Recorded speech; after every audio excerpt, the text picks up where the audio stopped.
Hey. Anybody here? Is it just me? Pretty early.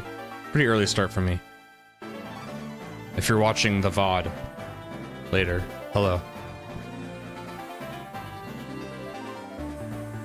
Speaking to people in the future.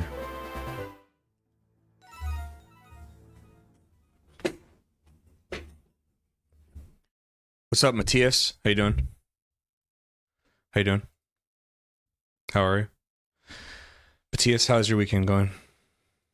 You're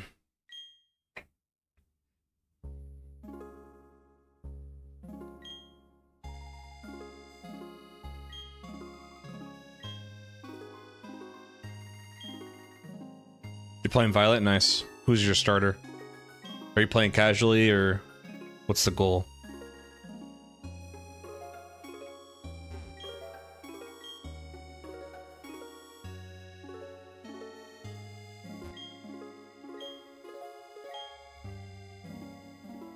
The green cat going through it casually for the first time. Nice, dude. That's fun. Help, help, trainer. They're just like spacemen.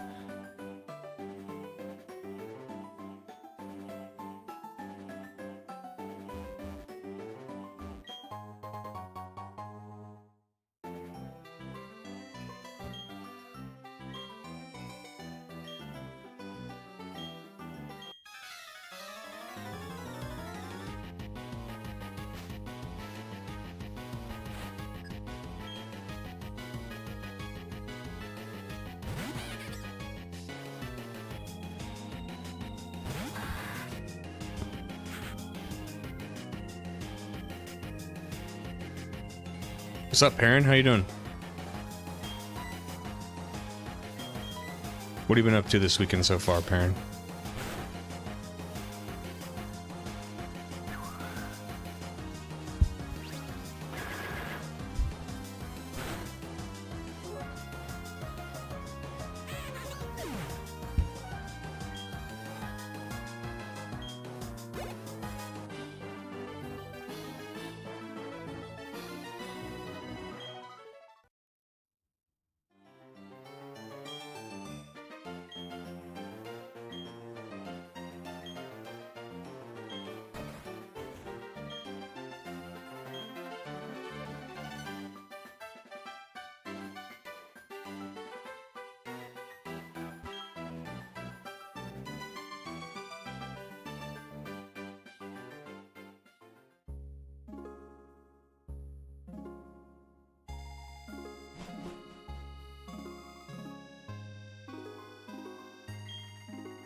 Just taking it easy, nice.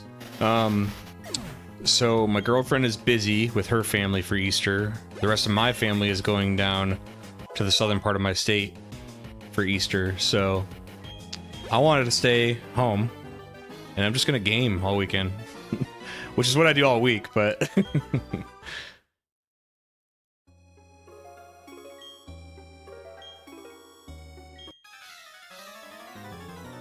that's what I'm doing. Went to a hockey game last night. Our team lost. We still have a chance. We're in a 7-game series right now. It's 4 to It's 3-2. So if the other team wins one more time, we're out. And then I did a little bit of like formatting for my my like script and video structure for the videos. I think it'll help me a little bit. I'm trying to. Sometimes I get too expansive, and I'm like, I make it too complicated for myself, which doesn't help me. So last night I went crazy, made it really complicated, and this morning before I started stream, I like condensed it back down, and I think it's gonna help me make videos, but we'll see. It is a good weekend, I agree. Just gonna relax, play some Pokemon, hang out on stream.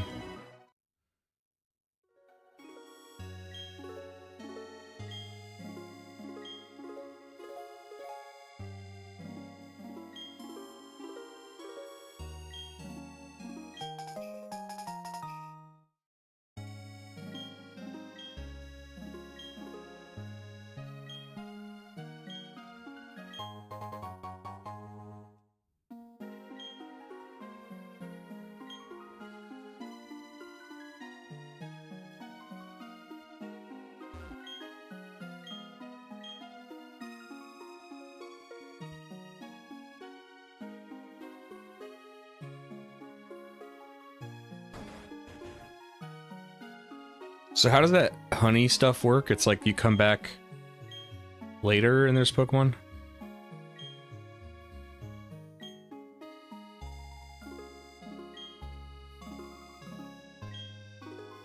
Check back later and see if it's wrestling. If it is, it's quite often a rare Pokemon. It gets my hopes up to see it happening. 6 hours? Unbelievable. That's going in the script.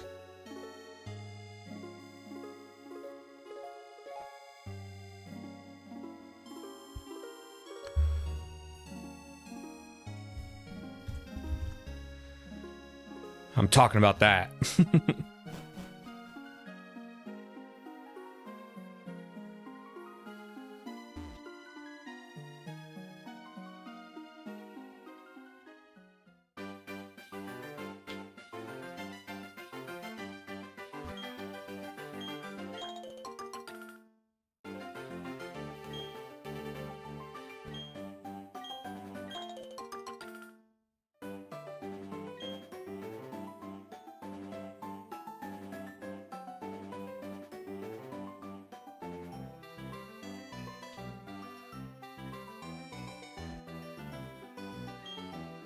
No fire types. So like if you don't choose Chimchar, when do you think is like the first fire type? And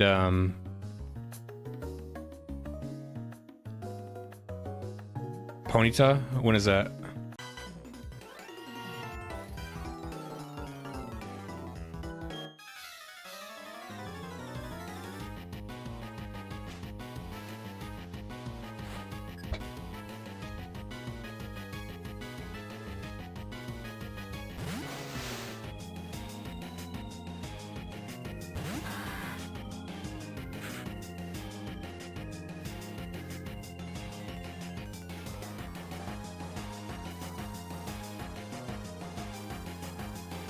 After the second gym. Thank you. You know your stuff on this game, huh? You keep giving me little nuggets, you're gonna make it into the video. Underneath the cycling road, okay. Thanks.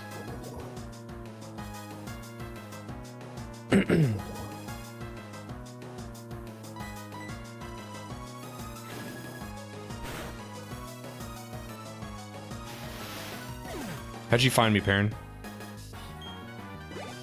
Was it YouTube's or was it streaming?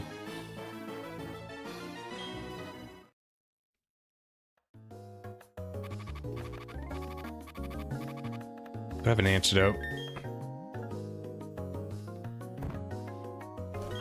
I do. I do plan on YouTube, thanks. Appreciate it.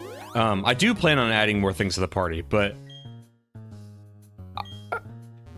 to be honest, I see a lot of Pokemon from Gen 1 so far, so it's like I'm trying to collect Gen 4 Pokemon to play with. Same YouTube, nice. Yep, this will be the next video.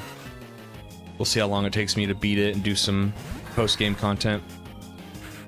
One thing I'm eager to do is figure out how to do the DNS settings thing so we can do the Wi-Fi events.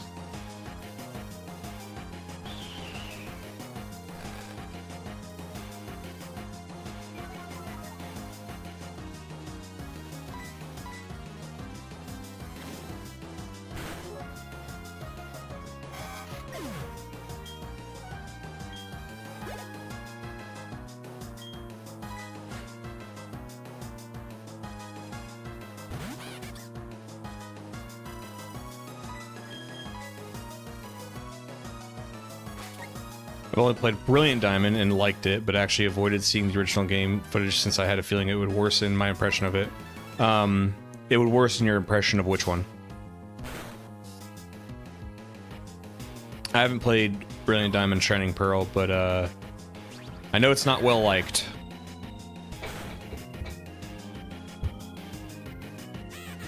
Of Brilliant Diamond. Yep. I was hoping you were going to say this one, because I was like, well, so far I'm liking it.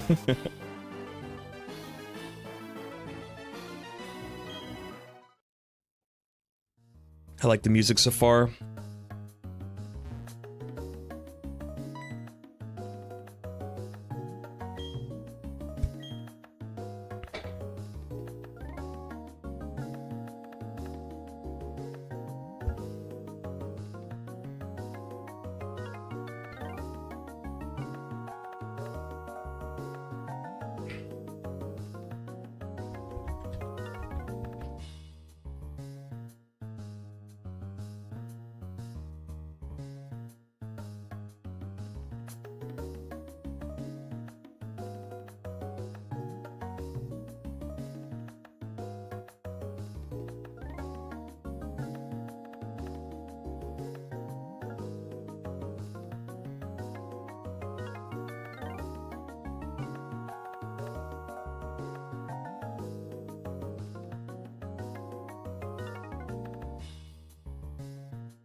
You don't understand either, do you? It's a little saddening, so let's have a battle to decide what we should do next, okay?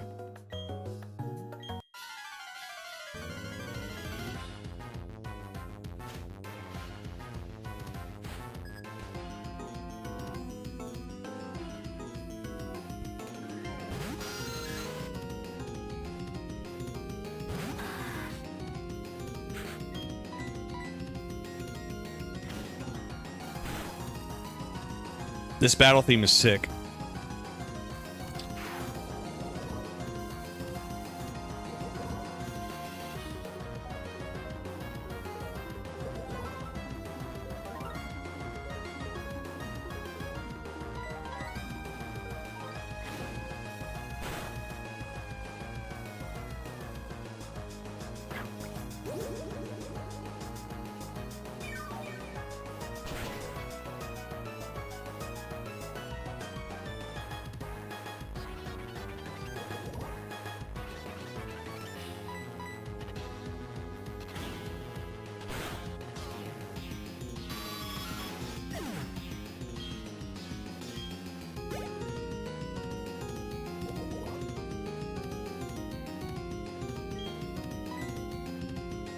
Alright, Bidoof. You're gonna have to soak up some harassment.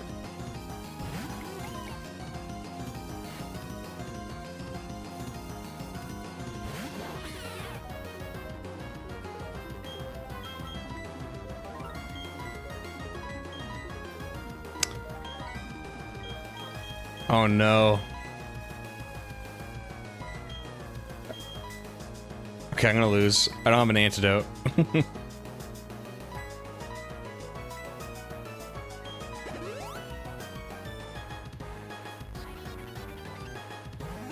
Yeah, I was gonna say, this is a tough fight.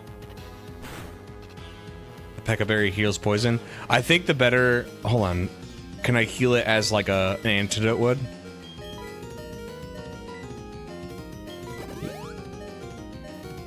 Okay, thank you.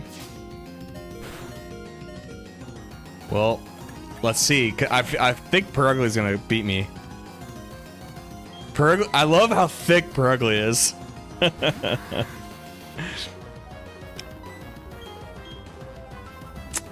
So I'm gonna do one curse.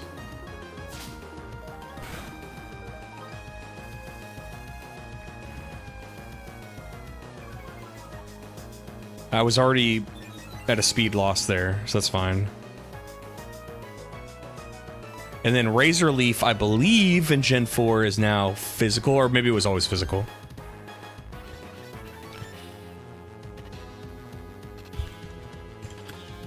Just want to make sure, because if it's gonna...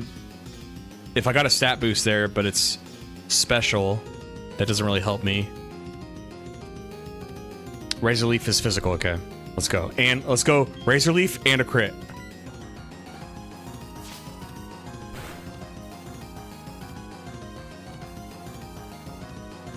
Come on, crit.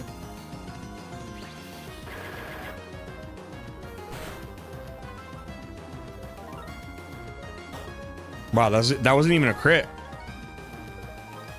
Overgrow is what? Like I get a stat boost for being low, right? Don't crit me. Okay. We got there. Are you kidding me? 95% accuracy? I've already... Okay, listen. I don't know if you were here yesterday. I've already missed so many tackles on 95% accuracy.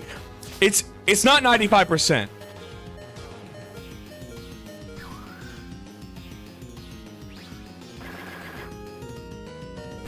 Unbelievable. You know what? It's for content. I shouldn't have got upset. It was all for content.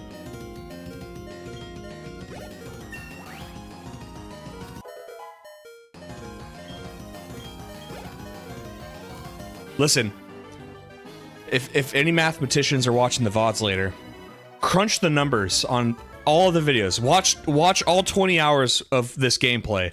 Crunch the numbers on how many times I've missed with 95% accuracy moves. And let me know if it comes out to around 95%, because I can guarantee you it comes out to around like 63% or something.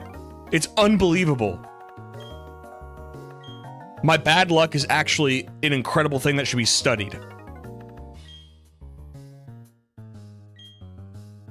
It was for creating a new universe, or so they claimed. Hold on. Yes, Perennial. It's basically like the Pokemon Stadium logic. If it's not 100% accuracy, it's basically 50% or less. Hold on. Galactic's motivation is to create a new universe?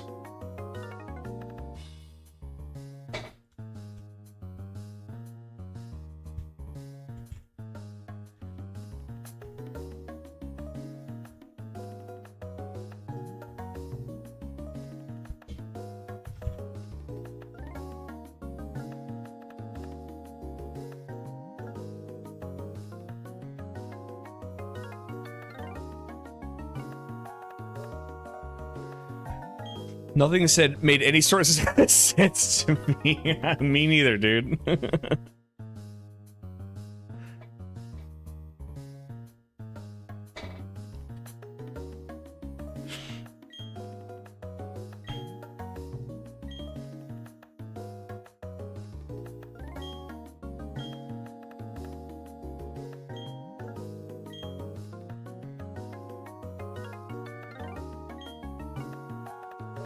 A balloon Pokemon appears in front of the Windworks. It's always a certain day of the week, but I'm not sure which day. I've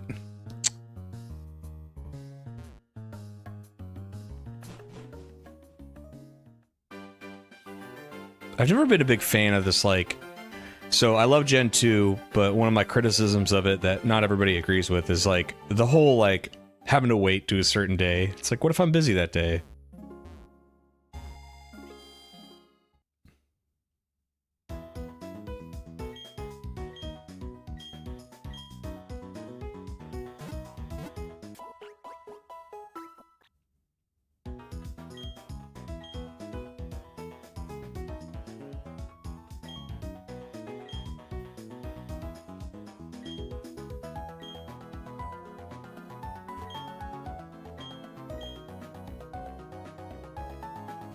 Let's go back and see if we happen to be on the day that it shows up, because of what? It's Saturday? Does it show up on Saturdays? Because I'll take it back. I'll say I love daytime events. Okay, never mind. Yeah, you can tell me. It's fine.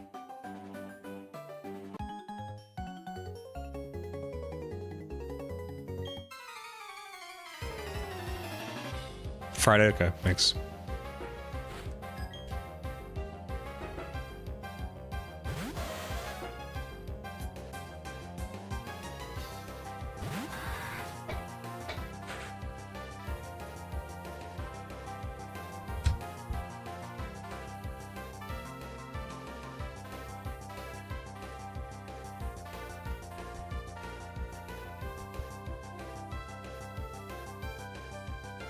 Hey, speaking of Ponyta.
What's up, CS? Yep, Diamond. We're gonna do Diamond. Hopefully have the video out sometime next week. Probably later next week. And then, what do we got on the docket?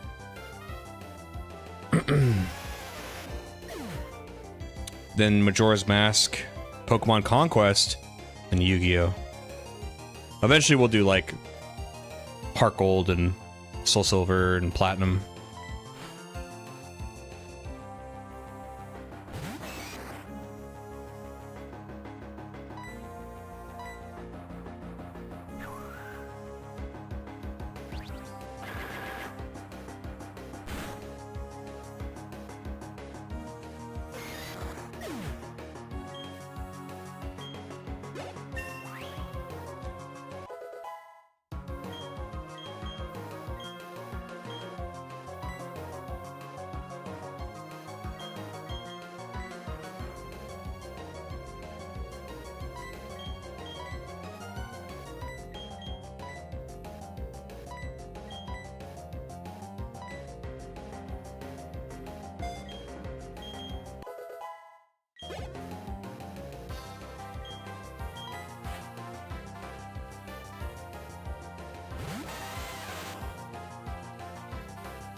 What's up, Alexander?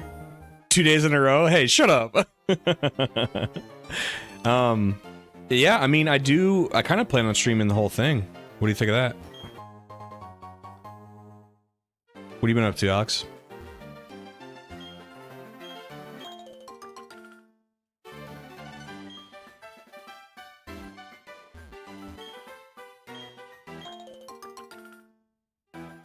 There might, if there's something I know will be grindy, which I don't think may not be fun to watch, I might do that off stream, but regular gameplay and stuff, we can do that on stream.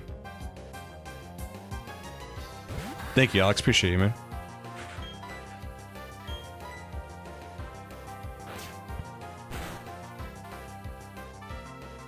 Not that anybody has given me a hard time, but I promise I will add more things to the team at some point. I don't know, nothing's catching my eye. You know, and I've been conditioned to, I always regret late game when I'm like, oh, I run into something I haven't seen all game, and then I see it, I'm like, man, I want to use this, you know, on my team. So I'm trying to like be patient, let it come to me, and I'm gonna know when I see the Pokemon I want to add to the team. I'll know.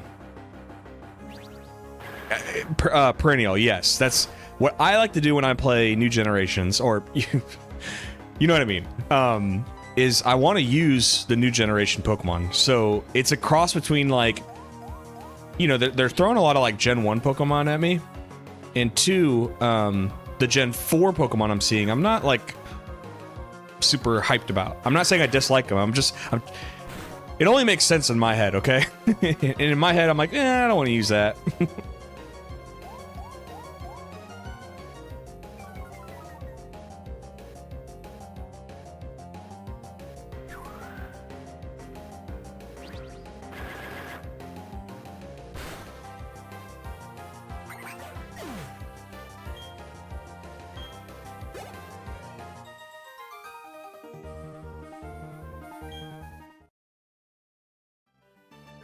Sinnoh bombards the player with nostalgia Gen 1 early game. Odd to me because they didn't do that for Hoenn and it was well received. Right, and then that was one of the criticisms of Gen 2, was that like as soon as you start Gen 2, you're seeing so many Gen 1 Pokemon.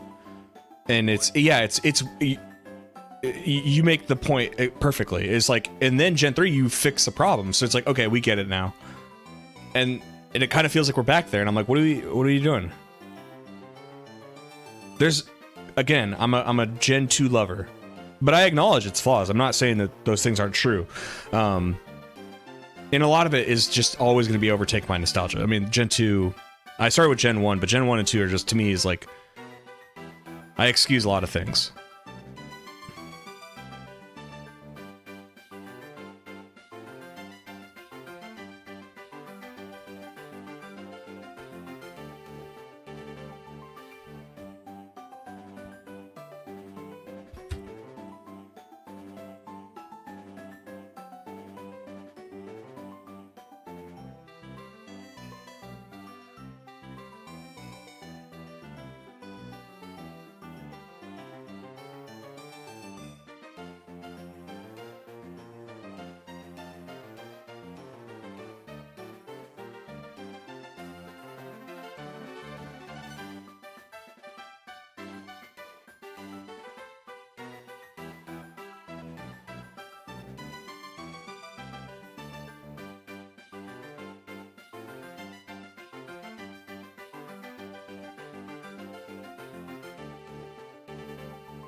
Okay, I put that in my script. If you ever, I don't know if you've been watching the streams, but if you guys see me pausing to type something, that's just, I want to remember this stuff. I usually have like a whole day or two where I just do pure script writing, and I'm trying not to write a lot while I stream or play the game. I'm trying to like actually enjoy the game and soak it in. But little thoughts that I don't want to forget, I just throw in there. Because I'm really good at remembering. If I write 2 words about a subject, I'll immediately remember what I was trying to say about it later, so I realize I don't need to type it all out during stream or during gameplay. I can just say 2 words, and on my script writing day, I'll remember the point.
No, Trubbish is Gen 5.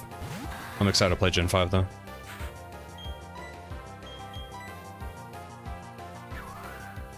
I actually like Trubbish. I am a Trubbish defender. I don't poo-poo certain designs. Like Gen 5 also had like Vanillux and Vanillite. I like it. Although I will say, by the time you're making Pokemon out of trash and ice cream cones, it's because you ran out of animals. You gotta start making object Pokemon.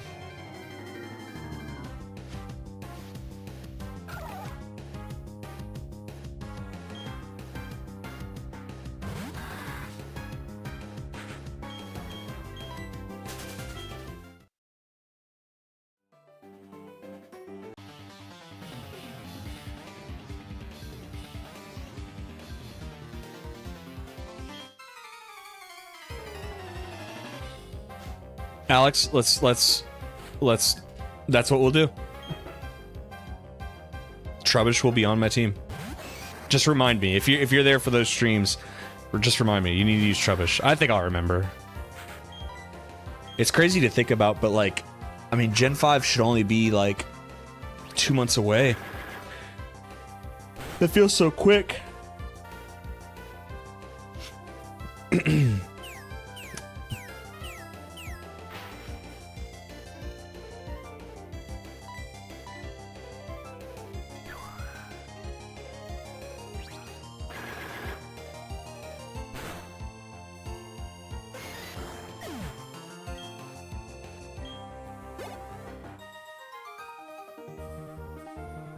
Garbodor on the thumbnail for Gen 5? Okay. You know what? I'm gonna do that for you guys.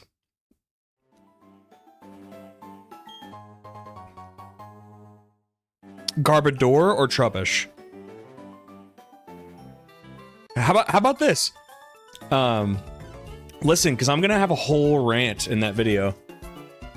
I disagree with the criticism of it, because it's been criticized for like, oh, it tries to copy Gen 1 too much. What generation doesn't try to copy Gen 1? You kidding me? That was such a weird... I remember when that game came... I think people, in retrospect, like Gen 5 now, but I remember when it first came out, and I saw those arguments online all the time. And Gen 5 is very special to me, and I'll get more into it in the video, so maybe I should save it, but... It's special in real life in time of my life stuff. I always like to throw little pieces of myself into my videos, and I'm really excited to talk about it because it was Gen 5 is very special to me. Why not Platinum? Because I'm going to do a video on Platinum later.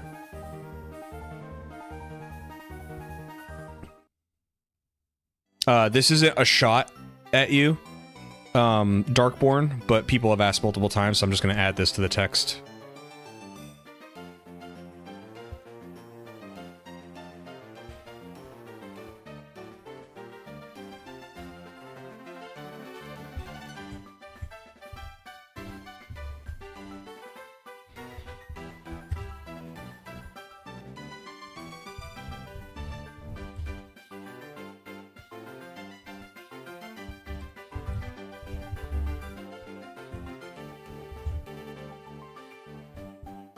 It gets its own video.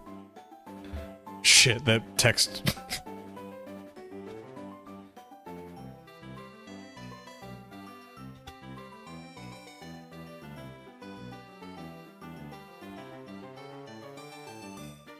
There. Should have known. Yeah, don't you watch the YouTube content? I always do the upper version as its own video. Because I think it deserves its own video. I think you could add, like, if I did Diamond and Pearl, you could add it, but I prefer to break them up. And when you're trying to speak about, like, from my perspective, right? I don't want to play Diamond or Pearl and then immediately play Platinum so I can make the video on it. And because I'm actually playing the games, I prefer to break it up, because you could make like a Generation 4 video or a Diamond and Pearl video and then mention Platinum at some point and talk about what it added or took away or whatever. But I don't want to play them back to back like that. And I kind of like that I'm breaking them up. And for example, my Pokemon Crystal video does better than my Gold and Silver video. Why? I'm not sure. But imagine if I had put Crystal at the end of the Gold and Silver video, would I have gotten nearly... And I'm sorry to be like, you know... greedy Mr. Moneybags on views and likes and stuff, but it's true. Imagine if I would have put Crystal at the end of the Gold and Silver video, would I have gotten nearly as many views had they been separate? I don't know. Was Gen 5 when you were in the military? You know what? So no, it wasn't. In fact, you know what, Alex? Fine, because you asked such a good question. No, it wasn't, and that's why it was so important to me. Because it was like, I think, what, Gen 5 came out in 2011? In high school, I was a very naughty boy, got in a lot of trouble, but I was very smart. Just never applied myself. So by senior year, I realized like, oh, and I was also like highly socially aware, and I didn't like being embarrassed. I didn't like being made fun of. And I realized I'm not going to graduate on time if I don't, you know, take this seriously. And I graduated on time, but my senior year of high school was such a whirlwind. I didn't think about, hey, I'm about to be an adult. Like, what am I going to do with my life? I'd never thought about what I'm going to do with my life, and that goes into a darker subject. Like, I had a rough upbringing, right? Like, most of my life for me and my siblings was like survival. Like, we didn't have time to like, oh man, what are we going to be when we grow up? None of that, you know what I mean? And so anyway, after high school, I started working at Target.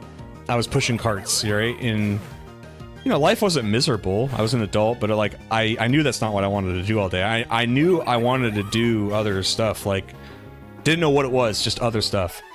And, not like bad depression, but I got like really down on myself, wondering what the hell I'm going to do with life. And then Gen 5 came out, and I got, you know, I went to my shift at Target that morning, got to pick it up before I started work, and just like, you know, I was so excited, and it was kind of my reintroduction to Pokemon too, because I played Heart Gold Soul Silver, but it was kind of, it almost felt like, oh, I'm playing this because I love Gen 2, and less like, oh, I'm back. And then not only did I get Black and White, but I got the this is the actual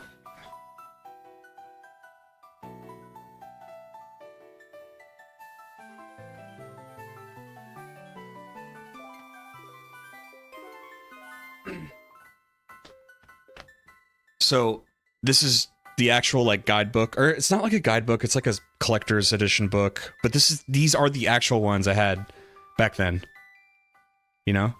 And anyway, it gave me such a good distraction from like, because sometimes you should be worried about the future, you should be worried about what you're gonna do in life at that age and stuff, but you also need to take a break and be a human and enjoy life for a little bit too. It can't always be... Sorry, there's some muck on my black. And Gen 5 did that for me. It was just like a distraction, you know?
All right, sorry. I'm back. That's deep, man. Love the parallels between the game and your life's journey, man. Look how far you've come. Yeah, I agree. Thanks, man. And I try not to, you know, I got to find a way to make that whole story more succinct and quick, because I think people are interested in like learning about the creator or whatever, but like, you know, the video is going to be about the game. So I'm going to find a way to like talk about that quickly. But I like that too, for personal reasons. I like that I can like document a life as well as a video game. It's cool.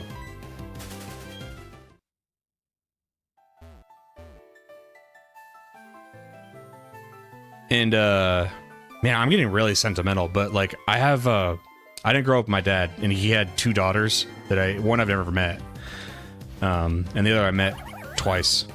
But it's like it's kind of silly that it would be wrapped up in a video game, but like I think about, like, you know, if I were to pass away and they never got to know me, one of the ways you could maybe get to know me is these videos, you know.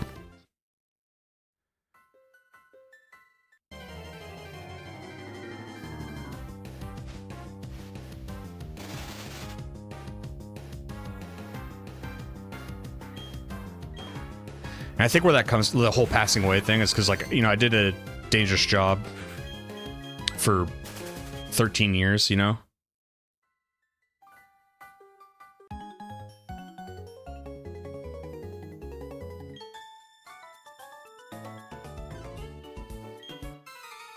Like, I don't have like a broad thing where like, oh, I'm such an important person, people need to know about me, but it's more like people who do know me, maybe there's aspects they didn't know about me, or things they didn't know how I felt about things, or where I was at that time, you know?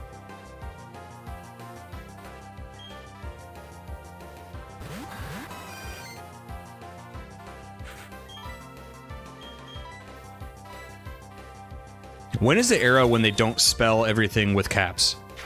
Is it Gen 5?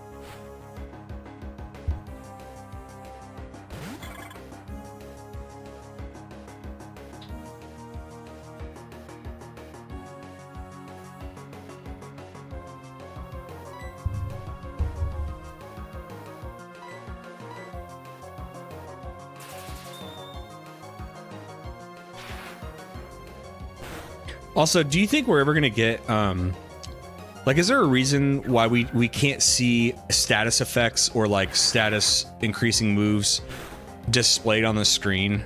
Because I don't even think Scarlet and Violet does that, right? Like, the only thing I think does that is the unofficial like Smoggin games or whatever, where like, I don't know, I've seen these videos where people battle online. It's not an official game, but it's basically, it recreates battles of Pokemon so that people could play online together. And Showdown, yes, and Showdown has the thing where it says like, oh, you've raised your defense up twice or something like that. Why is that not?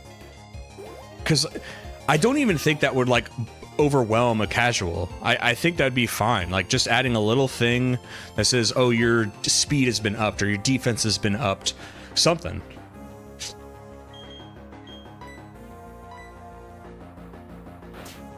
Gen 7 has those details in the lower screen during... Okay, thank you. Okay, appreciate it. Did it stay after Gen 7? Or was it just Gen 7? I don't know if they carried it forward into Gen 8 and 9, though. See? Why? Like, so, because I can't imagine... I really can't imagine that there was, like, a bunch of letters and complaints during Gen 7, like, hey, why are you putting this information in the game? And they go, oh, let's take it out. It's like, what?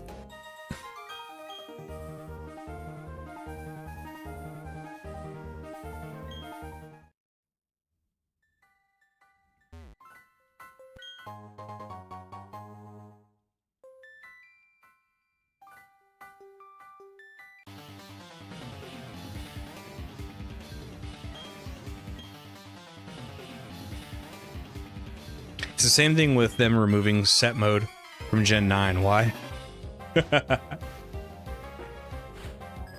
Oh, to make it easier, right? Because then you'll constantly be asked, do you want to switch out your Pokemon? It's like, or you can let me play with, you know, my big boy pants on.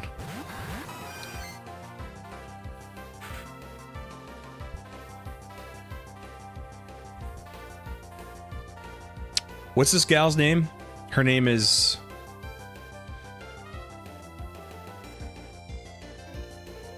Cheryl?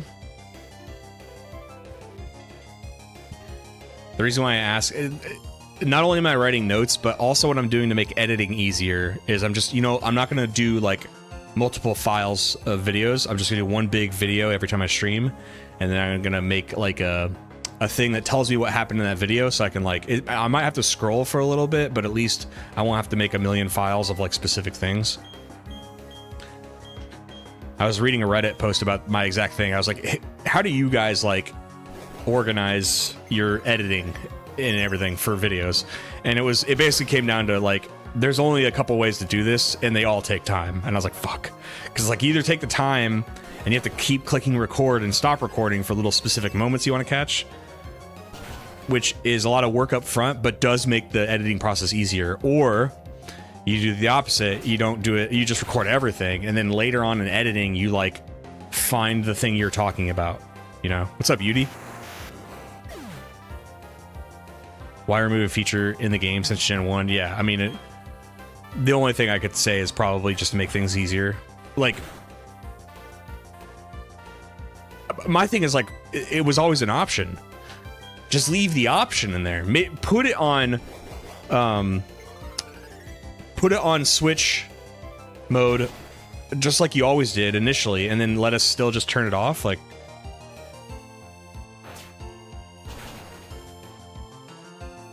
yeah, it starts on shift by default. See, I've made this argument with, like, making a challenge mode, because they made it kind of clunky in Gen 5 with, you know, the challenge key. By the way, when we do Gen 5 video, I was talking yesterday, I've already set this up like 7 years ago. 7 years ago, I, like, replayed Gen 5, and I put the challenge key onto my white 2 version, so now I could play, when I do that video, I could do it in challenge mode, which will be sweet.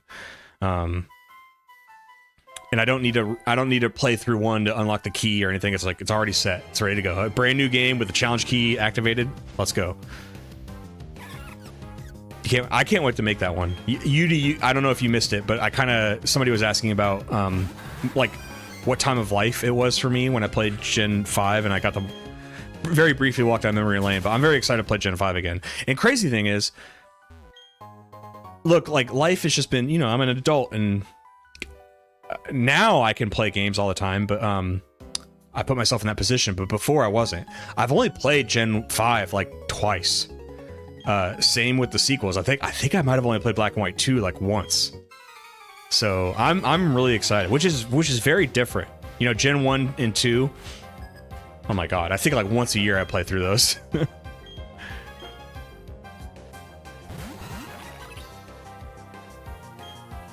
It's cool you did your first playthrough.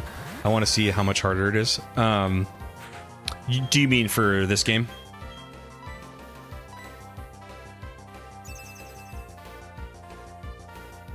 No.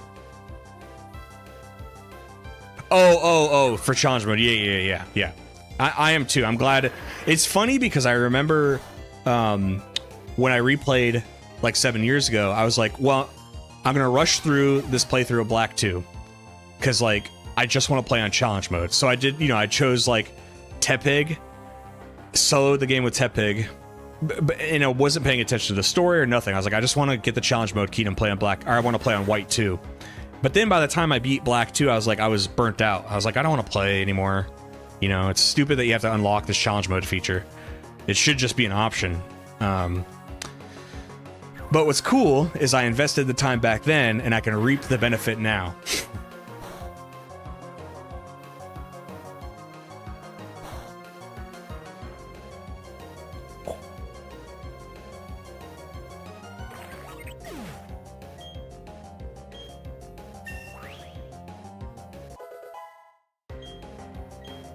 I'll say one thing. They got the music right in Gen 4, dude. I'm the whole time I'm pretty amped up.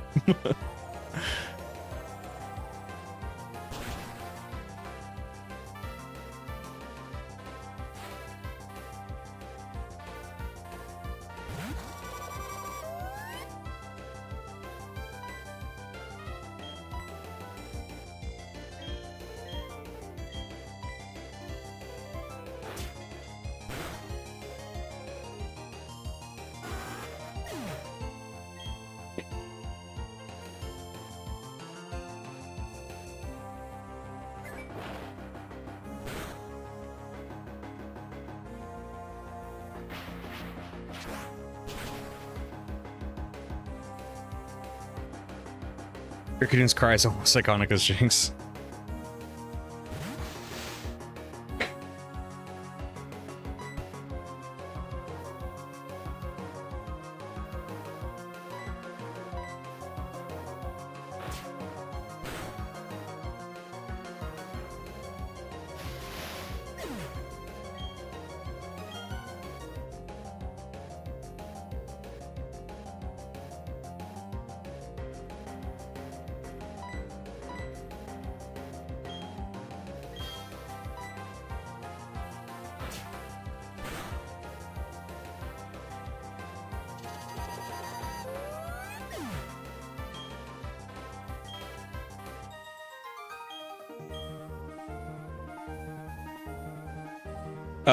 Burn, that's Cheryl's Chansey.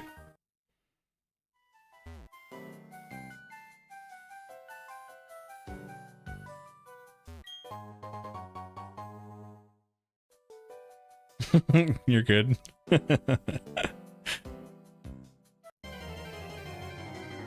Yeah, we're still looking for member number 2. I'm just trying to take my time.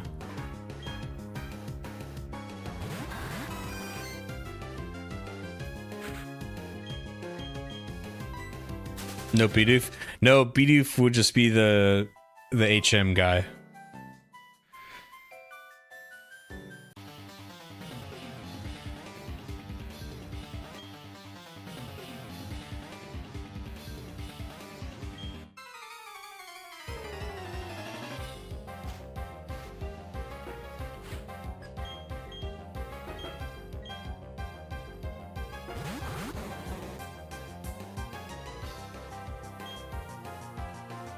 Yeah, Champ Slave, yeah.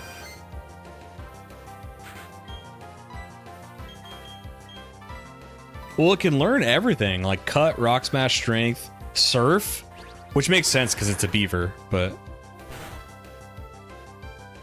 It's kind of like the,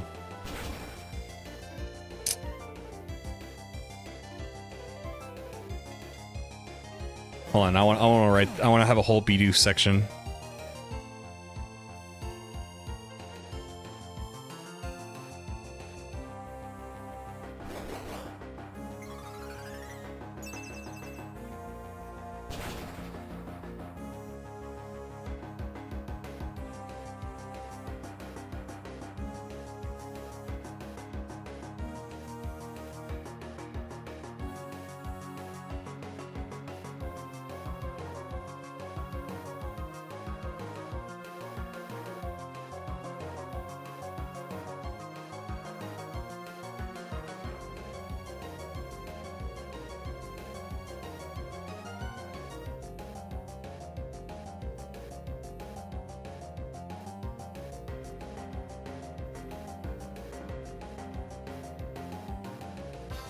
Early game bird and rodent in this game are actually good. Yeah, I've always heard that. Isn't Starly actually like really good? And then Bidoof. Do you mean like is Bidoof good as just like a Pokemon like in general? Because then Bidoof is like great for HMs.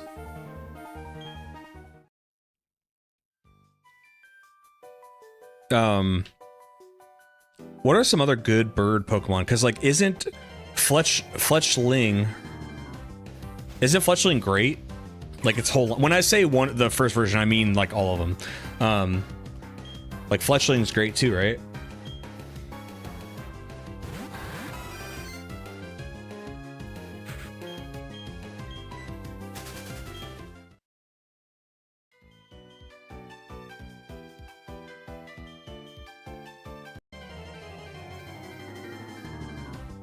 One turns into a steel type? What?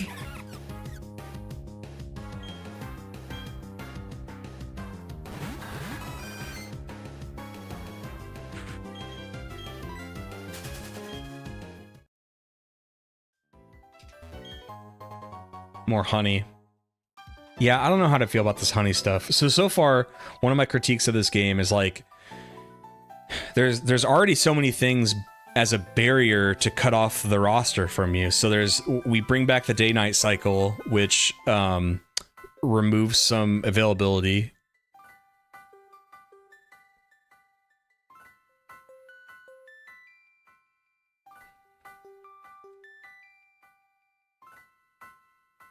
So you got Drifblim, Pokemon like Drifblim only available is on Friday.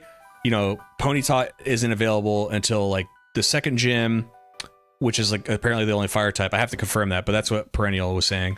A lot of Gen 1 Pokemon thrown at you. Honey, you have to wait 6 hours for a result. And then, by the way, even when you wait,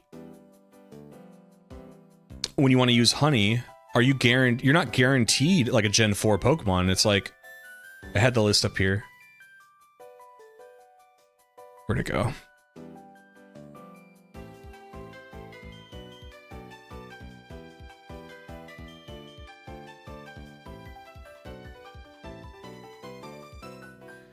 Yeah, so like Wurmple, Silcoon, Cascoon, Ipom,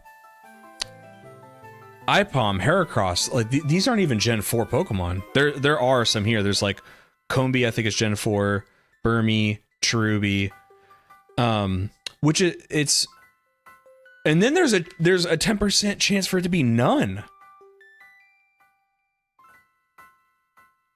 That's so silly.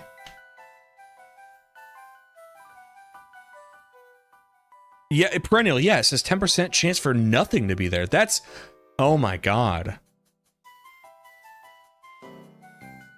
I might be spoiling this for myself, but why on the Honey Tree thing does it show Platinum and it shows 0 for everything? Like it doesn't show Platinum getting any of it. Did they remove the Honey Tree thing for Platinum? Because I already like Platinum if they did.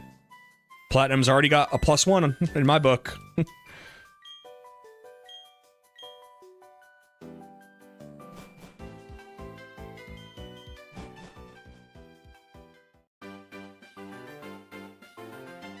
What's up, Surfboard? And the Amazing Mirror, what is that on? And when did it come out? The only way to get Munchlax is a Honey Tree? We're not doing it. I'm not doing that.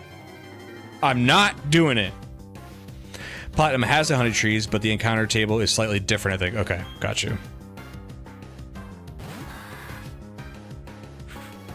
Buizel. Is this the first form of this Pokemon? 2004, wow. Why are you playing that? Nostalgic for it? Just trying it out? Tell me.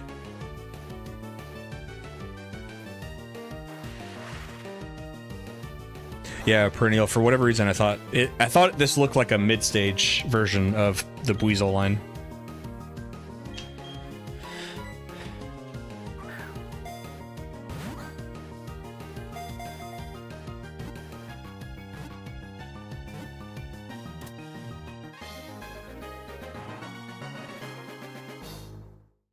Nostalgia, okay. Is it like a side-scrolling platformer?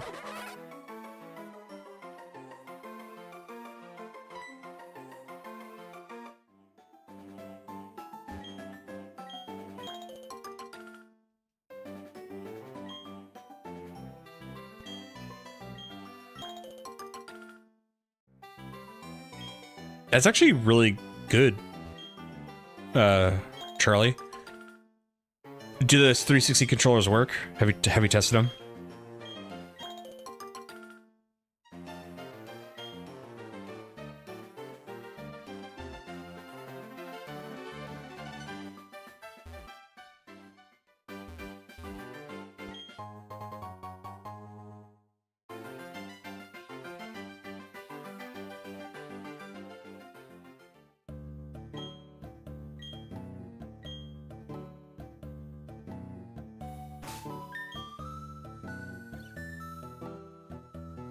I like the song.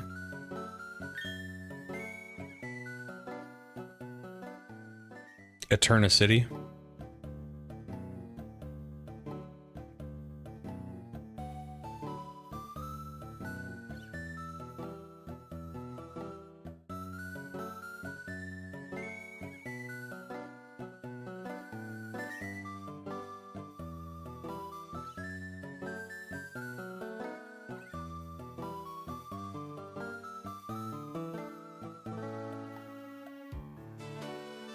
I got you, Charlie.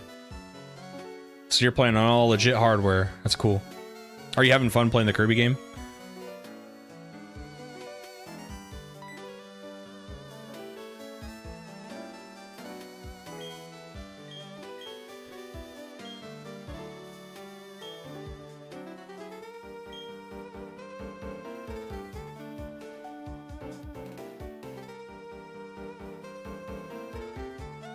Oh, you're playing Kirby 3 on me, gotcha.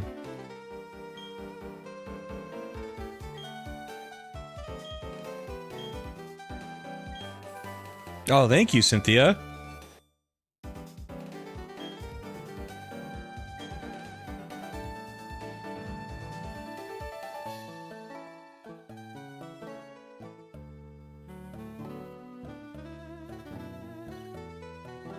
Why? My Word document is being... Sorry, my Google Doc. There we go.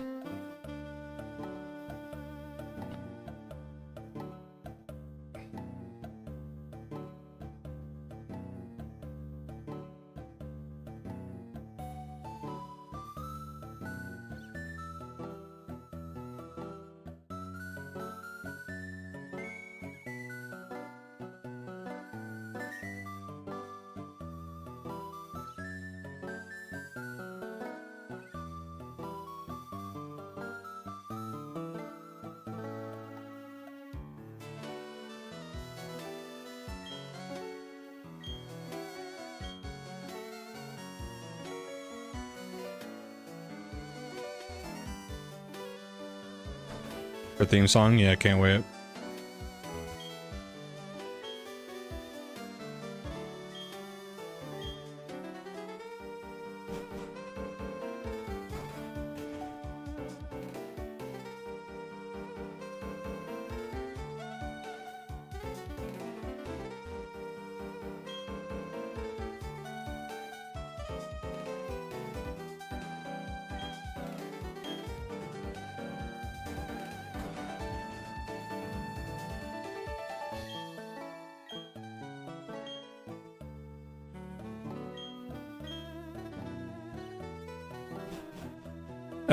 One badge so far.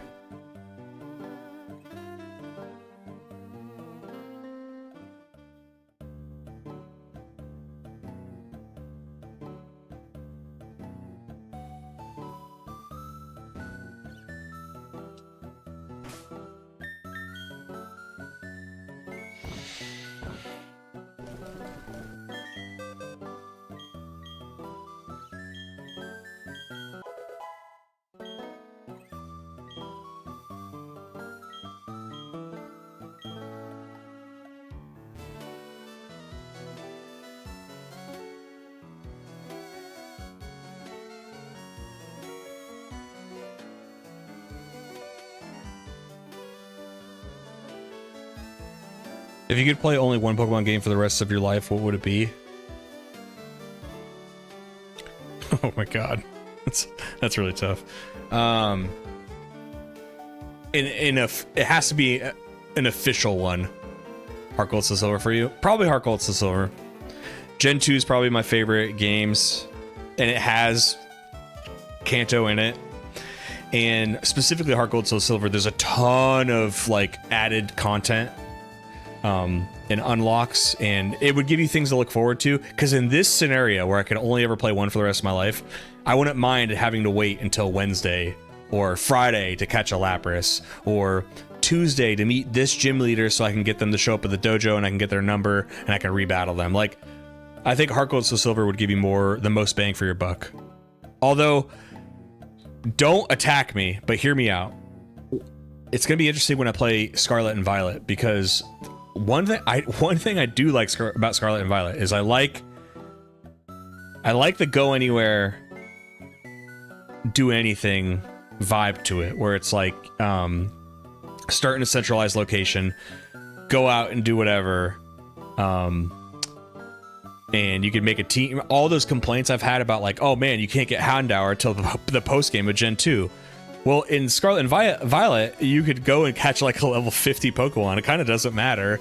You just go in whatever direction. And when I played Scarlet for the first time, I was like, I want to make it. I've never done this. Like, I want to make a dragon team. So I just went around the whole map.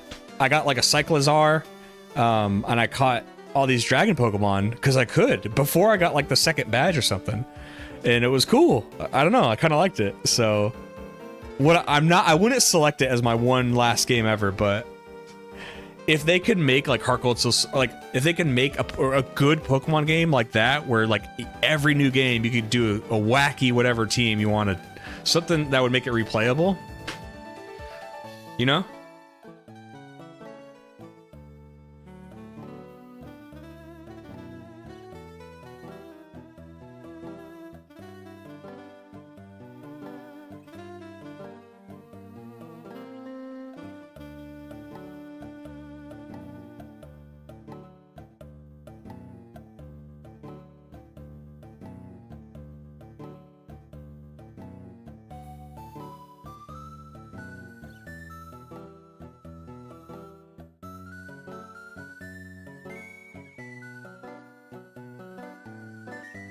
You missed out on Gen 4. I mostly did too. I don't have much of a story personally for Heart Gold Soul Silver. It was similar to when I was talking about Gen 5. I think Heart Gold Soul Silver came out like literally a month or two after graduating high school, so I was still on such a high that I graduated on time with my friends, and like life was so good, and real life hadn't hit me in the face yet that like, hey, you're an adult now, you gotta like figure your shit out. So it was like I had the summer off basically, and I got to play Heart Gold Soul Silver because I think it came out in September. So okay, not the summer off, but like, you know what I mean. I was like enjoying life, enjoying friends, enjoying beautiful Washington State in the summer, and then Heart Gold Soul Silver comes out. The only memory I have was it was my wake up call too, in a gaming sense, that like pre-orders and midnight launches, or not pre-orders, but midnight launches were kind of a thing of the past because, you know, I grew up through the 2000s gaming. I'd go to midnight launches all the time. It was like just a normal thing. And I remember when Heart Gold Soul Silver came out, me and my buddy Drew called GameStop and we're like, hey, we're just making sure you guys are doing a midnight launch. And they're like, yeah, we're not gonna. And we were like, why? They're like, they're kind of like, we don't need to do them anymore. They make enough copies of these games where, you know, a large reason. Now I would go because it was an event. And you could get the game. You could guarantee your copy. I went for two reasons. Most people went to midnight launches because they just wanted to ensure they would get the game. Because back then they would have such low distribution for some reason for these games, physical games, that you had to like go to midnight launches for big popular games if you wanted to play them, or else you wouldn't be playing Halo 3 for 2 weeks until the retailers would catch up, you know. And then by the time Heart Gold Soul Silver came out, I think gaming had become big enough, even before digital purchases kind of took those purchases away from physical. I think retailers were like, oh, the games industry is huge. Let's make sure we can sell all these copies day one. By the time I called that GameStop, they're like, yeah, we're not doing it. And me and Drew were like, why? They're like, because we have plenty of copies. People don't want to wait all night, so we didn't get enough signups. Because back then you used to tell GameStop like, hey, I want to go to the midnight launch. And if they I think it was like, if they had at least 30 people, they'd do it. Because they have to pay employees and everything, right? And they get like overtime. So GameStop was like, we didn't have enough people that would commit to coming to the midnight launch, so we can't pay people to sell 5 copies of Heart Gold Soul Silver. And I was just like, man. And I remember walking into the mall the second the mall opened that day, and GameStop opened the same time the mall did. And I remember that long walk down to where GameStop was. They didn't even turn on all the lights or anything. Not the GameStop, but the mall. The mall didn't even turn on like the hallway lights, just the minor ones, right? Because they're not going to waste all that electricity before 11 a.m. But I was there at like 8, you know? And I remember walking down, it was just one guy standing at the GameStop waiting to. And I just knew then, that midnight launches, at least in like my area, were like not really a thing anymore.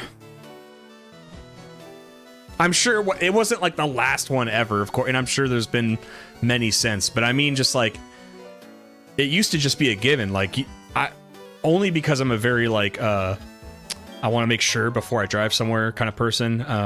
This is the only reason why I call it GameStop. I just figured they were doing it. GTA 5. How was that one? Like, as a midnight launch? Really the last crazy midnight launch I went to was Halo 3. Halo 3's midnight launch was bananas. We had people playing like guitar, everybody ordered pizzas, there's people drinking, everybody singing the theme song, arguing about the story. Some people were like, I'm not even gonna play the story, we're just gonna play multiplayer. Like, Halo 3's midnight launch was crazy. I don't remember going to Halo 2's midnight launch. I don't think I did. I would have been too young. Did you get PS2 on launch? I heard that was a big one, but I was still too young. No, I didn't. I was, for that generation, I was an Xbox gamer. And I didn't get it on midnight launch. It was cool, but the best midnight launch I went to was Black Ops 1. Oh, okay.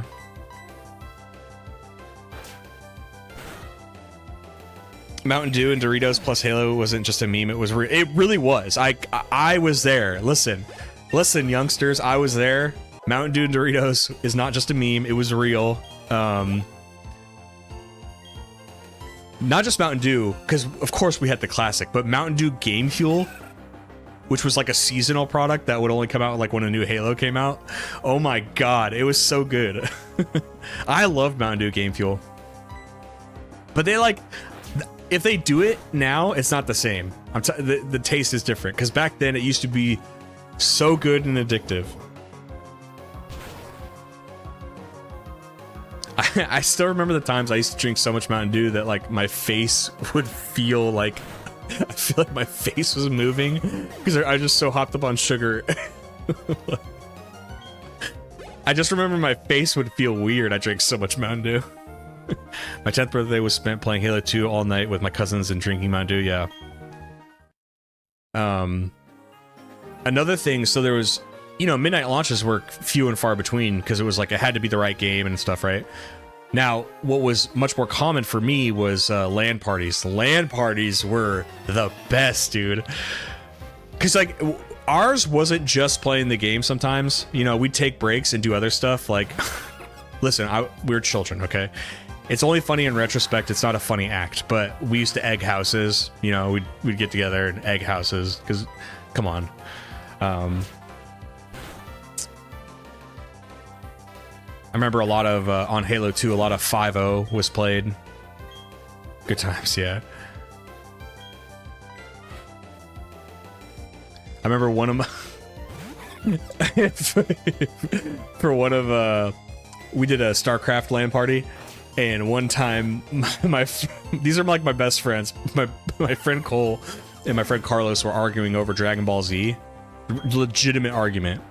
And Cole has a really good way of making you feel stupid. Like, he's really good at making you feel utterly and completely stupid, even over Dragon Ball Z. So they're arguing over something that happened in Dragon Ball Z. And Cole goes, "Yeah, you fucking dumbass." But the way he said it was like so pure and piercing. So Carlos starts taking off his jewelry because he used to wear like nose rings and earrings and stuff, and like studded earrings. And he's taking them out, and Carlos is sitting right next to me, and I'm like, "What are you doing?" He's like, "Well, I'm gonna fight him." I'm like, "What do you mean you're gonna fight him?" He's like, "No, he's talking shit. I'm gonna fight him." I'm like, and I said, "Over Dragon Ball Z?" He's like, "Yeah." So sure enough, he takes out his earrings, and I'm thinking he's talking tough. Like, I've never seen my friends fight. I've been in fights. I've seen my friends fights. I've never seen my friends fight each other. So I'm like, okay, they're just gonna talk or whatever, right? Carlos gets up, walks over to where Cole's sitting. We're in the middle of a game of StarCraft. He yanks the chair from under Cole, yanks out of him, and to this day I could see Cole like was suspended in a sitting position with nothing under him for a solid second. He was just like, what? And then falls down, which probably defied laws of physics. I don't care. I saw it happen. Like, Carlos did it so swiftly that Cole was just suspended. He's like sitting on nothing for a second, falls down, and Carlos like lifts the chair up. And then I was like, you know, we all kind of stood up to like go help, but he didn't do it. You know, he was like, ah! And Cole was like, what? And Carlos is like, you know, he was a short kid, but he got a big voice. And he's like, you want to talk shit? Huh? You want to talk shit to me? And Cole says exactly what I said. Cole goes, over Dragon Ball Z? You want to do this over Dragon Ball Z? And then it finally hit Carlos how ridiculous this all was. And he like puts down the chair. But, all this over Dragon Ball Z became like, you know how you have memes within your friend circle or within your social groups that like only you guys would understand. It wouldn't work on the internet or anything. All this over Dragon Ball Z was like a friendship meme. Another friendship meme, well, not really friendship meme, but like intersocial meme was, we had this kid named Travis in high school that, very, very troubled young man. He was bullied a lot, but it wasn't one of those things where this kid was completely innocent. Like, Travis had his own troubles, and he'd cause some stuff too, but he was bullied. But one time Travis, for health, like freshman health, he was doing a presentation because we all had to go up there on our own and like tell the class about certain medical conditions. And Travis goes up there and he's like, the numbers don't lie. He's like, you will die of cancer. Because he thought, unless you died by like an accident or something like that, that everybody will die of cancer. Like, that's what he thought.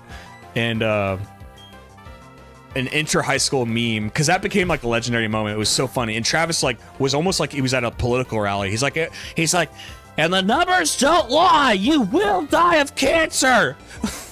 So, the numbers don't lie became like an inter-school meme.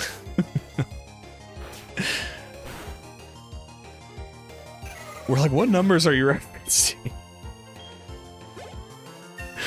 Yeah.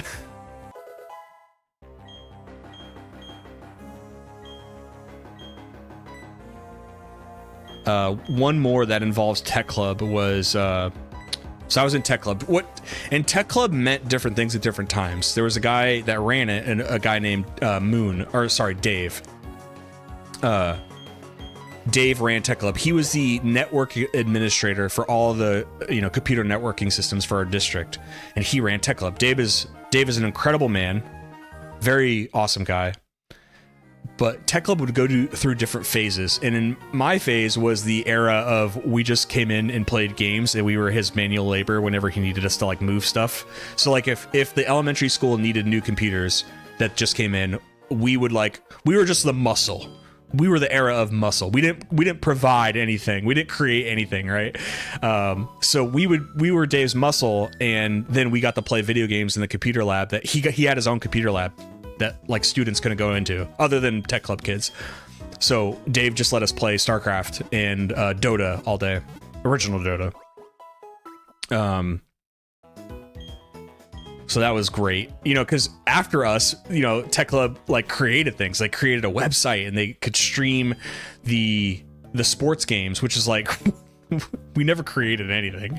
Go to teacher, yeah. Well, because Dave always was like, he's like, he would say, even as an adult, I'm 33 now, and Dave will still be like, man, I wish I could have taught you guys more. And I'm like, Dave, listen, you did exactly what you needed to do for that group, because we were all kind of a bunch of rascals. We weren't ready to learn anything. You wouldn't have gotten us to learn anything. I was like, but you gave us a place to play video games, hang out with friends, contribute to the community, because we did help the community.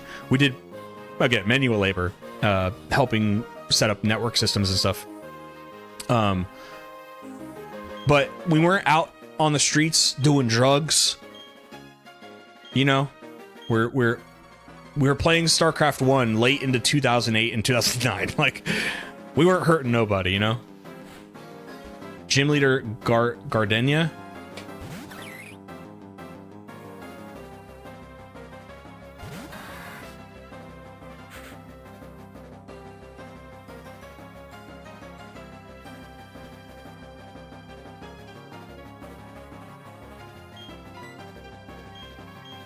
Sorry, I was playing a game here. Okay, so Cherubi.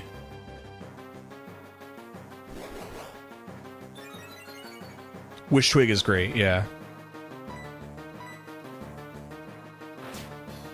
I'll name one of you after when we get another Pokemon. I'll use chat to name them, but just give me time. Everybody be patient. I know everybody's excited. Who's gonna be on the team? Who's gonna be on the team, Livvvid?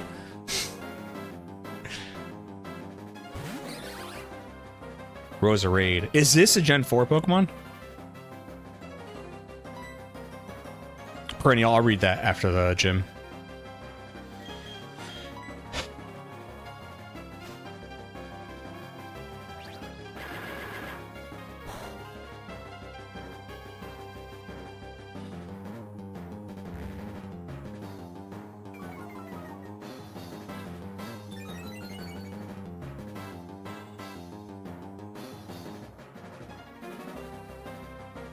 Yeah, they...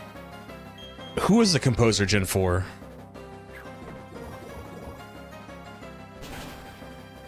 Was it still Masuda? Shinichi Masuda, Go Ichinose, Hitomi Sato, okay. Yeah. Well, it's fire, so that's why I wanted to know.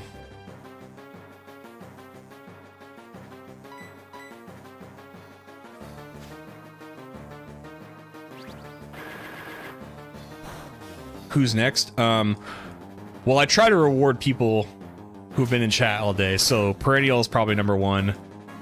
You and Surfboard came in around the same time today, UD, so... Look, I like to reward loyalty. And you guys are the most loyal. Maybe I'll mix names. We'll call it, Surf and Burn. How about that? You respect that? I respect you. I respect you guys. You guys show up every day, on time, ready to play some Pokemon.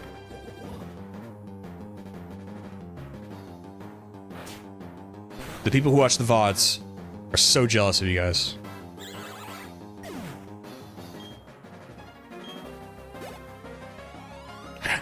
I like talking shit about people who watch the VODs. One, I love you, but two, you guys can't... I can say anything I want. You guys can't respond. I'm always right. You can't correct me.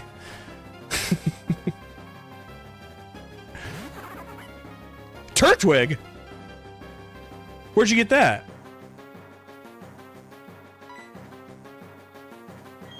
Get good, VOD viewers. I like how they've done nothing. They've literally done nothing wrong.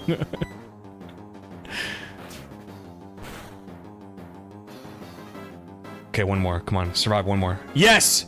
Oh, Wish Twig. This is why...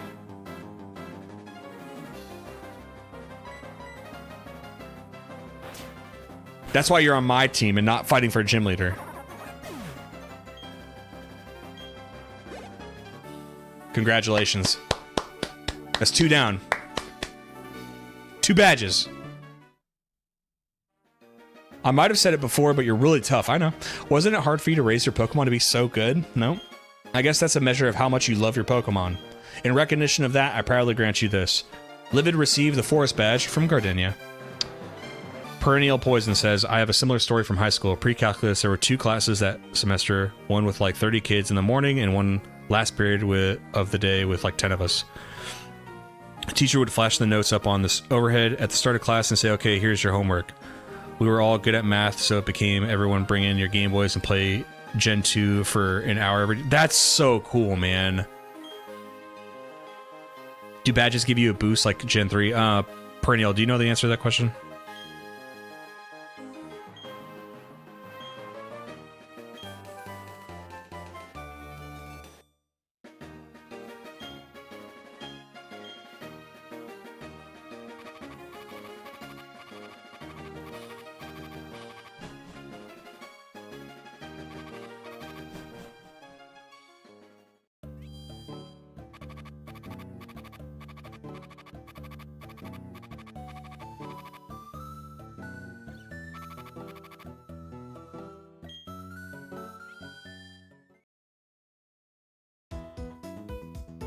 Yep, still has poison animation. It's funny when people see the poison animation, like when I was playing Gen 1, on stream. Somebody was like, why is the screen flickering like that? And it made me realize, I was like, oh, people who have played newer generations aren't used to seeing it.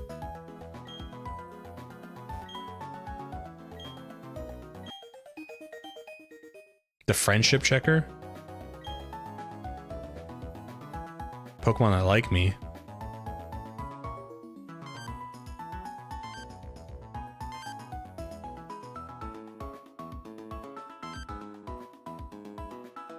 Is this the checker?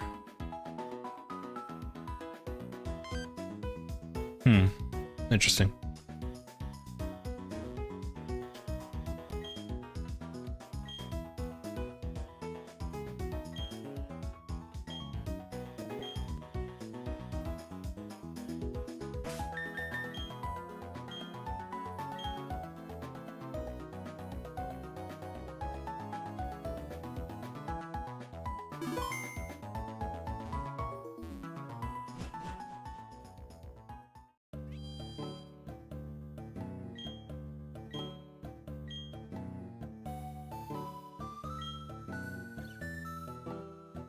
Wait, did I ever get the bike?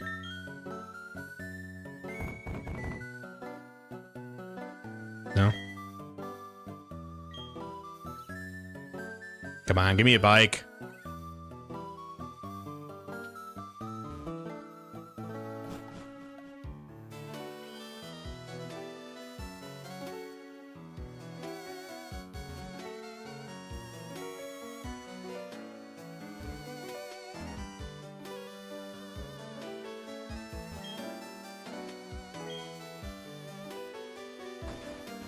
Hey kid, stay away from that very conspicuous looking statue over there.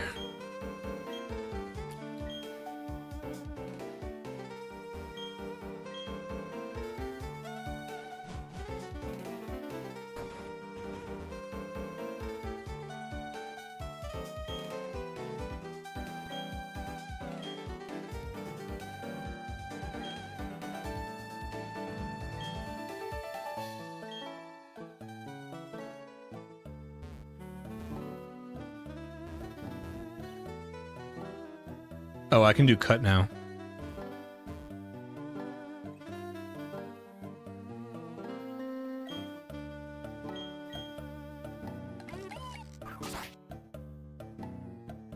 I like Bidoof's cry.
What is your favorite evil team battle theme?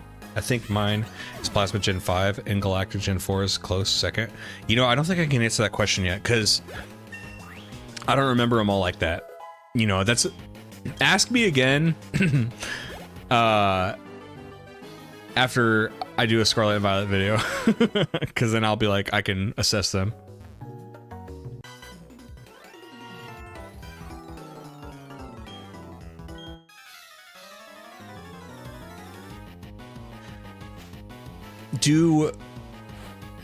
So I don't want to say like my channel will always be focused on a thing, like not Pokemon, not just Nintendo, but would you guys say there's like adjacent things, adjacent games that like make sense, like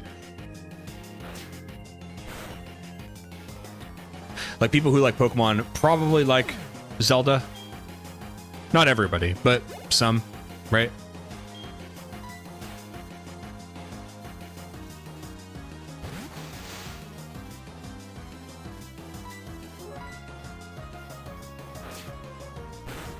I think so, yeah. I definitely don't want to, like... What I'm trying to say is, like, I want to play what I want to play, but I also have to be a little bit strategic about it. But because, like, I was playing The Godfather, and I'm postponing that video for, you know, to be determined. But it's such a departure from stuff I've already done, which is, like, I think I could ease into it. And by easing, what I mean is like, okay, so maybe not Grand Theft Auto or the Godfather game, which is like, you know, a really violent, open world kind of game. I could go like, you know, Zelda. And then I can go down to Fire Emblem. And then, you know what I mean? Like, I can slowly broaden.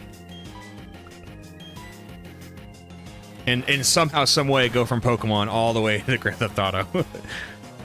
Yeah, I agree. And like, you know, it's working. It's working because, I made this Mercenaries video, kind of an obscure game these days, but great game. That video didn't do really well. And then the Need for Speed video was the first time since then. I don't really count the Switch video because that was just like a quick rant. But the Need for Speed video, I was like, this is going to be a test. Like, if this video does awful, it's like, it's almost like I feel like I'm stuck.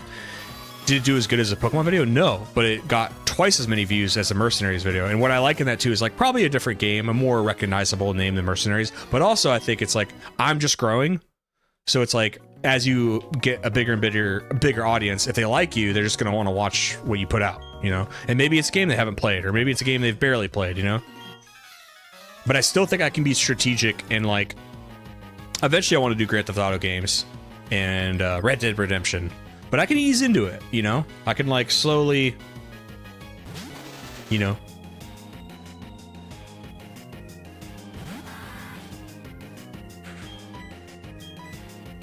This is just the train of consciousness I've got going on.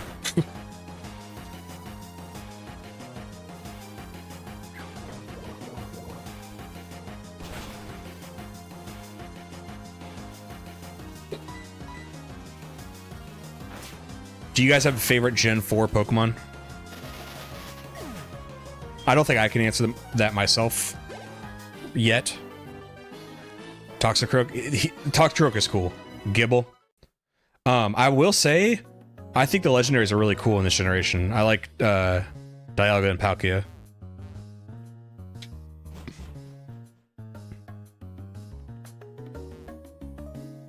I like their concept too. Like, one is about space, one's about time. It's pretty sick. Poison is your favorite type. It's how I came up with my Twitch user. Oh, nice. Cool. You even got, like, your name is even in purple. You're really on theme. No, but Toxicroak is cool.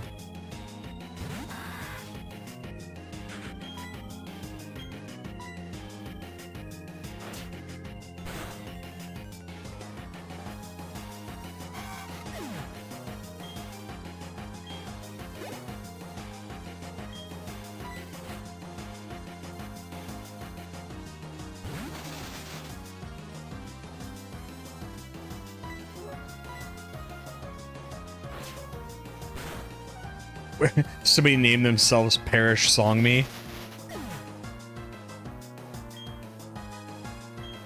Gibble's a cool Pokemon too, yeah. I like the Gen 1 evolutions. I like, was it? Blissey was Gen 2, right? But in Gen 4, you've got Magmortar...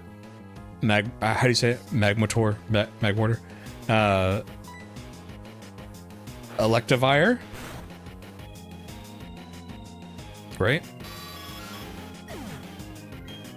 Licky Licky, Magmortar, Electivire, Tangrowth, yeah. I don't fault...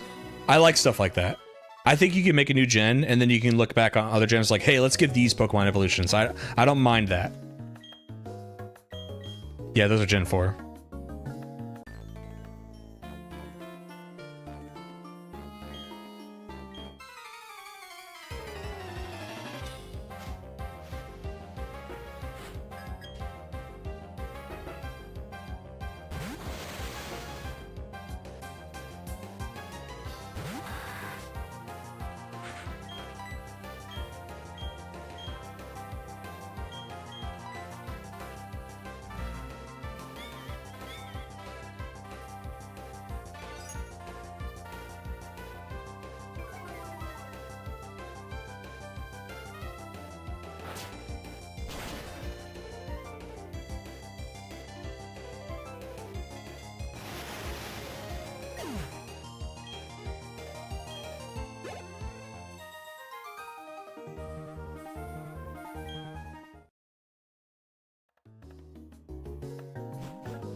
We're back.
Oh yeah, Magnezone.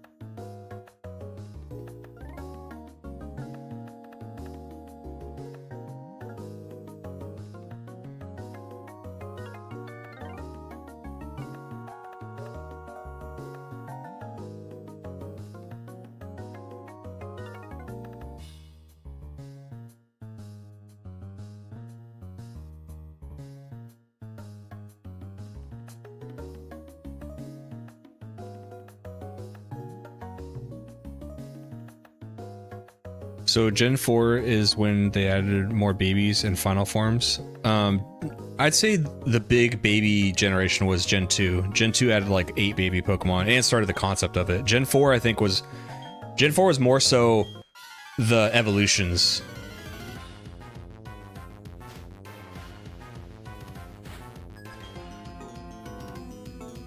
Because like Magby, Elekid, Cleffa, Igglytuff, that was all Gen 2. For Gen 2 evolutions, you have... Hold on, I'm gonna write this down.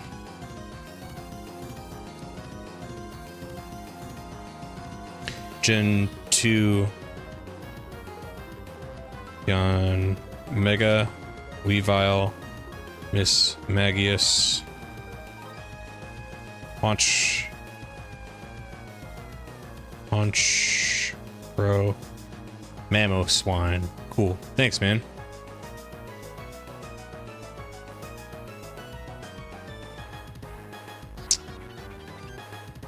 Perennial Poison. Do you mind being mentioned in the video, or do you just want to be in the description, or do you not want to be mentioned at all?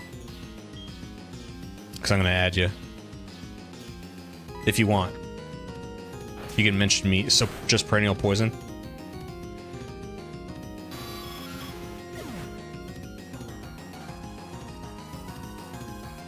Okay.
Rhyperior.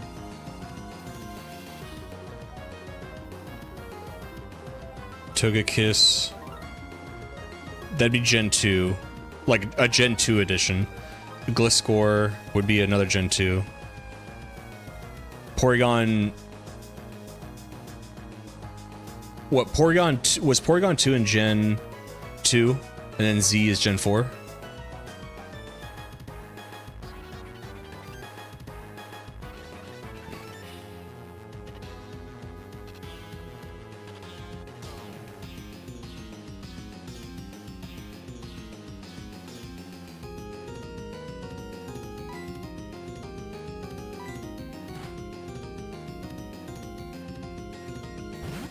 The baby boom. Yeah, the Gen 2 is the baby boomers.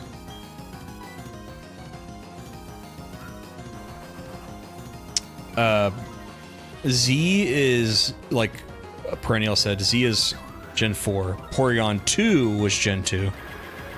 Name appropriate, of course. What's up, Shio? Catching them all is going splendid today. Welcome in, Shio.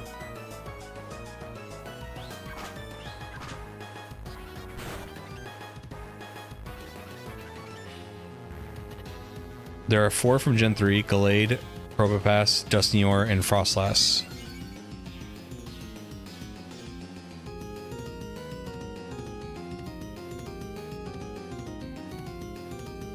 Gallade.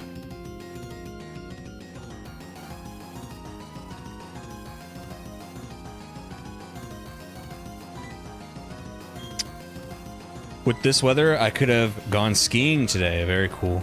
You're a very active man, Shio. You really live up life, man. You make me... You don't make me feel bad. I love sitting on my ass playing video games, so I'll be honest, but... I will say, I like hiking, and I'll go hiking this summer.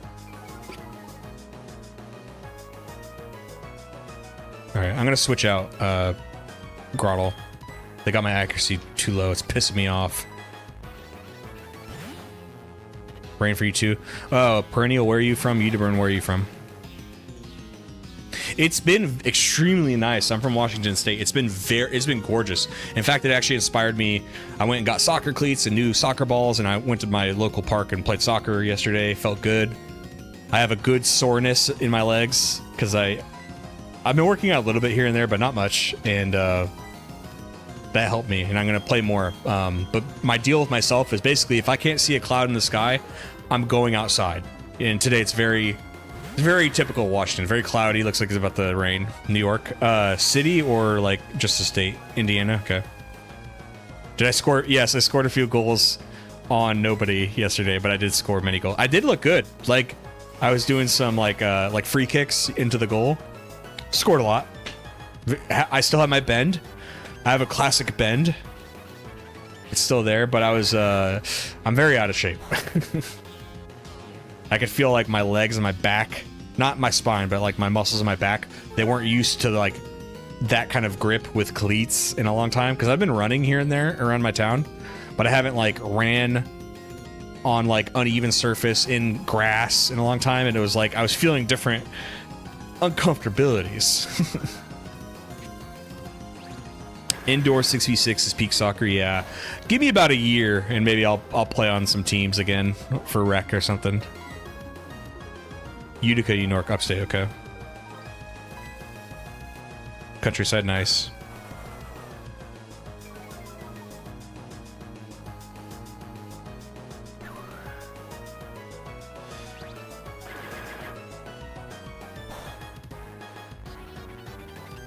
This 3DS came from New York. There's a Finger Cramp, I think is the company's name, but this guy makes the modded consoles, and that's where I got this 3DS from.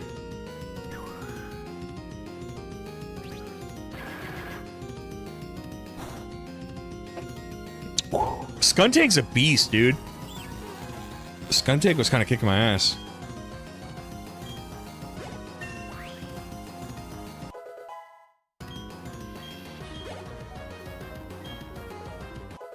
Chicago is an interesting place.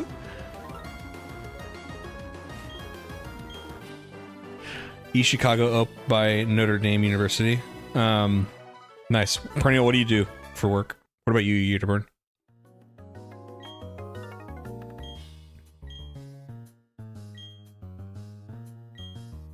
You're a statistical programmer? Jeez. Is there money in that? You drive trucks? Nice. Ah, so you can watch me anytime, huh?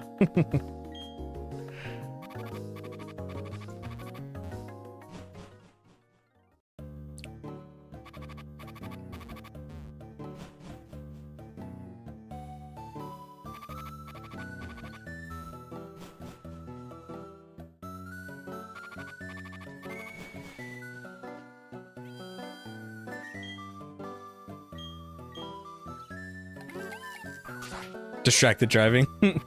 Well, hold on. If we can justify radios in trucks, you could justify having somebody stream up. You watch like 90% of my YouTube content. Thanks, man. Well, I'm hoping to give you a lot more. It's gonna be a very busy year. We're just scratching the surface.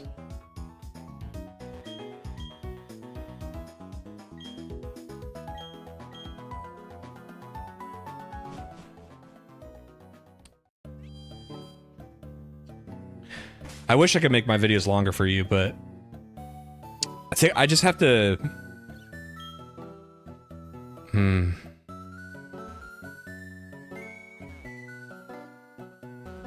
I kind of like the length of my videos, although, like, I want to get them... I think my audience likes longer videos. That's, like, the most positive point of...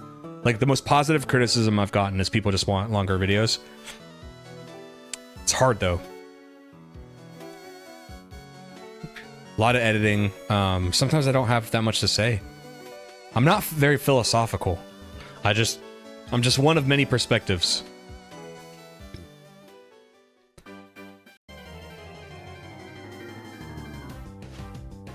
You got recommended my content on your school account today?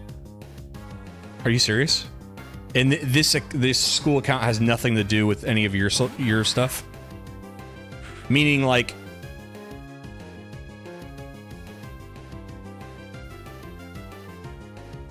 I like how you educate too, not like, hey, here's my playthrough of this. What do you mean can you explain that?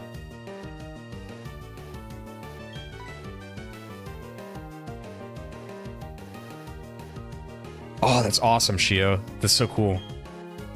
Were you happy for me? Were you like my boys coming up?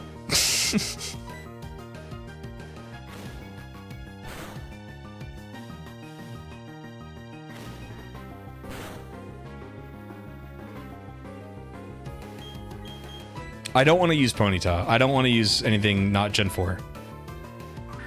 Thank you, Shio.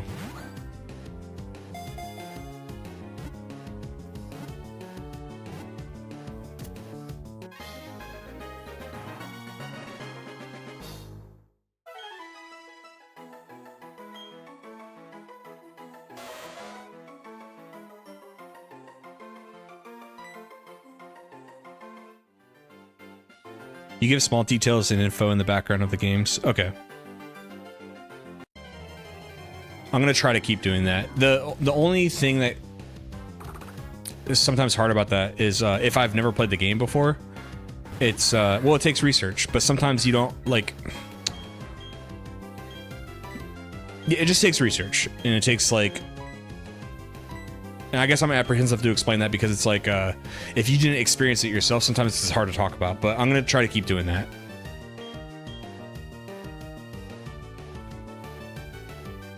It's not something you think. Okay, cool. Yeah, I'm definitely going to try to keep doing that. The hard thing sometimes is like, I like my Gen 3 video because I like talking about, it's a dangerous road because I like talking something about outside the game that relates to the game, but at the same time, it's like I try to think like, okay, they're here to learn about the game, and sometimes it's cool to like see a bird's eye view of it. Sometimes, but sometimes you can get a little bit caught up in a bunch of details. I was watching a retrospective. I forgot what the game was, but he got so into I realized I was watching for like 30 minutes. He still hadn't talked about the game yet. Like, the actually playing the game, and I was like, geez, dude. And I guess what's made content very easy for me is I keep just trying to make things I would watch.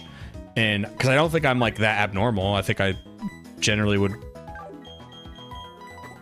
Content I'd appreciate, I think, is not like off the wall weird. So basically, if I get bored at my own script or my own talking point, I'm like, well, this probably would be boring to a viewer too. So that helps me, you know? So when I see like a video like that, I'm like, maybe don't get too entrenched in the bird's eye view. Like, stick to the game. I love that you made me charge my SP and finish my emerald. Thank you. Little thing that cool to know, but oh, sorry, I already read that. Your Gen 3 is a nostalgia trip. Nice. Appreciate it. What was this place called? Galactic? Team Galactic Eterna building. We want your poke...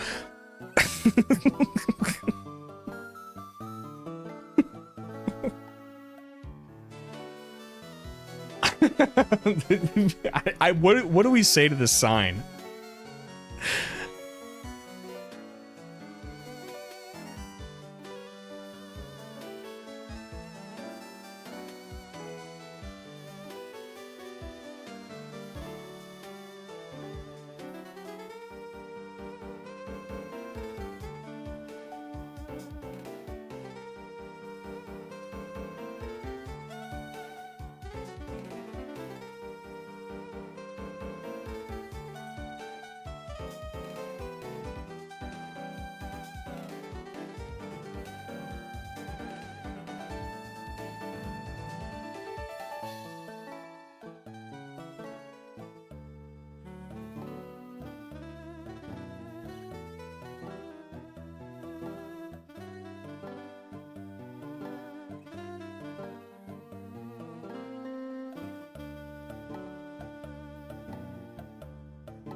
Team Galactic marketing team missed the memo about being discreet. Right.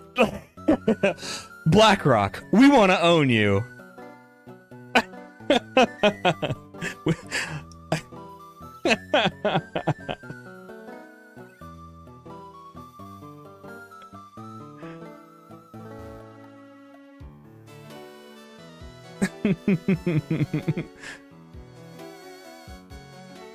McDonald's, be unhealthy. Oh, that's funny, dude. Let's come up with more companies where their slogans have to be as honest as possible.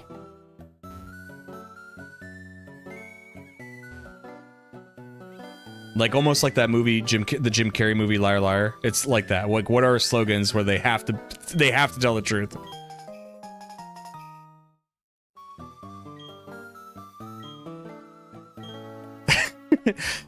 Nintendo Switch 2. Give us your money, idiot.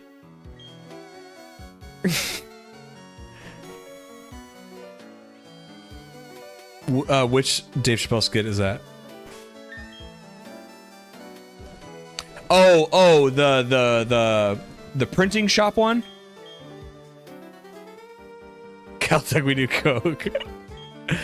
The copy, yeah. I know what skit you're talking about, but I forgot what he said in that.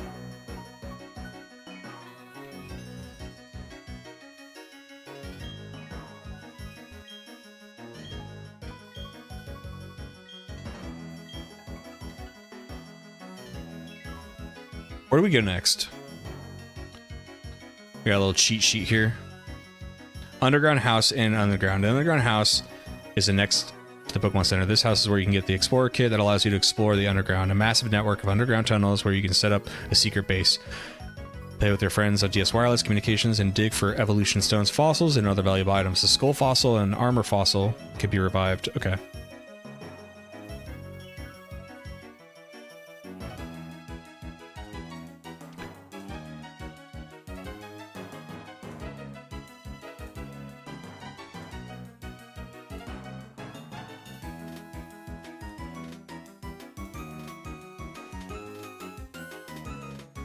Excuse me. Sorry.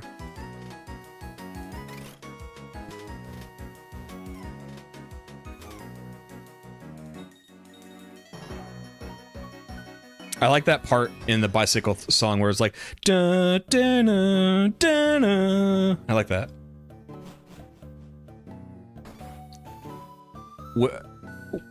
Where's the dig house? You should have the word with the man next door to the Pokemon Center. There we go.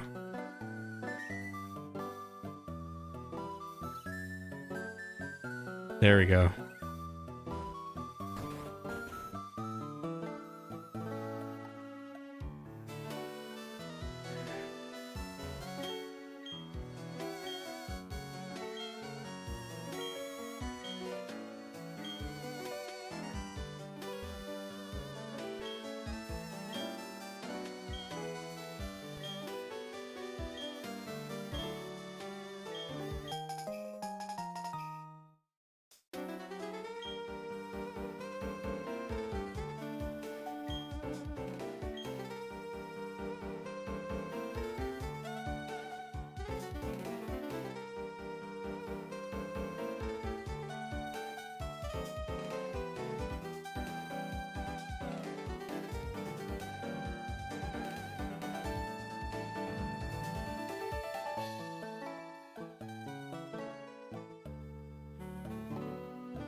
As you're playing these, will you play the remakes Brilliant Diamond and Shiny Pearl? Yeah, but I'm doing I'm going in sequential order. Meaning I'm in Gen 4 right now. Then I'm going to do Gen 5, then I'm going to do Gen 6, then 7, then 8. What is Shiny Brilliant Diamond Shiny Pearl? 8 or 9? Then I will do those. 8, okay.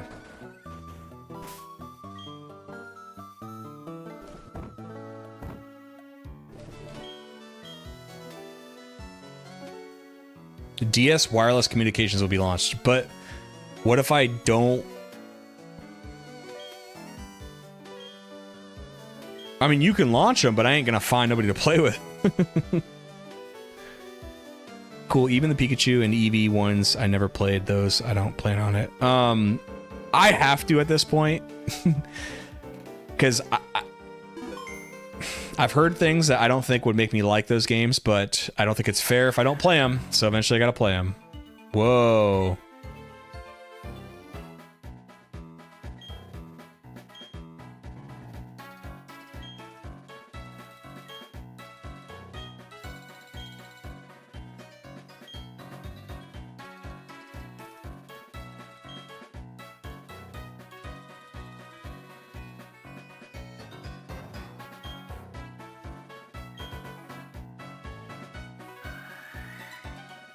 Weird that they... Why'd they do this where they put the gameplay on the bottom?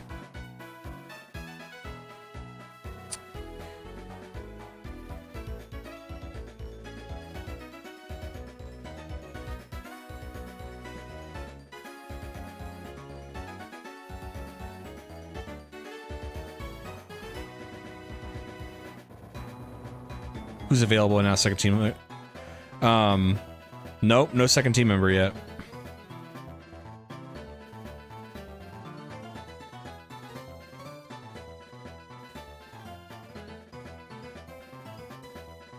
Oh, I can touch the screen to look for treasure. Hold on.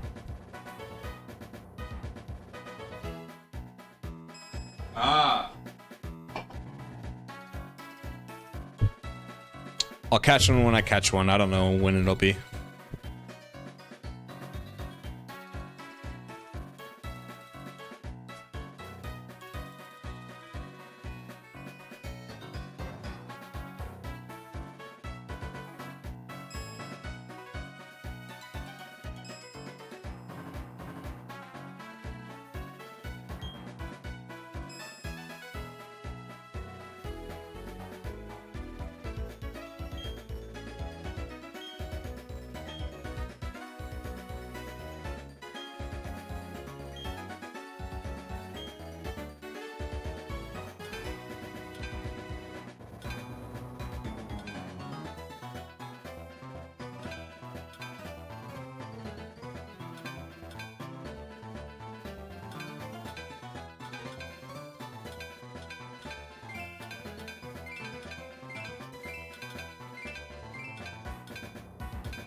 I obtained a green sphere, size 13.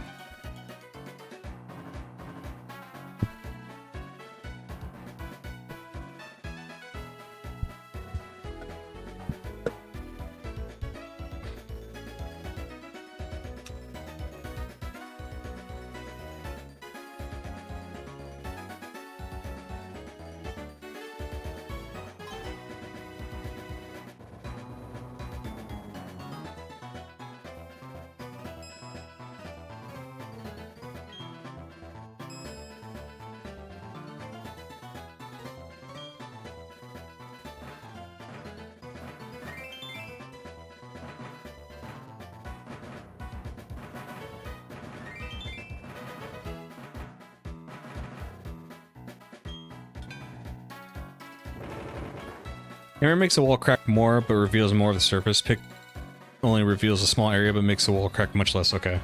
So it's like...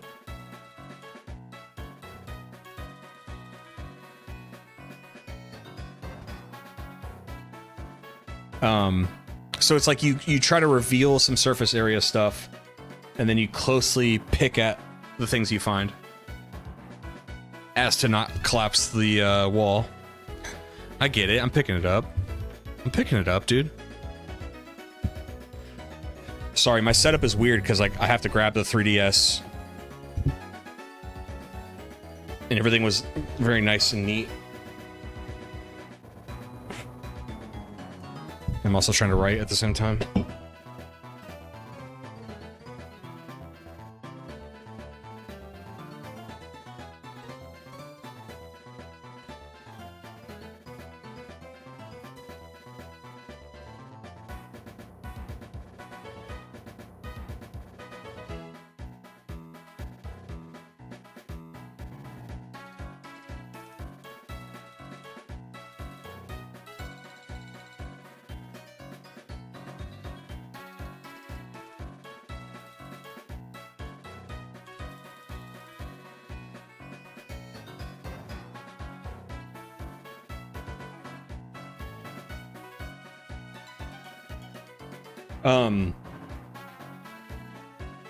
Is there like, can I get any of these fossil Pokemon or fossils now, or like are some of them I can't get until late game? Because I kind of want to add a fossil Pokemon to the party.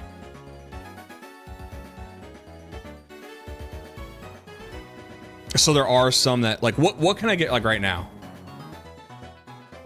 Fossil Revive is in the first Gym City. Okay.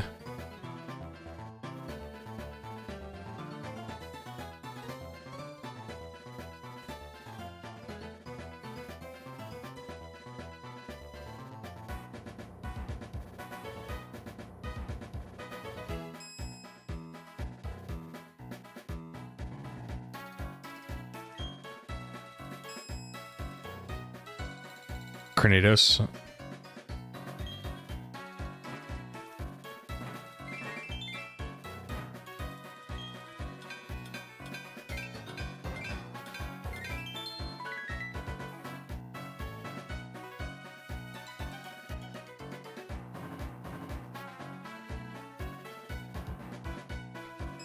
It's funny, I can see the bigger screen on my monitor because I think my eyesight sucks or something.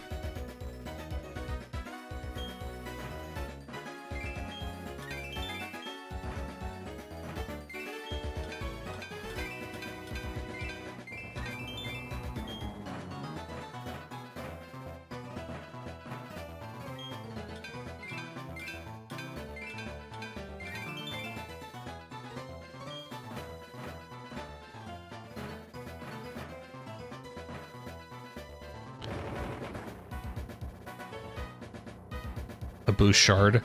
When I find a fossil, like, hold on. I have so many questions. So if I find a fossil, will it be whole, or do I have to find like a bunch of fossils to create one fossil?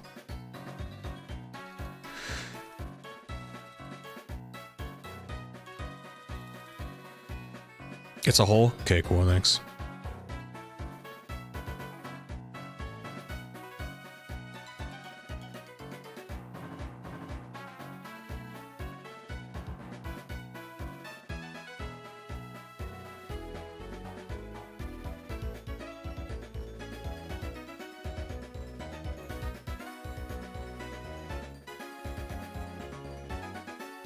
Grind time, yeah, unfortunately. Is Bronzor a Gen... Bronzor is a Gen 4 Pokemon, yeah. I can get Bronzor and Stunky.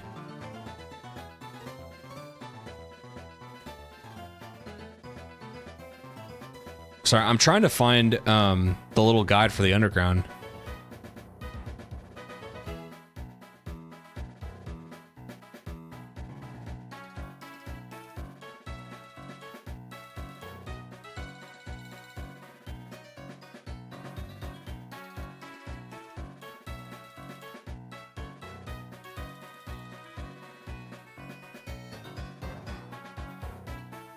Yeah, post the link.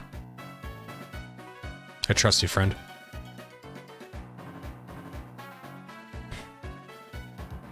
Okay, so pre-national decks.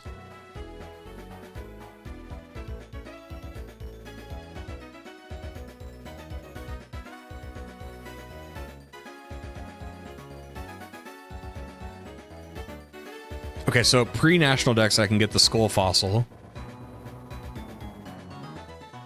I think I'm on literally the same page right now, parallel.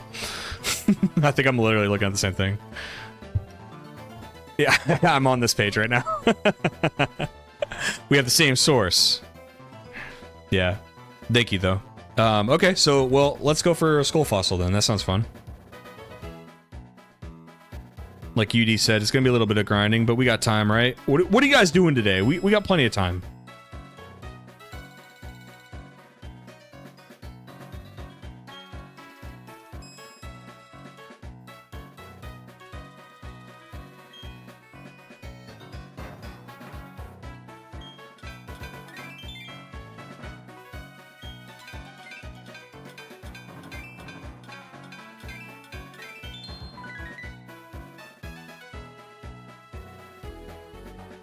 You spent hours in the Sin Underground.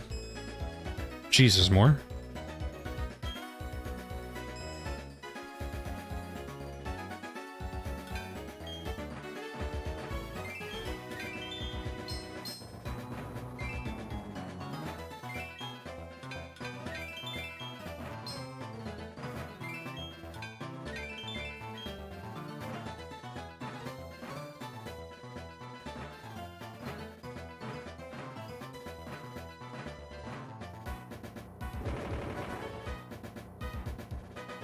Don't leave the underground until we have it. Let's do it.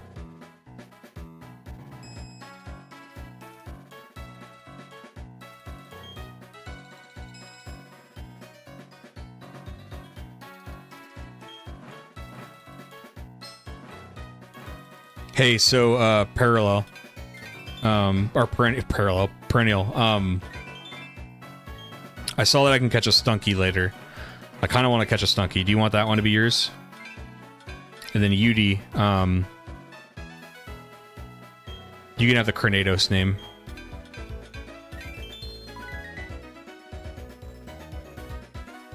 What are the spheres good for?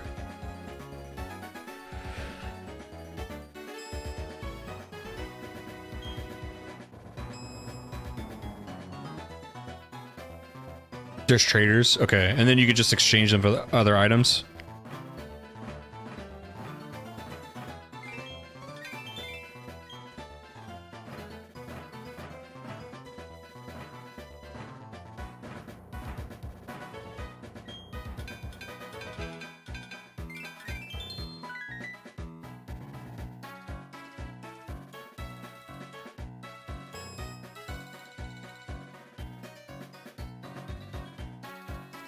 Okay, thank you.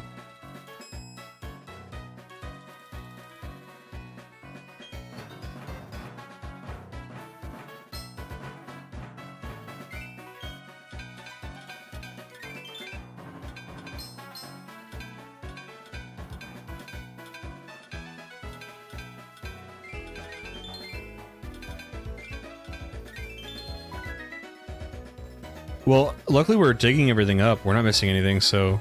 Because, like, the worst fear is missing a fossil. But I think perennial, you were saying that, like, it's hard to miss, so... Oh, it tells you there's 2 confirmed things. Okay, cool.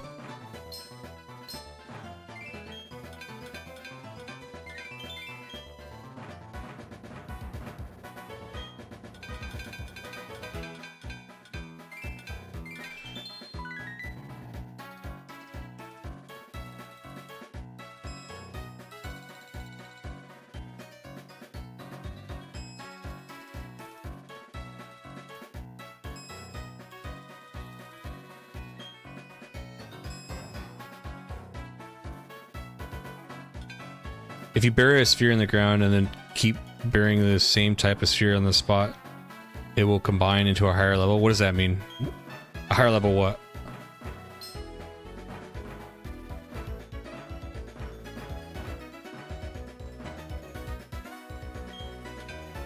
What is this?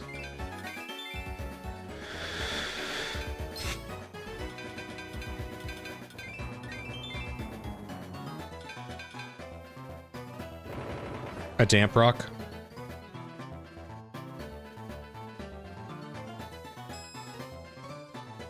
Is there nothing else? Oh man, come on. Do you just have to keep running for more sparklies to show up? Or do I have to leave? Am I done? Am I cut off for the day?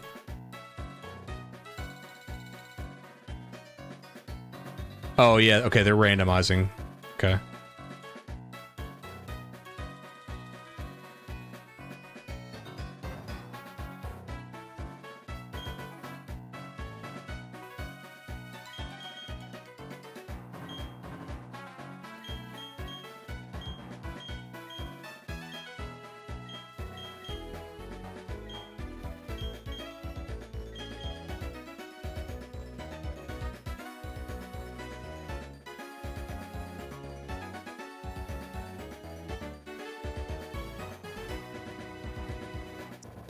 By the time I get to these sparklies over here, they're gonna disappear.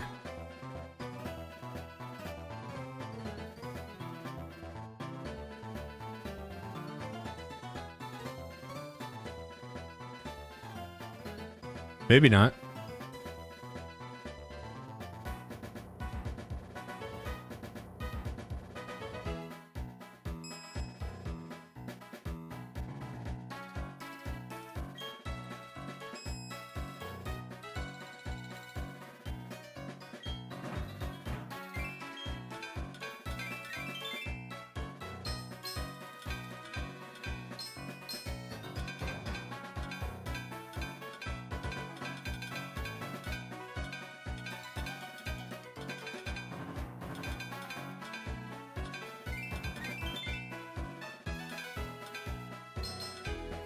Shit.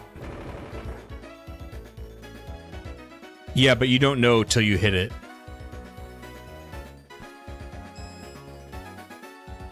Like, it's not like I see it and I'm hitting it on purpose, is what I mean.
Hey, it worked.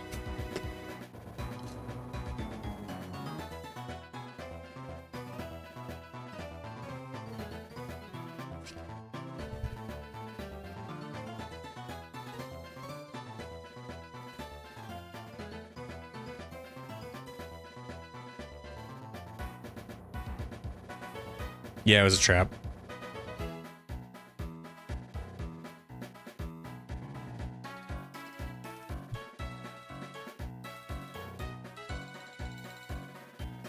It's a trap!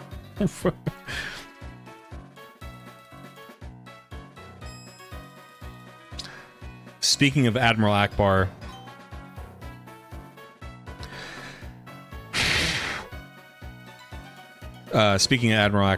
I would like to do Star Wars Knights of the Old Republic here soon. I think Star Wars may have some parallel fans in it for Pokemon or Zelda.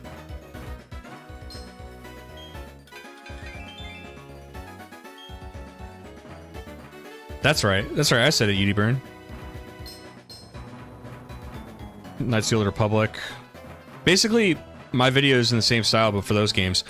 I want to play Coder 1 and 2. I want to play the Pod Racer game. There's even some I didn't grow up playing that I want to play. Like, I never beat the Pod Racer game. I think I only played, like, the first couple levels as a kid. Never played the Bounty Hunter game with Jango Fett. Definitely played, like, Battlefront.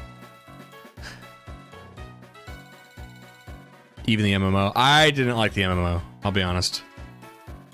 Pokemon and Star Wars are my two favorite franchises. Okay. Oh. Maybe you won't like me. What kind of fan are you of Star Wars, Perennial? Can you put it into words? Oh, you too, Udiburn? Uh-oh. I might be pissing some people off.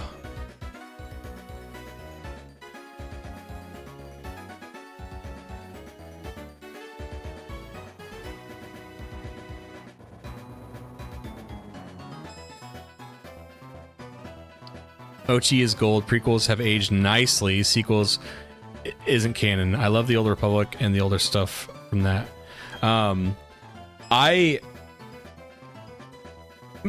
Perennial, I'm mostly with you. Although the prequels came out when I was probably perfect age for them, I actually grew up with the originals on VHS. You know, the prequels came out when I was like... I would have been like 7 or 8 when episode 1 came out. But I don't... It's weird. Even though that should have been like my Star Wars, earlier than that in the 90s... My uncle got me into Star Wars from those classic that... Oh, I have it.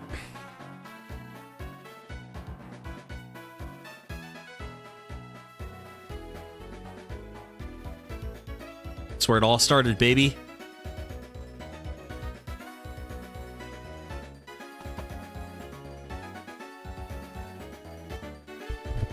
But okay, it sounds like all three of us agree on Disney, but on the Disney era.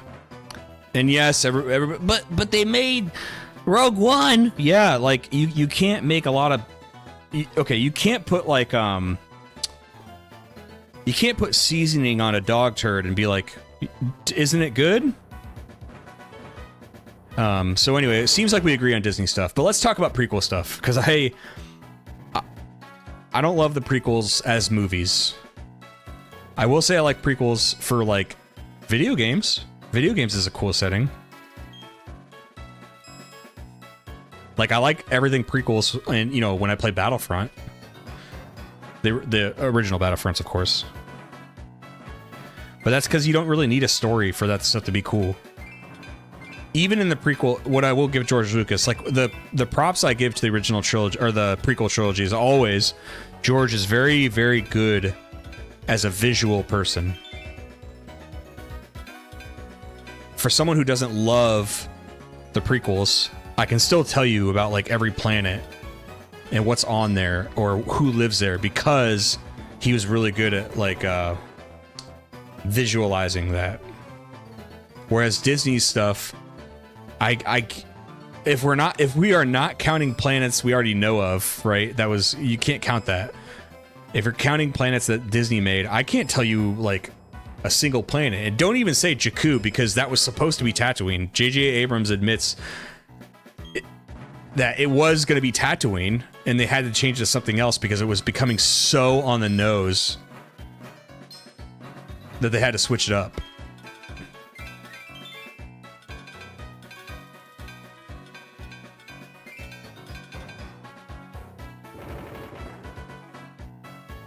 The prequels have some issues. I think it has more than some.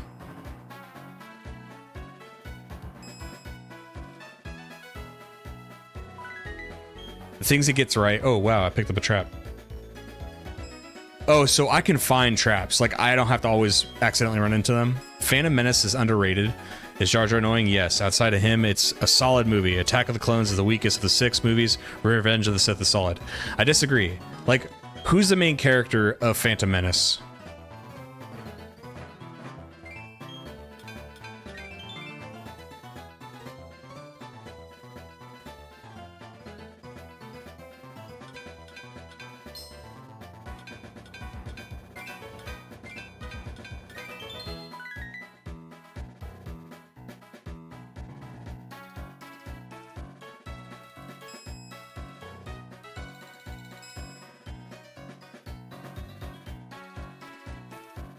What do you mean you have a whole theory on that? That's a simple question. Who's the main character of Phantom Menace?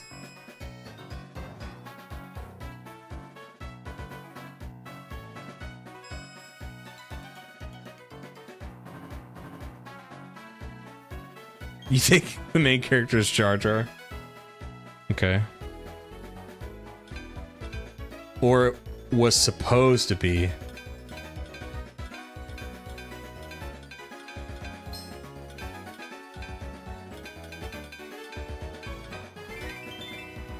No, I'm at who is the main character? Stay focused. Oh, you mean the Jar Jar Sith thing? No. By the way, we have to distinguish like good movie to a general audience, not good movie to like a super Star Wars fan, right? Because it wasn't released on a subscription basis online for super fans. It was released to general audiences. So because back when the prequels had first come out, I remember, by the way, I like them, but I was a fanboy. Fanboy to me is a derogatory term.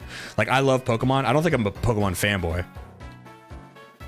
That is fair too. General public probably thought prequel trilogy was meh or bad.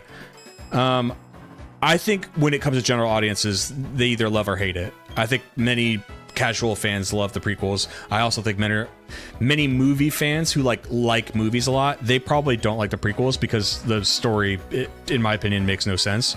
For example, who's the main character of Phantom Menace? Like, I will say it's a gotcha question because I don't think there really is one. And I will say I have responses to whoever you say. By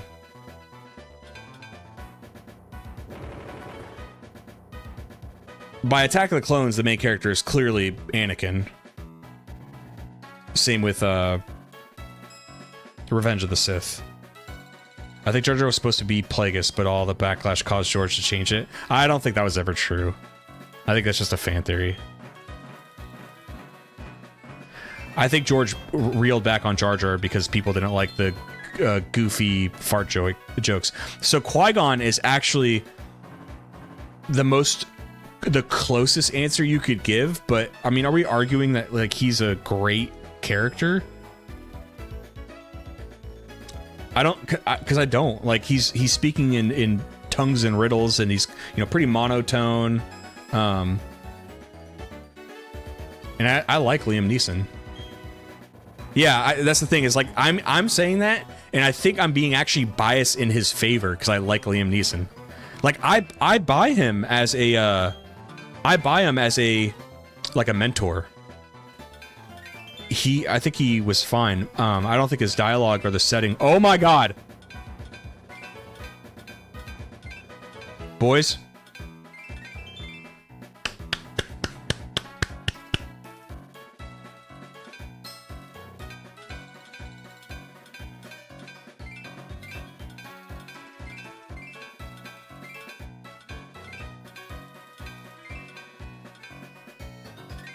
Oh, we even got that. Like, last hit. Last opportunity. Skull... Okay, it said my bag was full, but it said skull fossil was obtained. Thank God.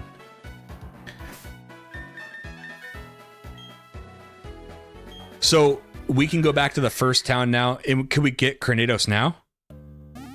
Okay, I will drop the theory because it's just a theory. Anakin was meant to be the main character of the prequels. Yeah, it's just a theory. Like, it's a fun theory, I give you that. But I don't think George was ever going to do that. I think he backed off. I think he did back off of Jar Jar because you could take what he said. George said, he's like, oh, Jar Jar's going to be like the droids. He's going to be the comic relief. He's going to be the character that the audience can, a younger audience can identify with. And then he backed off because there was backlash to him. But then George, you know, like, George is human. People don't think he is. People think he's a god, but he's human. And like, because he's said stuff like, oh, people just weren't ready for a CGI character like that. Really? Really?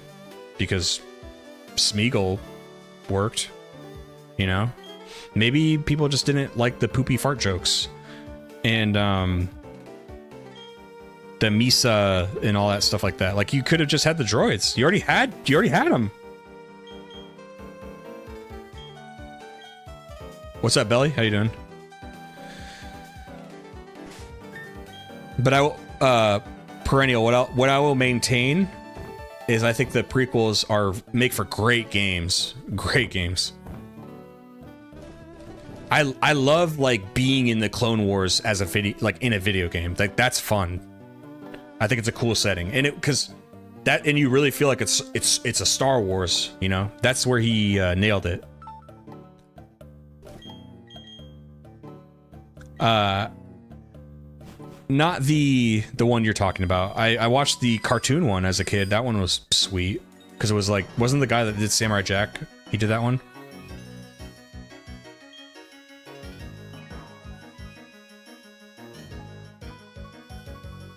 I can ride down Cycling Road and end up in Hearthhome City. It's a fast and fun ride. You should check it out. Okay, so you're gonna force me to do that. That's annoying. The original is good, but the second iteration is amazing. My only retort to that is, like, I don't think it would make me like the prequels any better. Because even if what you're saying is like, no, like, it will enhance the experience. Like, I don't believe that. Like, I don't believe that, okay, I have all this great context now and I can put it here. It doesn't mean I'm going to like the acting any better. It doesn't mean I'm going to like the plot any better of these. And I've heard nothing but good things about the Clone Wars series, though. But what I'm saying is, like, my EXP share, great. So now when we get our new team member, Kratos, hopefully he'll be ready to go. It fleshes out things in the movie doesn't. I appreciate that from, like, a fan perspective, and I can see why you would like it, being a Star Wars fan. But for, like, when I say for me, I am a Star Wars fan, but I'm more like OG movies and the prequel games. But for me, it's like, I don't think that makes a movie better. Because, okay, back when the prequels had first come out, there was a lot of complaints about Phantom Menace, and a lot of things was confusing to just general audiences. And I remember,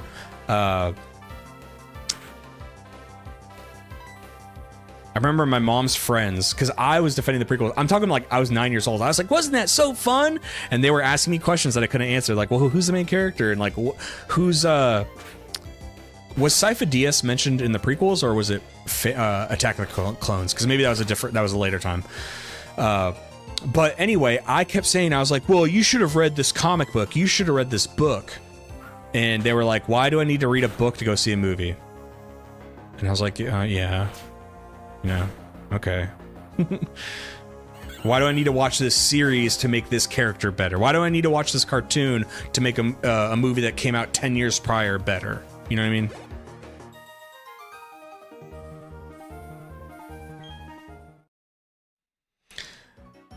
But what I will give you is, perennial, you sound like a Star Wars fan. I give you that, if you already like the prequels, that the Clone Wars is probably an awesome, like, an addendum. And it gives you much better, like, context to stuff now. And now you can watch it with a different perspective. Because, like, what I was saying in the Godfather video when I was still working on it was, so there's the Godfather movies, right? And what they do really delicately is any gaps that wasn't shown on screen in the movie is, like, they give you context to that stuff, and like you play in those moments that aren't on screen. And I was like, that's such a cool thing, because it doesn't mess up anything from the movies. But now when you watch the movies, you go, oh, this is what happened for that scene. that we didn't get to see on screen. It's kind of cool. Original trilogy is your favorite? Yeah, me too. If it wasn't already obvious. But Perennial, do you have a favorite game of Star Wars?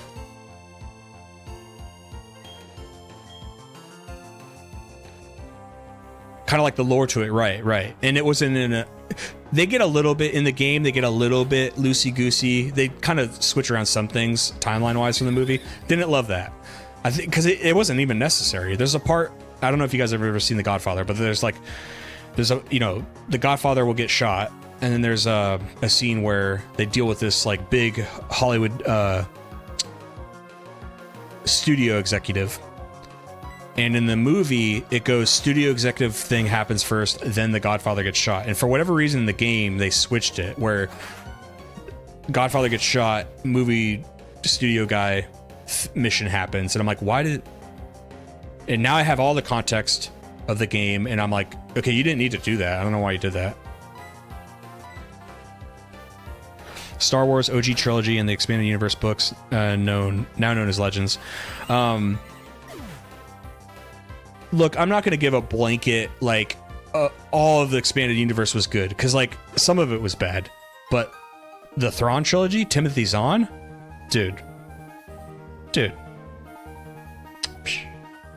Battlefronts, 2004, 2005, Coder probably, okay. What about, I'm going to make you choose between Coder and Coder 2. I'm a Coder 2 guy. I like Coder 1, but I like 2. Because 2 is great, and it's not even, like, finished. It wasn't even a finished game, and it's awesome. And I've long been like, okay, I feel like there's fans that love, and some of it kind of intermixes at times, but there's fans who love, like, the philosophy of Star Wars and that aspect to it, and then there's people who like flips and lightsabers and explosions, right? Coder, like, really nicely meshes them, where, like, you're in, especially Coder 2, like, you're getting a really good story, and, like, you're getting into the philosophy, because Kreia, her bitch ass, great character, but she makes me so mad. She's like tendrils on your brain and, like, poking and prodding you. And I love where you can in the game you can save. She'll scold you for one decision, and then if you do the other thing, she'll scold you for that too. But then it's intentional. Like, it's not like, oh, the game is just trying to pick on me. No, she is messing with you. She's messing with your brain. Oh, I cannot wait to play.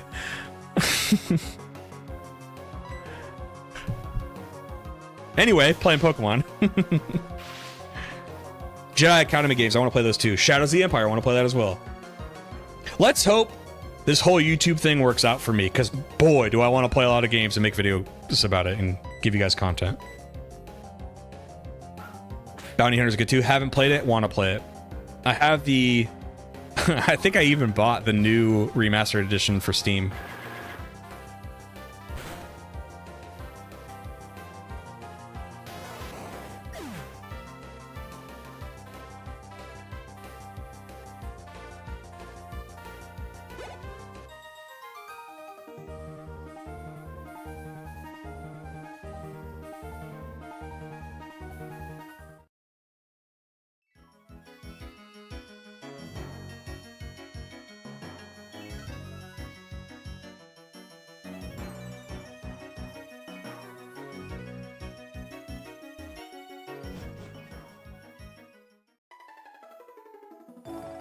To explain the Pikachu stuffed animal, I paid $1 Goodwill for it. It sells for...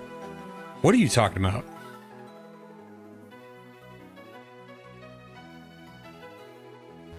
Did you post something in the Discord?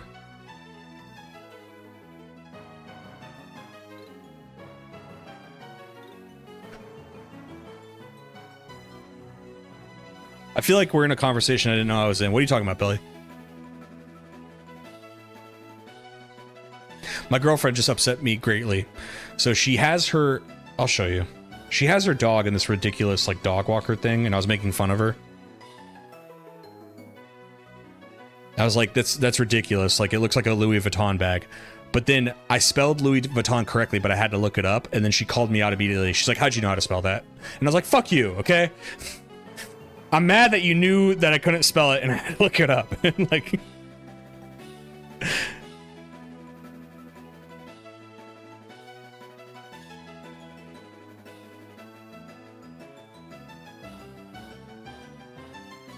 Earlier in chat, sorry I missed that, Billy. I don't know where that was, but I apologize for missing that. Usually I'm pretty good with chat. But you paid $1 for a Pikachu and it sells for 200. Did you know it when you picked it up? And are you going to sell it? Or are you going to hang on to it? What are you doing? What makes that stuffed Pikachu more popular than the bazillions of other ones they've made? Are there levels to this game?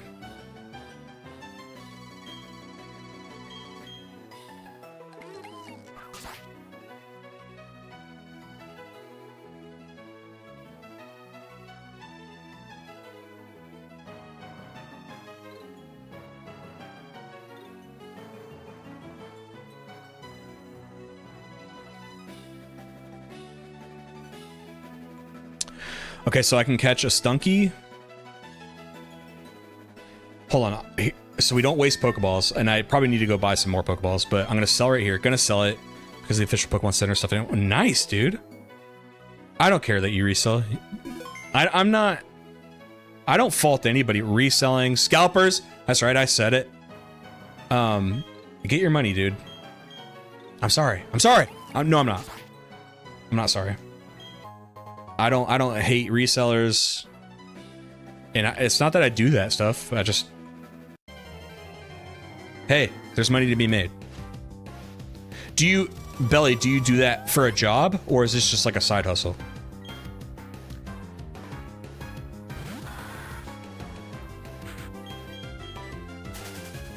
You gotta do what you gotta do. Yeah, I mean, like, if Belly's not getting the money, somebody else is. And you know what? Belly watches my stream and supports me, so I want you to get the money. How about that?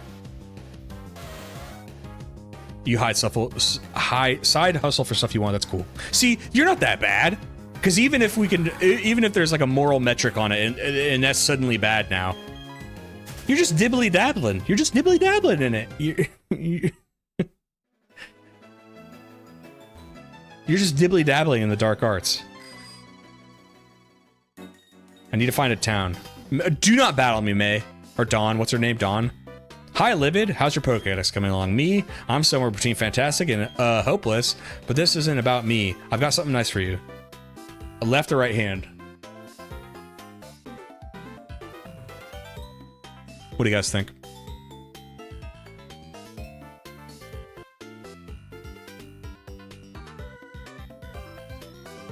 Right? Okay. You want... Oh!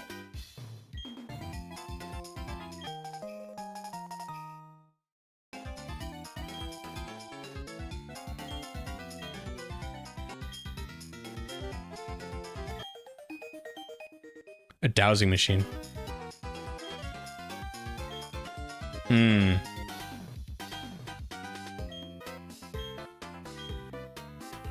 Does a VS Seeker work like in Leaf Red? Leaf Red. Fire Red and Leaf Green?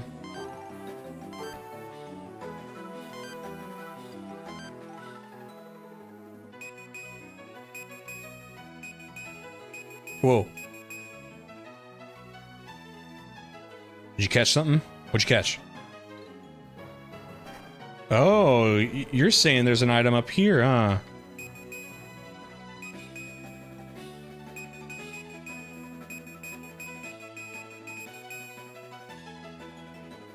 There is an item, my god.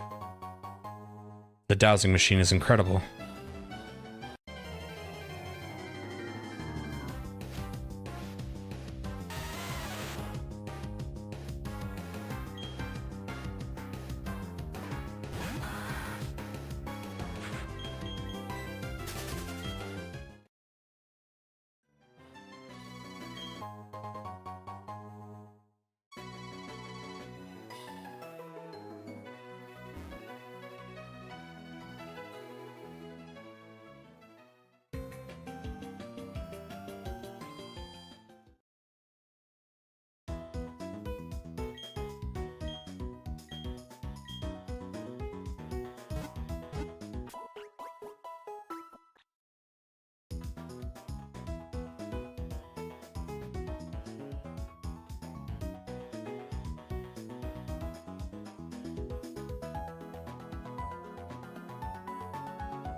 I just shared the 5 Pokemon Center plushies I got for $7 in the Steam channel.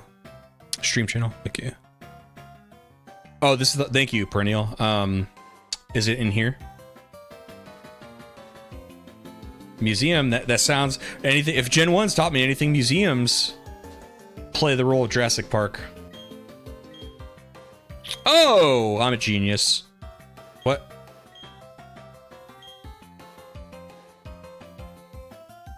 I do have a fossil. Please, God. It said I obtained it.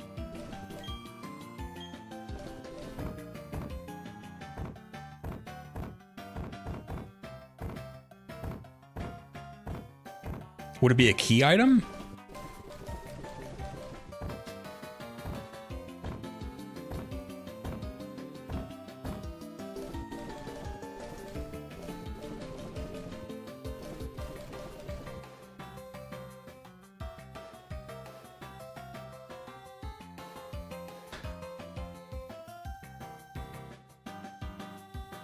It said I obtained it. It's in my underground inventory. Well, hold on. So, do I go underground to take it out of the bag to bring it back up with me? Oh, Jesus Christ! Are you kidding me? No, that's going in the script, if that's how that works. There's no. That's some Gen 1 jank. No.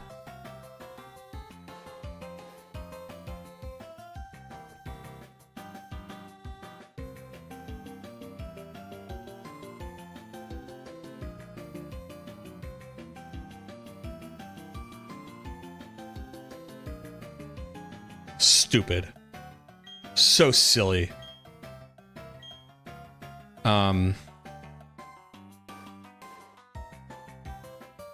Nice.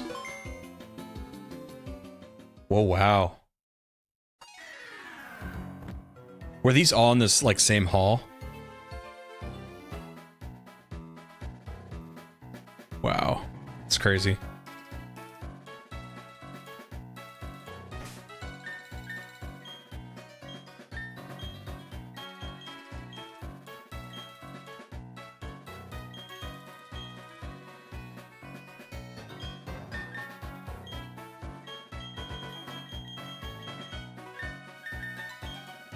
All right, that wasn't so bad. I'm not going to complain about that.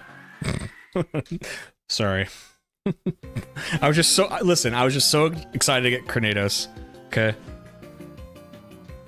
Okay, so I'm going to save scum.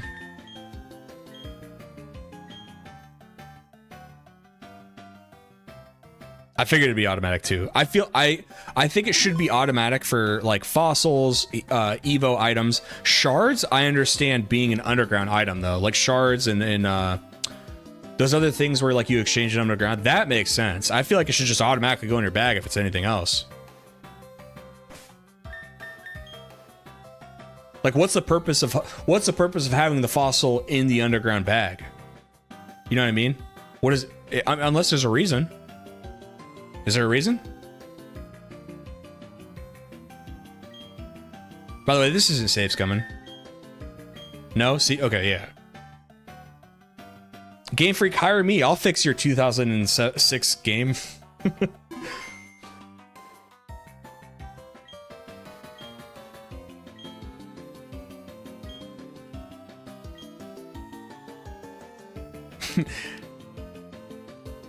I love how you go outside now. All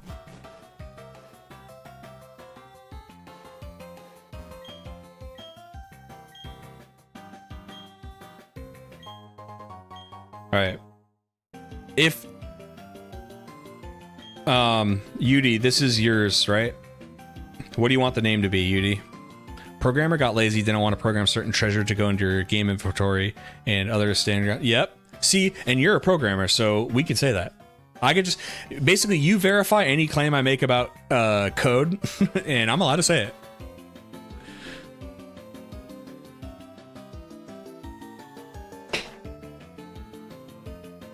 My pick? Well, okay, we'll call it,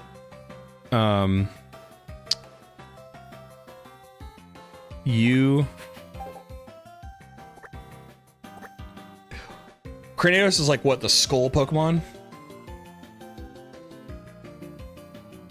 You don't have proof of this, like, I think you're right. I mean, but like I said, if they don't have an answer to my question of what use would, like, a fossil or an evolution stone have in your underground bag, if they can't answer that, the probable reason is that they were too lazy to just make it automatic. But then again, like, yeah, because it can hold other stuff. So I don't know. I just feel like they should have done it the way I said.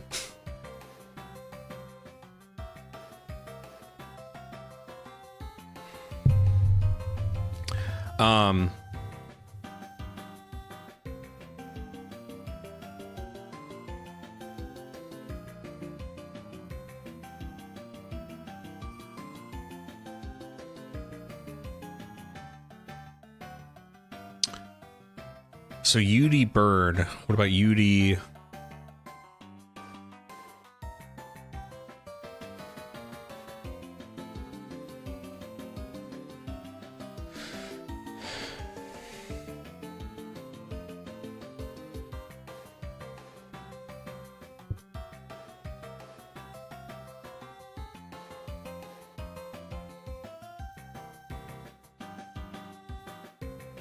The headbutt Pokemon. What about UD Butt? UD Butt? Cool. Cool name. It's like a Pokemon fusion, that's like a Pokemon fusion naming system.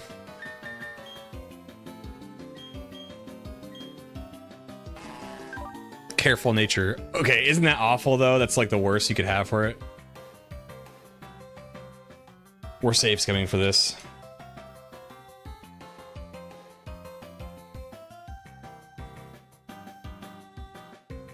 Yeah, I did save. Yeah, we're fine. Careful is... Wait. No, careful's fine. It lowers special attack, raises special defense. I think that's fine. Right? Because he's a physical attacker. I'll keep that. I just didn't want anything that directly took away his good things. Is all it's like. Yeah. I don't mind that he doesn't have like upped attack or like upped speed. We're not playing competitive, you know. I'm fine with this. Look at this. Oh my god. 59 attack and 31 speed. Holy hell. Okay. We're keeping that. Perennial, what do you think our Stunky's like stat should be? Because I'll tell you right now, I'm fine with any neutral nature. I'm fine. Like we're not EV training. We're not like battling or whatever online. So it doesn't need to be perfect. I just don't, my caveat is I don't ever want something that directly takes away from like the thing they're good at. That I will like catch multiple Pokemon for.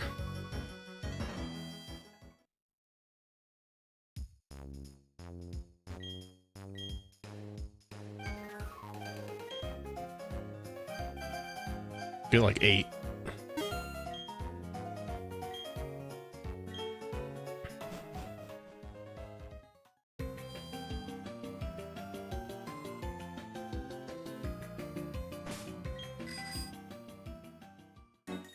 Ever since the Underground, I've actually been playing on my actual 3DS. Here. I want to play my game controller now. Bam.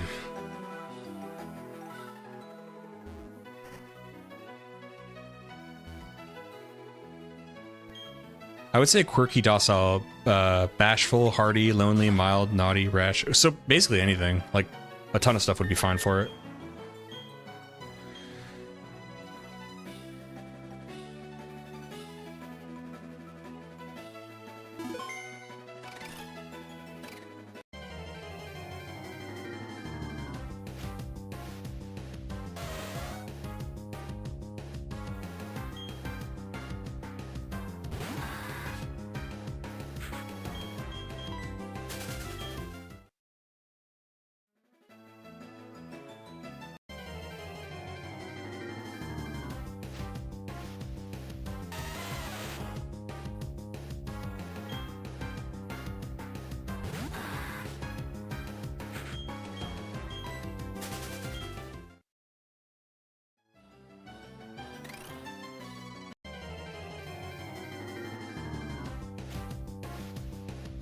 Hey.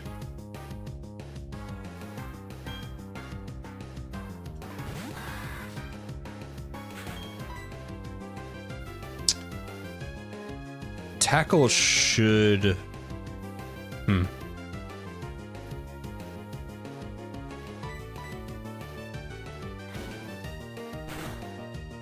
Does it really? How can you tell you ran the numbers?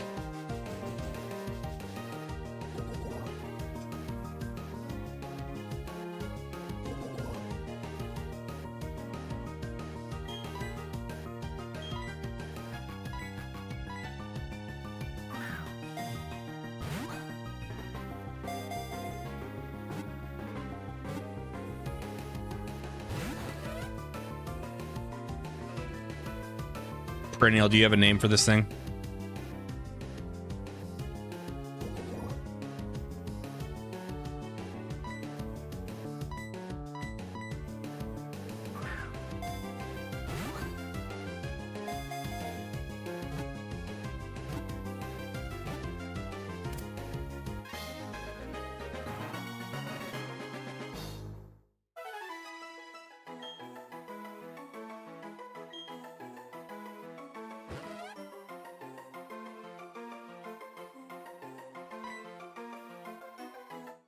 Wait, I said no to nickname. Fuck.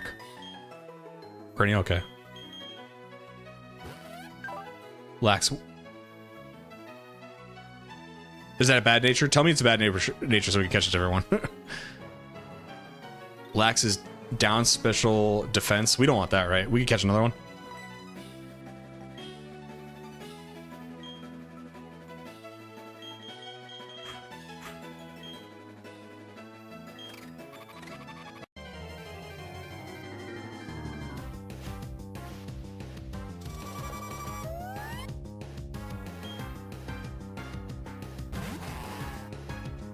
I love the sprite for this thing, dude.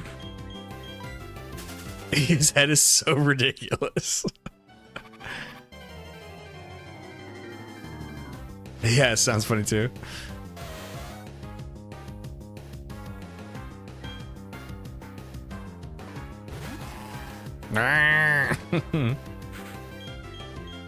Oh, is it the Ivy calculator?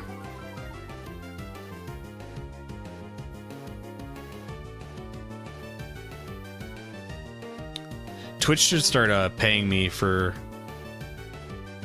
all these bots I keep smacking down like whack-a-mole.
What's up, Belly?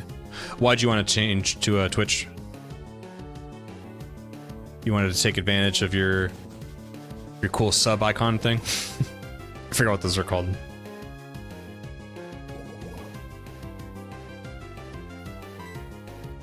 YouTube lag? Oh man, sorry man. I don't know if that's my end or not. Do you think that's me?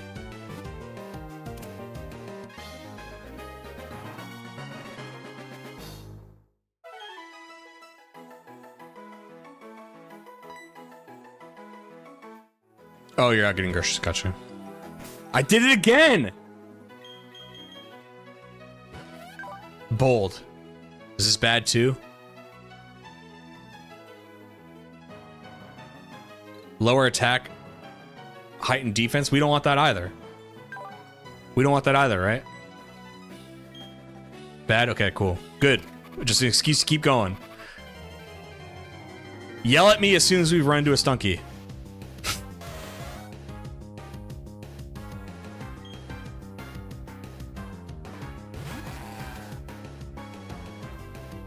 It's funny how many natures we are willing to accept for this thing. And we're only getting bad ones.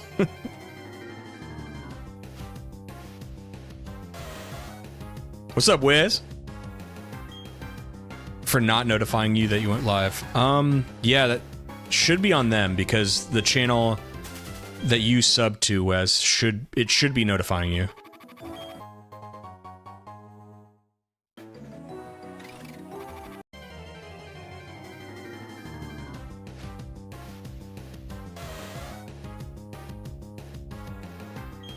I'm hearing things.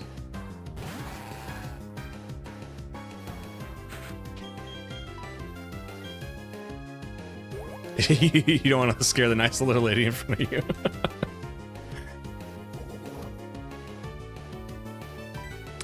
How are you today, Wes?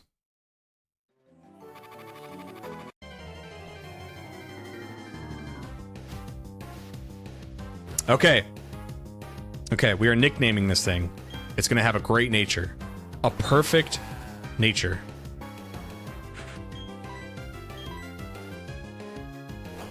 Don't kill it. Please don't kill it. Okie dokie.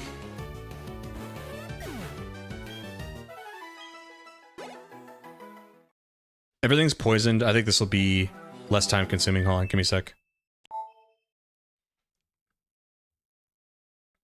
Don't worry, we saved right in front of the patch.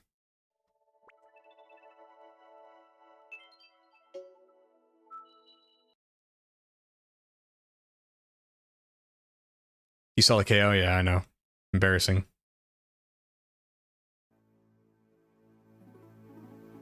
I knew, so it has an incredible attack stat. I knew takedown would be too much. Didn't care.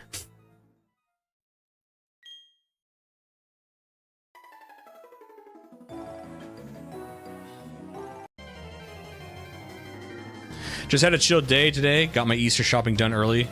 Just been watching English Premier League soccer all day. Nice, dude. I used to, before Seattle got, I know the MLS isn't the same as European soccer, but before Seattle got a team, like, I don't want to root for a rival team's team, like in America, so I was like, oh, I'll watch the Premier League, and I became a huge Chelsea fan. So, I still will root for Chelsea when they're on.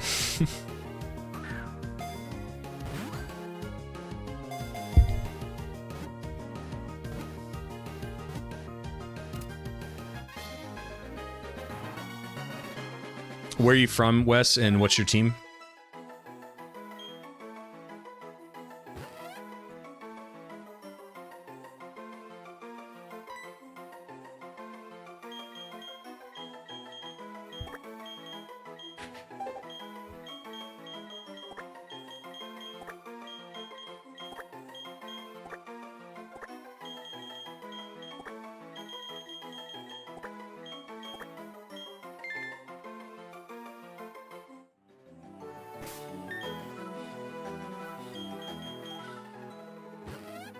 Asheville?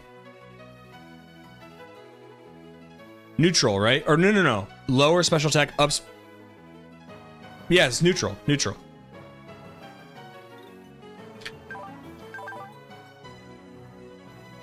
I'm fine with this. We got it. We nailed it. This is the one.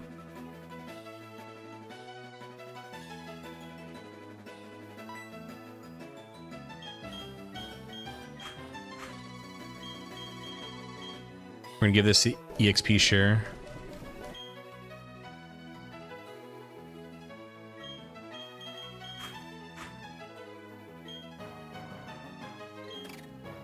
Yep, team's coming along. I told you. We just had to wait a little bit. We just had to wait.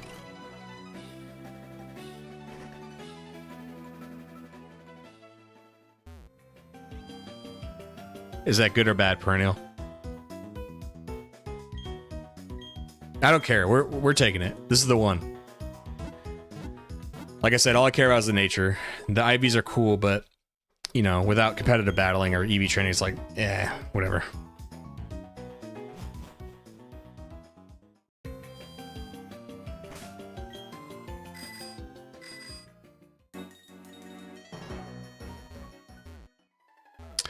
I'm from South Africa. Support Manchester United because of my father and his father before him. Wow, crazy. So they were there for the tough times.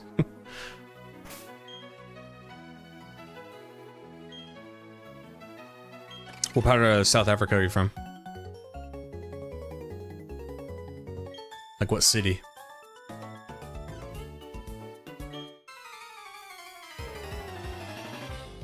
I used to have South African guy watch me in my Magic the Gathering the days. Younger guy.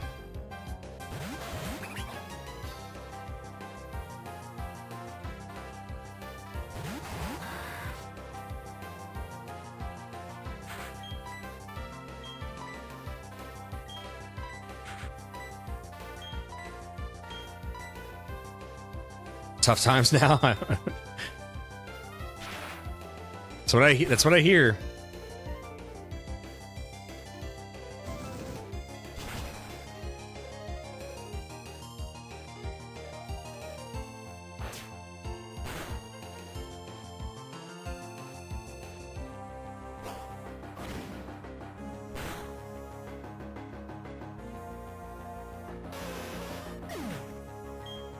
Cape Town, big city.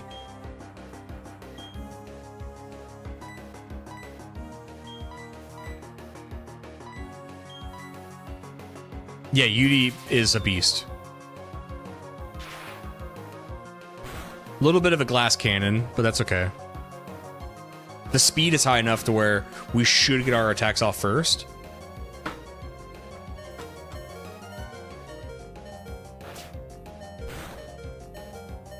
Okay.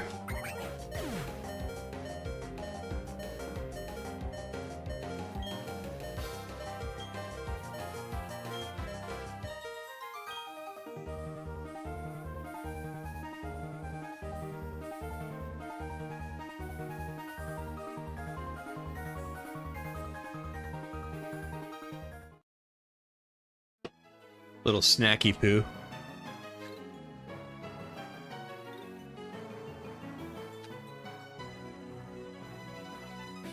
Wes, it's the first time I did it.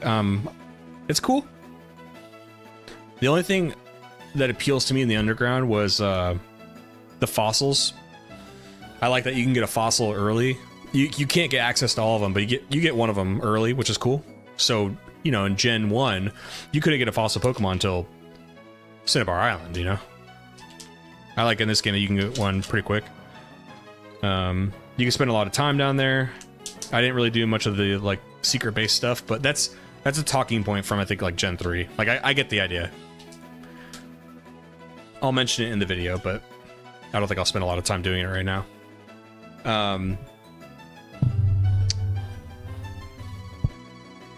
If you want items from the underground, I think it's fine.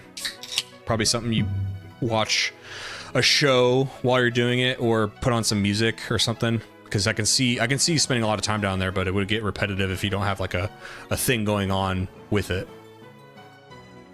Yeah, you can get evolution stones too. Yeah.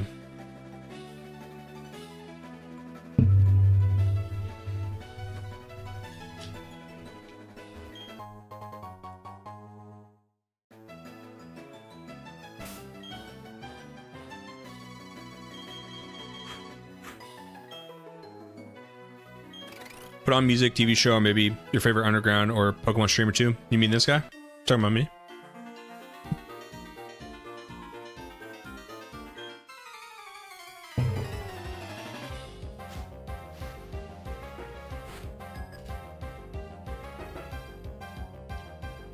But will you watch me when I don't stream Pokemon? What happens when we do Majora's Mask next? Will you be there? When I said that, I heard the Michael Jackson song in my head. Will you be there?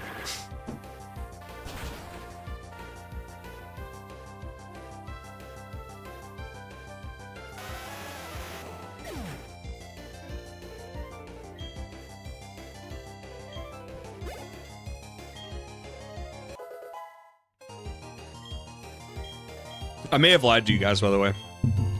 I might not stream that. I can't exactly put my finger on it. It's hard to explain. I don't want to go. I'm going to use smoke screen. Sometimes there's games I don't want to stream because I want to have like I want to have the intimate experience. But it'll be a last second thing. It'll be like, should I stream this? Should I not stream this? Or how about this? You know, Majora's Mask, there's a lot of dealing with side quests to get other masks. There are story missions tied to that. Maybe, but I don't know. I don't know.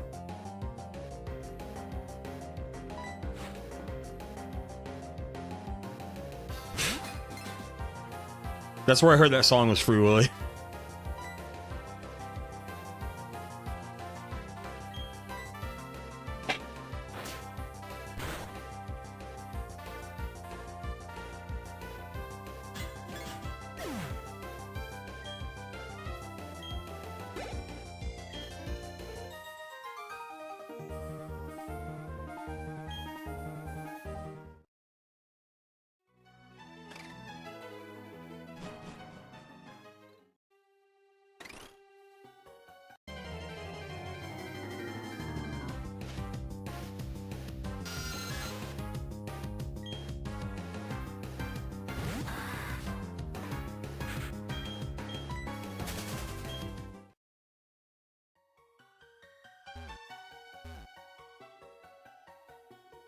Oh my god. Who's this?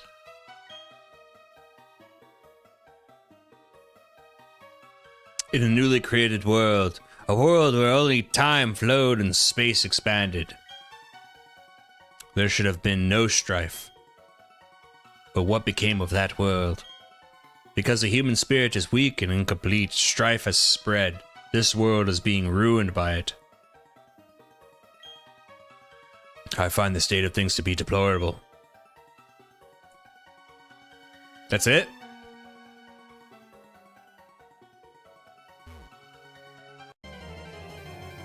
Alright. I just imagine me, 10-year-old kid, like, alright. Okay. Good to know.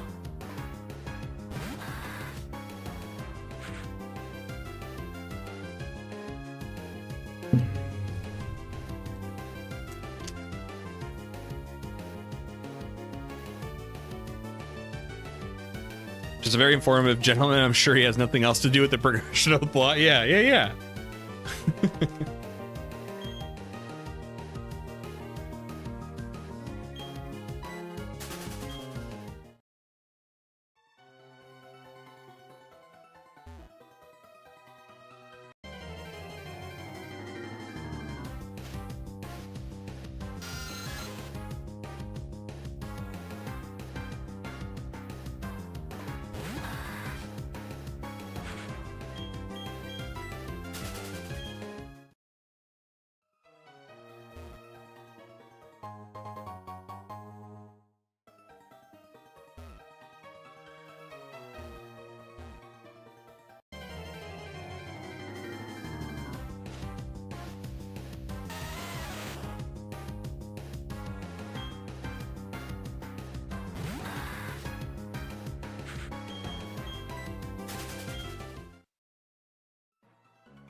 Yeah, which twig is what's it, like 32 or 34? Sometimes these starter Pokemon evolve at like something before 36. 32? 32? Wow. When I threw that out there, I was like, it can't be 32.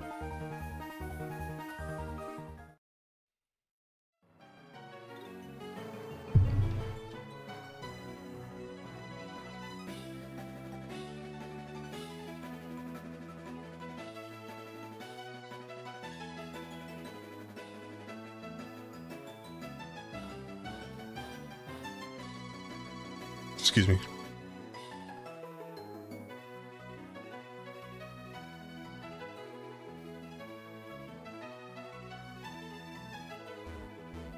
Do you guys have an opinion on timestamps in videos? Like specifically my kind of like longer form videos. Do you care? Do you watch like a video all the way through? Do you prefer timestamps?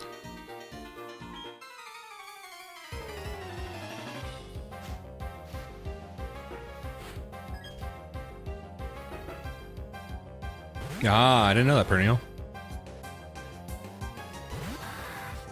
You watch them straight, okay.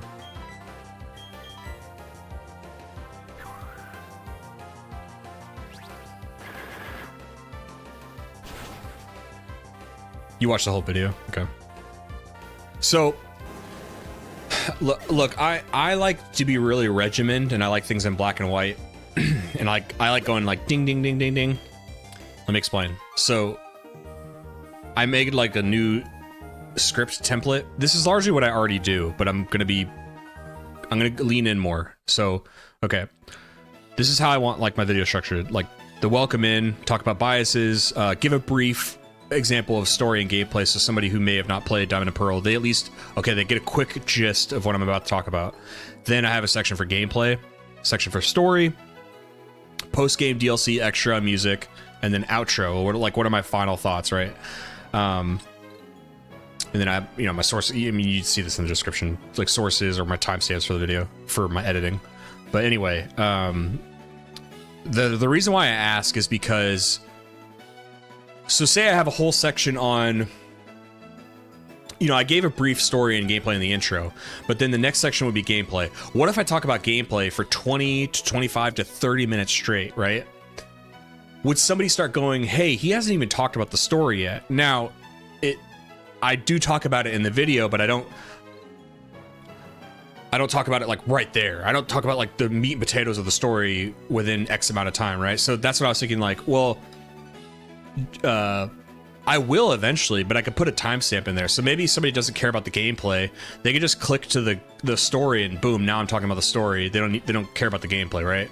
I feel like my bases will be covered. And I guess my only apprehension, it's not even a thing that people have complained about, but I guess I would worry, like, what I'm also trying to say is, like, I think this will help me be more concise, and I might be able to write even more to make the video even longer. Because sometimes I get, like, a little intimidated, like, my thoughts on a game are like a string of consciousness, and I'm just, like, grabbing stuff, I think this will help me be more concise and stay on topic. It might make it longer, but the only thing I'll worry about is somebody would be like, well, he spent the last 20 minutes talking about gameplay. I want to know about the story. It's like, well, if you want to know about the story, here's the time. You can just skip the story if you want. I don't mind either way. Just the timestamps, if I zone out or step away for a moment, I can easily find where I left off. Okay. If the video is going to be instructional with different sections like timestamps, but if you're just doing like a regular playthrough video with just clips throughout the game, then I don't really know. Okay, got you. Like a stream, I mean, try it. You'll never know if it helped people react to it. That's great. If people don't bear, it doesn't seem to bother, then you know it. Okay, I got you. We'll try it out. I don't think it'll be that hard. Especially when I very intentionally made 5 sections, and I wanted 4. Maybe I can still make 4. I can maybe do outro and post game in the same thing. You're fine, Billy. Don't worry about it. I appreciate you answering. Be safe on the roads, friend.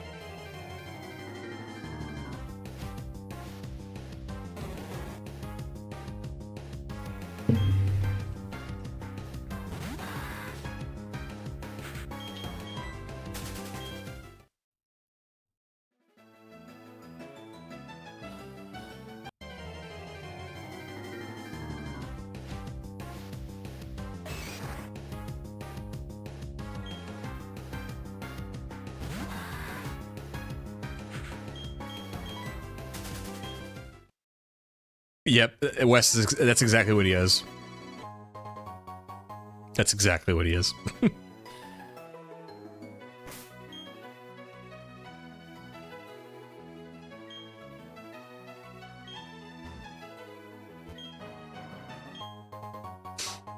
Don't say a word, just take it, okay?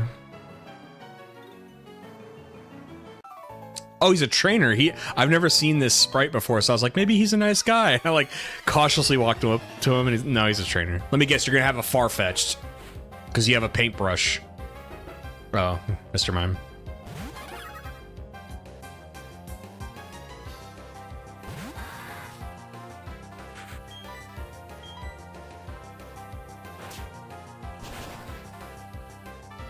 Or sorry, Mime Jr.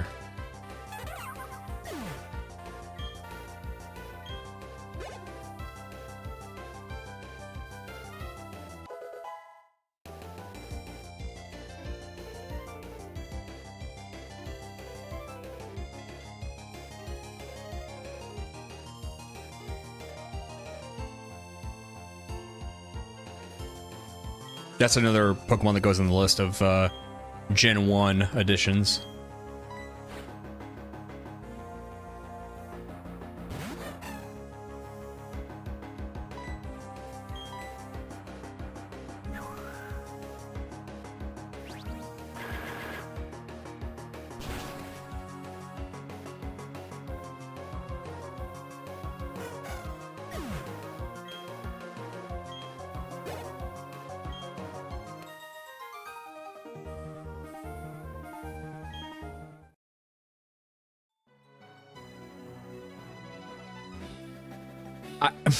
I always laugh when I see this this plant. The peanut berry plant.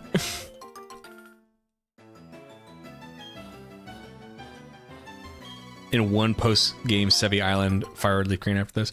Yeah, it's not one I'm familiar with seeing a lot.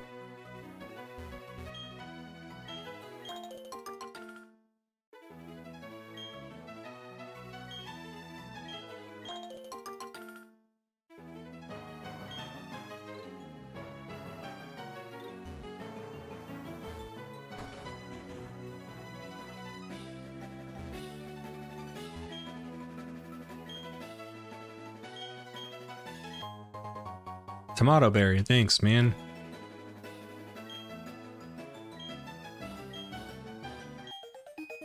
Whoa. The berry searcher? Oh, that's cool. Wow, that's cool.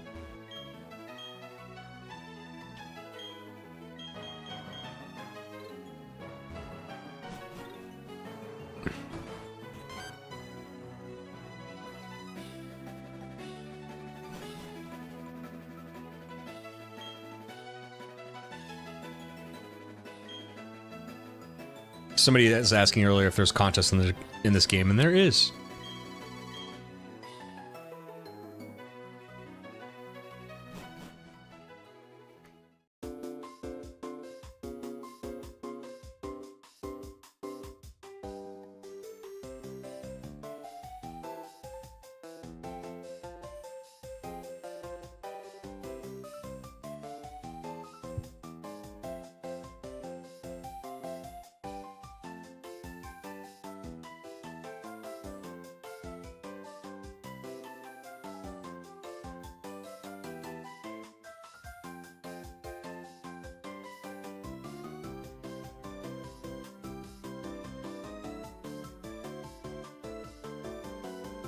I got you, Wes. I'm not really gonna... I don't really mess around with berries ever. Don't need to.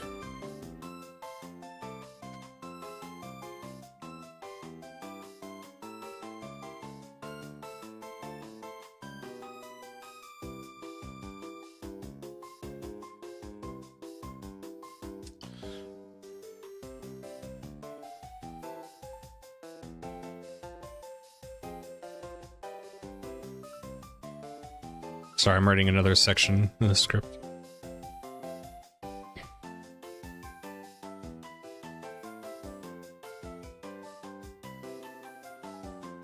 It's just called Locations of Sinnoh.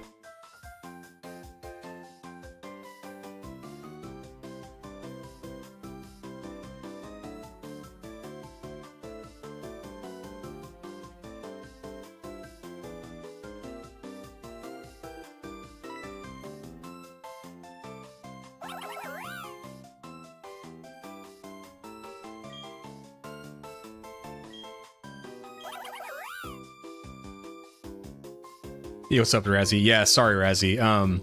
I never thought to just make a second channel. Which is what everybody else does when they stream on YouTube, so yeah. But thank you for catching me, man. Appreciate you. I always thought this looked like I've seen this sprite before. I guess it's a fisherman, but it kind of looks like red sometimes.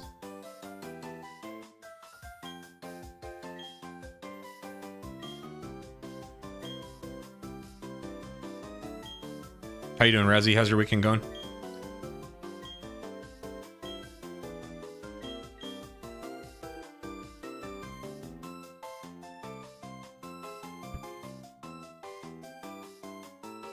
Is that a church? Red from Temu. Red in the middle of a random town. You never know.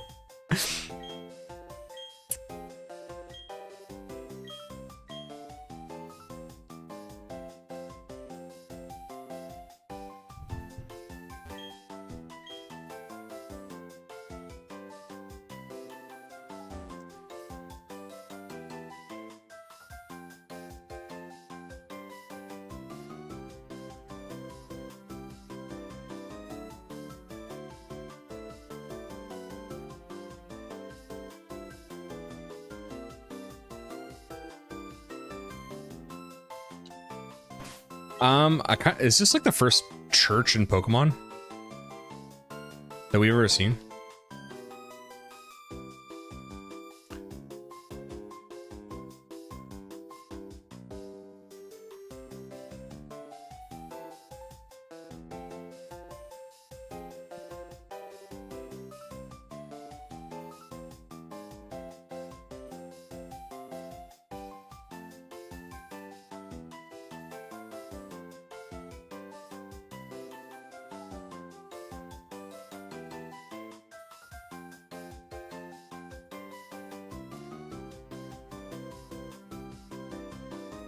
Think so, yeah.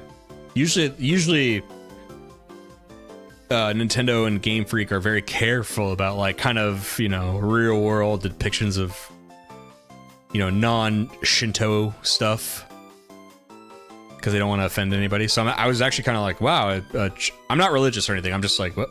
There's a church. Oh, this is just, yeah, just a straight up church. Wow.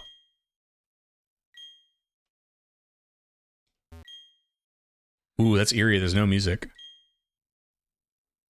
Yeah, the Johto shrines don't count as churches. Right, well, that's more to, like, Japanese culture. So, you know, if they're not offended, it's not going to offend anybody. But I just know they're always hyper, like, with Western audiences. Didn't they change Link's shield? It was like, they changed it from a cross to something else after Zelda 1, right?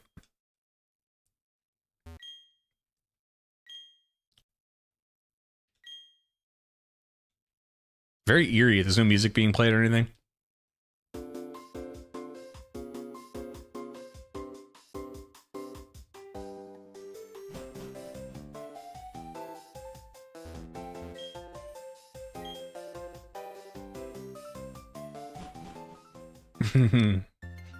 What I say where RC is Amity Square.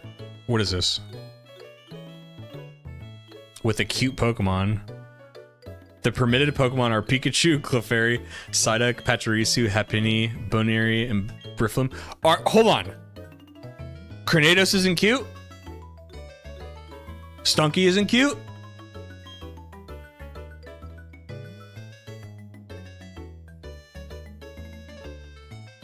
I'm complaining about that. What'd they call this?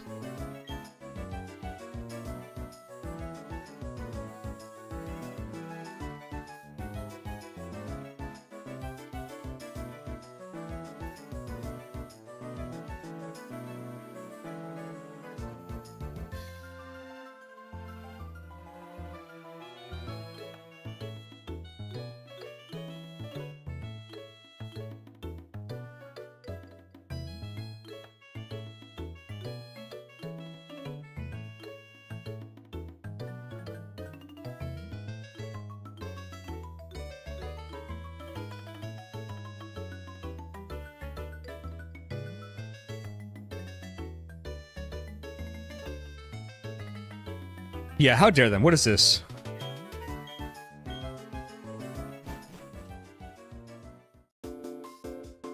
Whatever, dude. I'm not gonna let discrimination stop me from enjoying this game.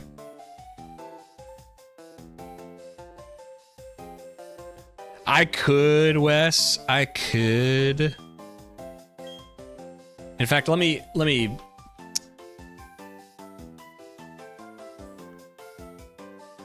because I know someone's gonna. Wes, I've complained already about this game. Like, the roster is kind of like chopped up between waiting 6 hours for the honey, what day it is, what time of day it is, and I know someone's gonna be like, "You could just change the thing on your DS." It's annoying though, right?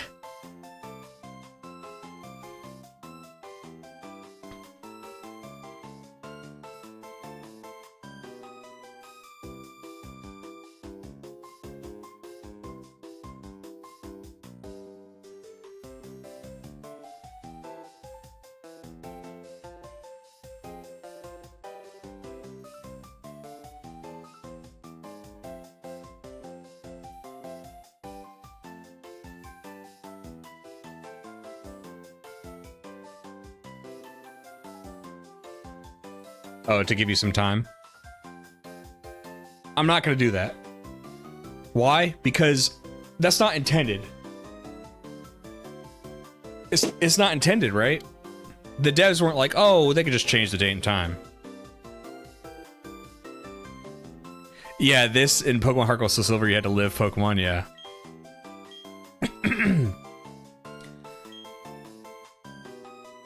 And I know another...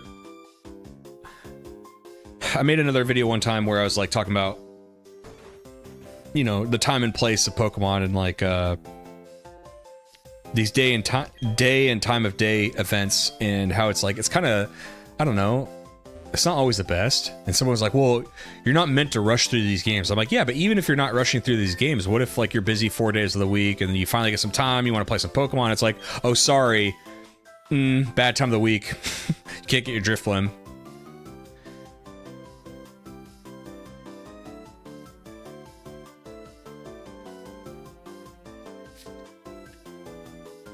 Because if it is intended, if they were just like, well, you just change the date and time, hey, or you could just not have timed events then, if that's the case. Like, I think the intent was to have like, yeah, like they want you to live and breathe Pokemon, playing their game and thinking about it and planning your day around it and stuff. And that could be fun when you're a kid. And it is it was definitely fun as a kid. Like, it was cool. Lapras on a Friday. It's, you know, waiting for Drifblim is the same kind of thing. It's like, it is kind of cool. But me as an adult, I'm like, come on, dude. Like, I'm trying to play here. I'm trying to catch this thing here. I haven't healed in ages.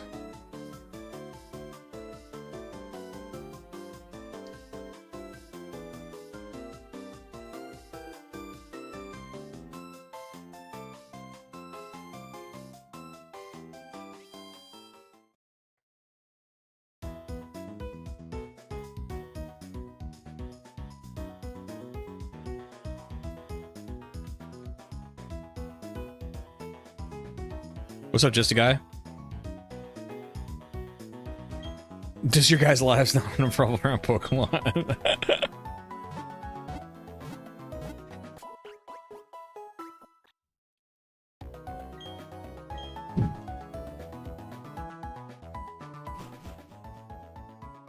Amity Square was kind of a test run of walking Pokemon that got put in Heart Gold Soul Silver. The entry mon is expanded to Platinum.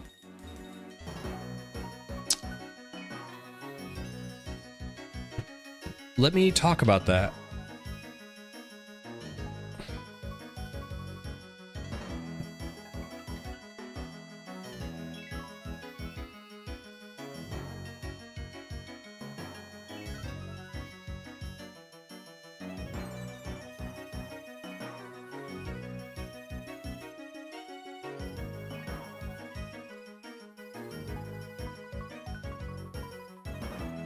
Interesting.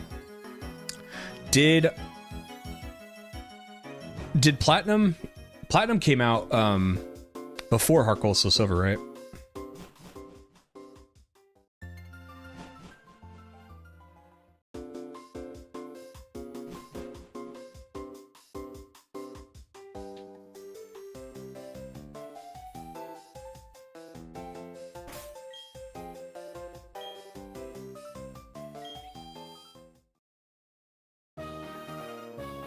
Whoa.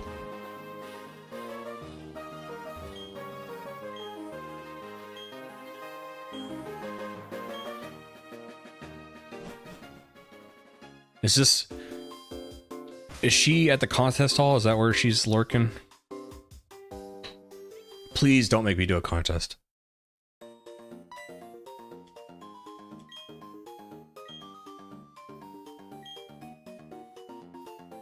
Joanna is your mom?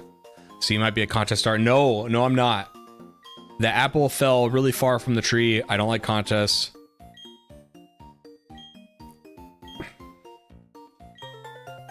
Glitter power. Okay, thank you, Wes.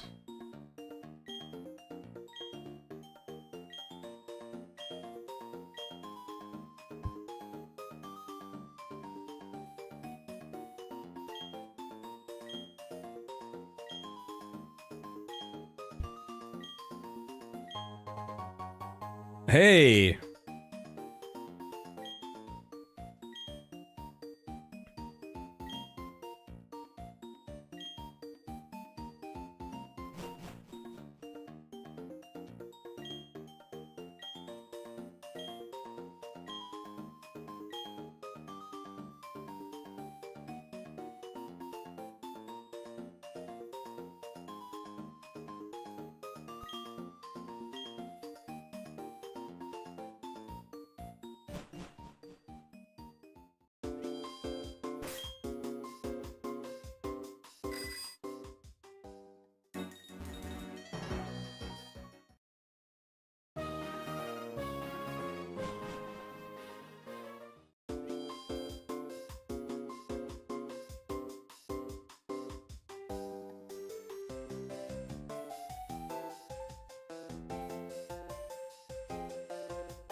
Show the guy next to the gym set. I did, and he said that she'll be back later.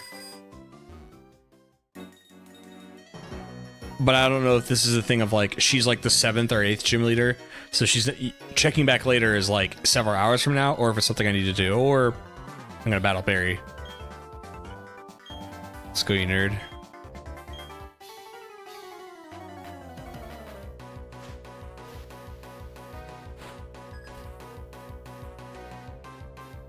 I think this is the 3rd Barry battle.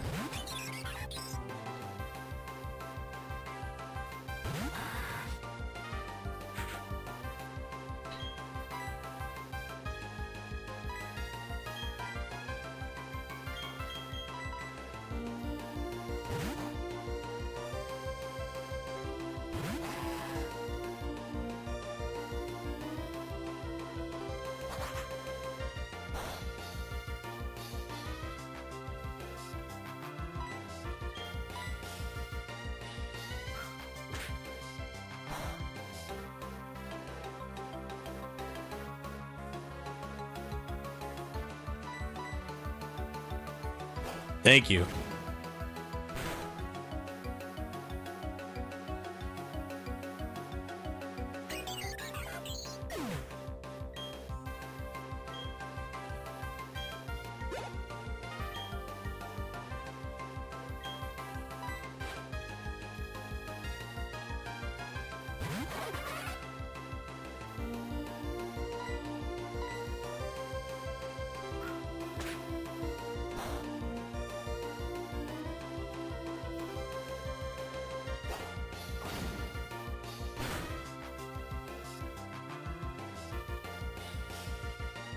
It's all good, Wes. You can tell me some stuff like that. Like you can tell me if I'm like wasting my time or not. I want to be a little efficient, you know what I mean? So I don't consider that like backseat gaming or whatever. Like, so if I were like, where do I go from here? And you guys said it, I'm not gonna be mad.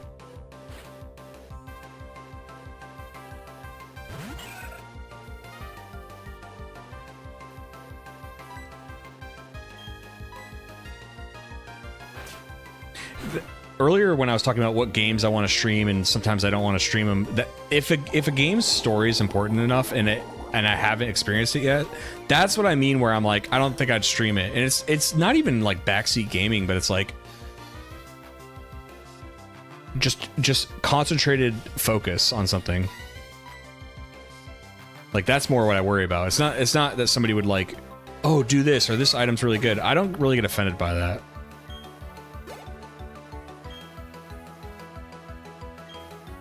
It's like one of the benefits of having a chat.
I'm enjoying your blind playthrough, though. It's refreshing seeing someone's fresh perspective on this game.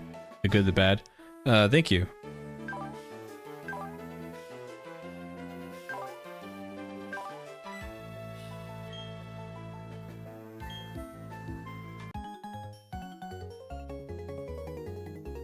It's about all you can offer these days, you know, is like, there's a million people who make Pokemon videos and,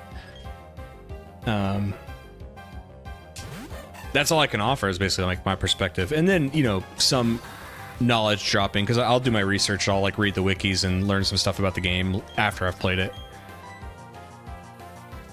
A little bit of everything, you know.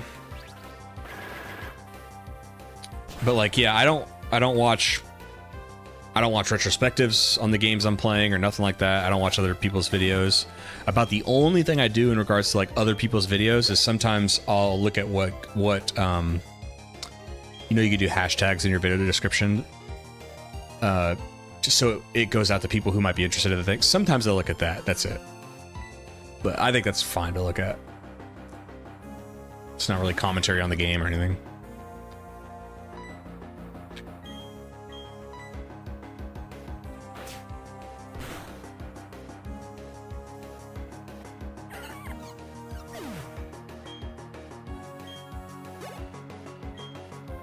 I think my biggest gripe right now is like the roster feels a little bit restricted. Because even what Pokemon might be available are kind of not. Because they're tied to honey, or they're tied to the time of day, or what day of the week it is. Which is strange because, like, they throw so many non-Gen 4 Pokemon at you that's like, you don't really have room to not... You don't have room to be restrictive on the roster when you do stuff like that. And somebody brought up earlier, Gen 3 kind of cracked the code on like how to do a follow-up to Gen 1, where it's like you got to front load a lot of Pokemon up of the new generation up front, because it's like it's a little bit disappointing when you play a new generation Pokemon. It's like, oh, Geodude, Zubat, here we go, Psyduck, Ponyta. Am I playing, you know, Diamond and Pearl? Or am I playing Red and Blue? Huh?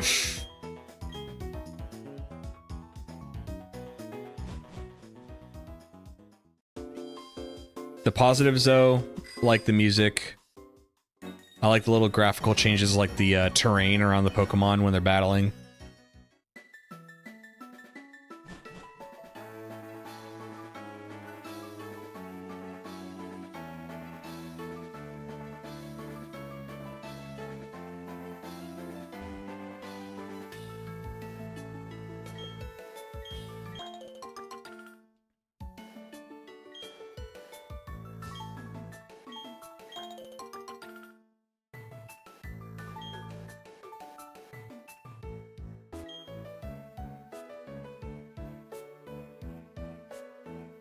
Oh, is this to make...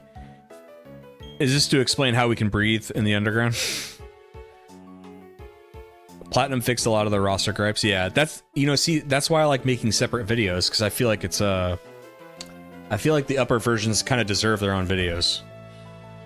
Without saying much, a lot of what DP does bad, Platinum does right. That's why I was so pissed they basically remade these games one for one on the Switch, rather than when Platinum was a better inspiration, yeah.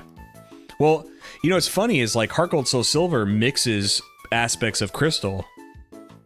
It's like the best aspects of Gold and Silver, and then they mix Crystal's storyline into it.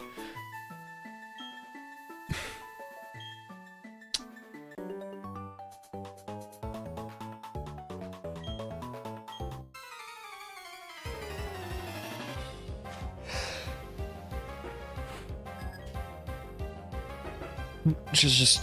Yeah, I mean, that's what happens when you basically you give another small studio the responsibility of making a sequel game or a remake, because look, they didn't want to do it in-house for a reason. It cost a lot of money, right? So they go, oh, let some little studio do it. Well, what do you think they're doing too? They're a small studio and they don't want to spend a lot of money doing it either. So it's like, to come up with different concepts and ideas might take time and money.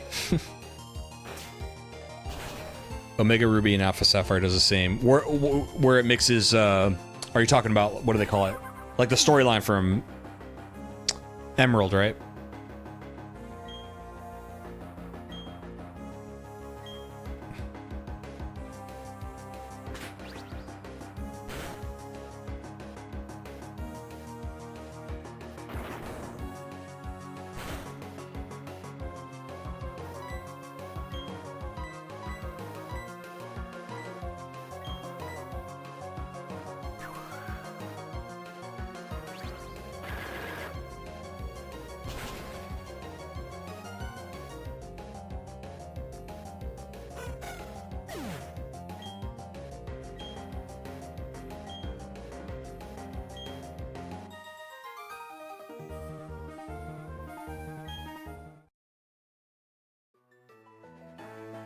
Hey, little Pikachu.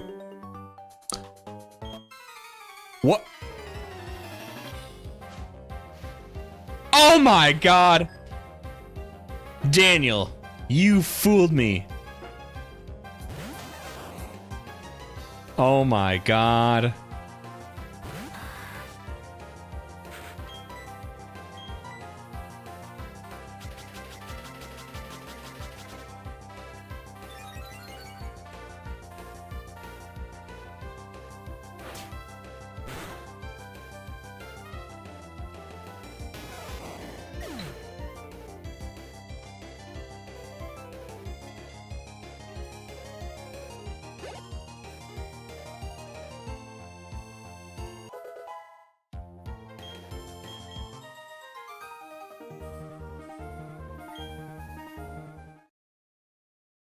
Your Pikachu's cooler. Your $300 Pikachu.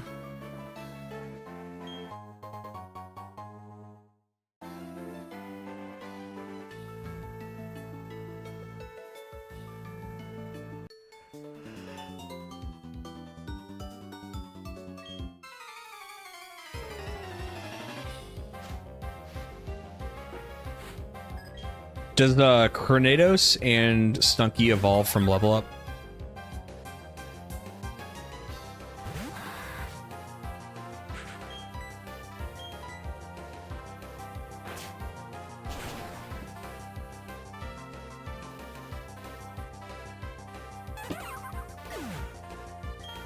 Ah, okay, Wes. Thank you.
What did that do? I put the odd keystone in there.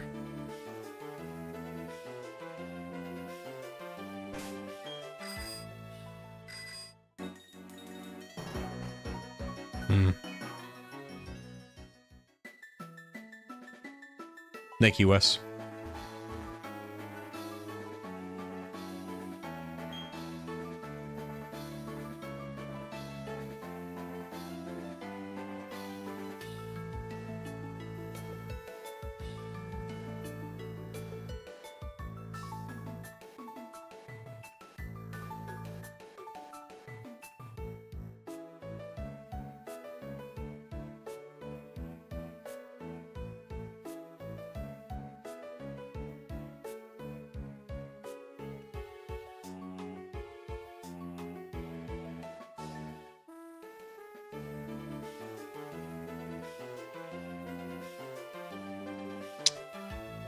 I can get a Chansey. I've never had a Chansey on a team before. I've done Mr. Mime before, and it's a Gen 1 Pokemon. So is Chansey, but kind of different because I've never done it before. I think we're good, though. I think we're good with what we got.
So the only way to get Spiritomb, the Hollow Tower is en route. Once you put the odd keystone in and interact with people 32 times through a game link up in the underground.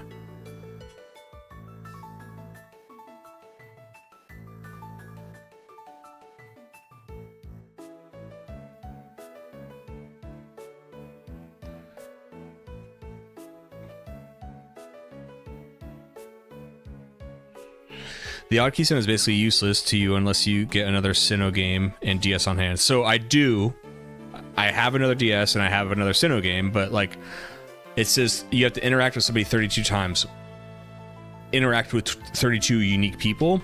Interact in one session. So I'd have to do 32 sessions with myself essentially. Like what do we... That... This game already has a problem with roster.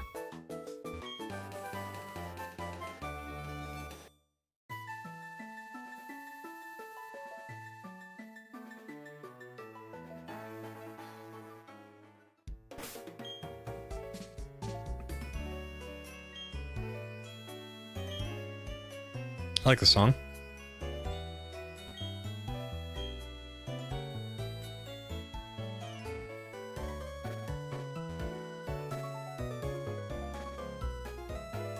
Second DS, jump in and out of underground, talk to you 32 times. Okay.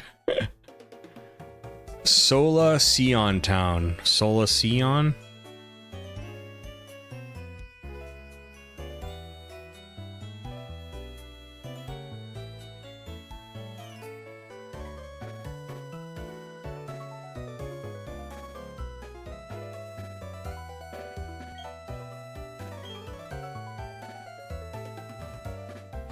Everybody's cowboys here.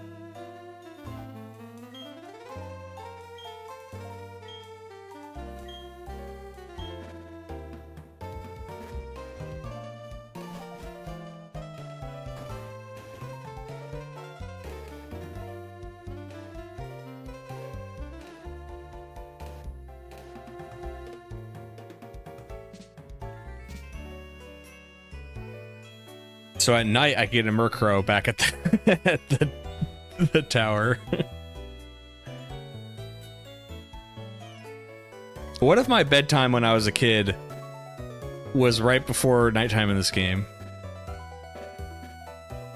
The daycare town? Yeah, I noticed immediately it had this long stretch of track here. So it's like you could basically just do this to hatch eggs, right? And that'll stop you from going, ooh, can you go even further? Oh, it just keeps going. So you could... That's kind of cool. Once you beat all these trainers, you can just go.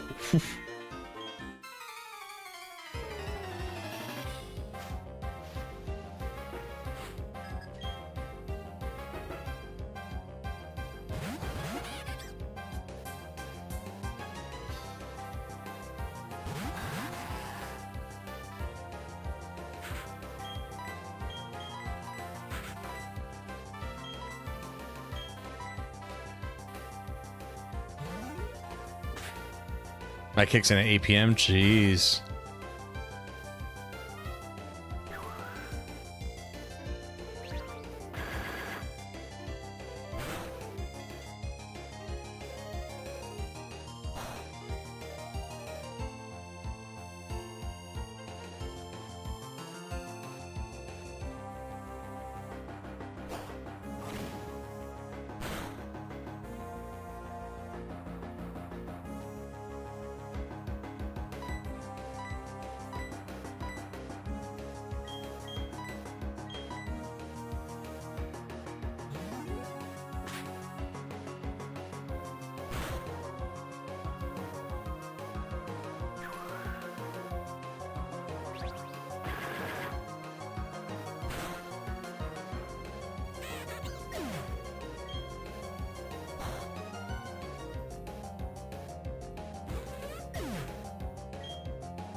Dang it. I was seeing how long that went, but basically, I'm pretty sure that's intentional, right? The way they designed that. So you could just like go super far up, way back down, and it's great for hatching eggs.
Yudi is such a beast.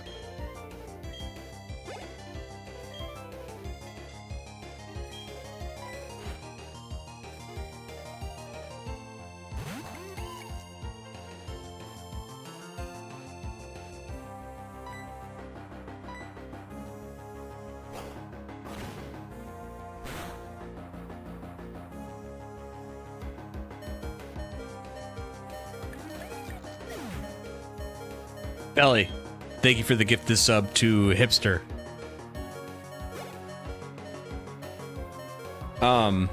Did it not play a notification when you did that?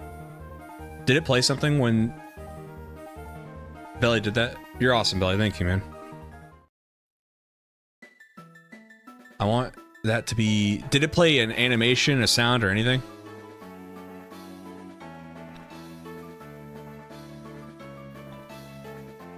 Because it should be. Or maybe it's taking its time?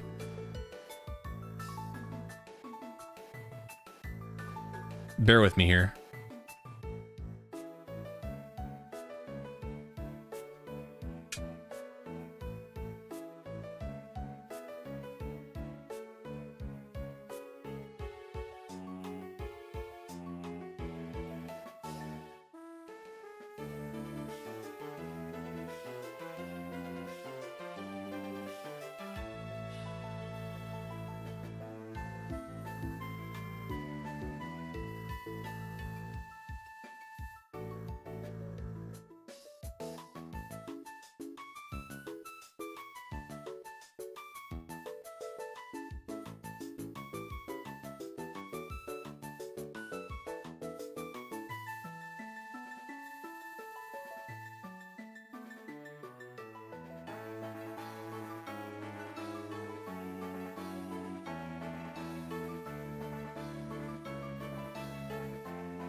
Sorry, I want to fix this stuff.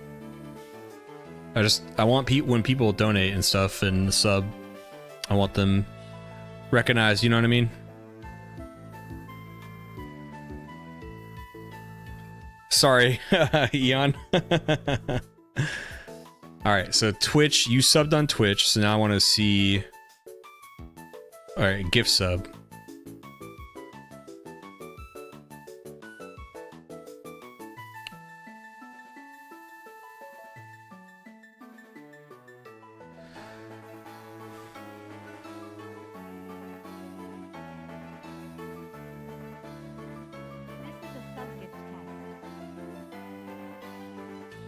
Okay.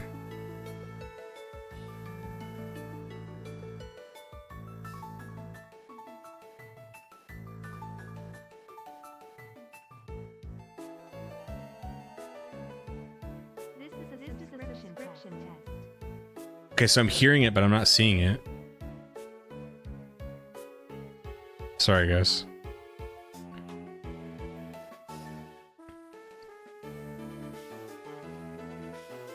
Why wouldn't that play?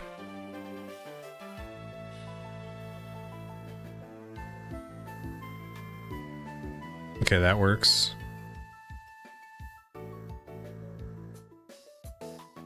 That works.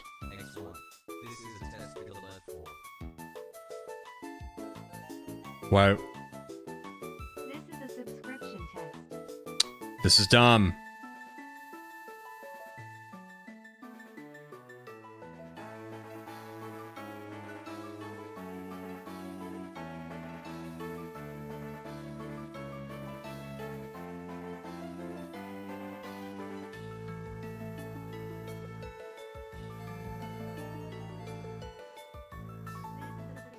That's gonna piss me off. Sorry.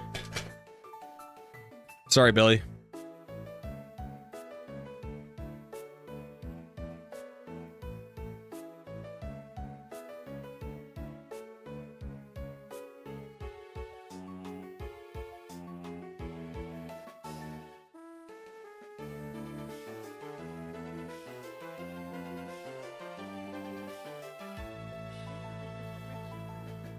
It's not even playing the preview.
All right, I guess I'll have to do that off stream. Sorry, guys.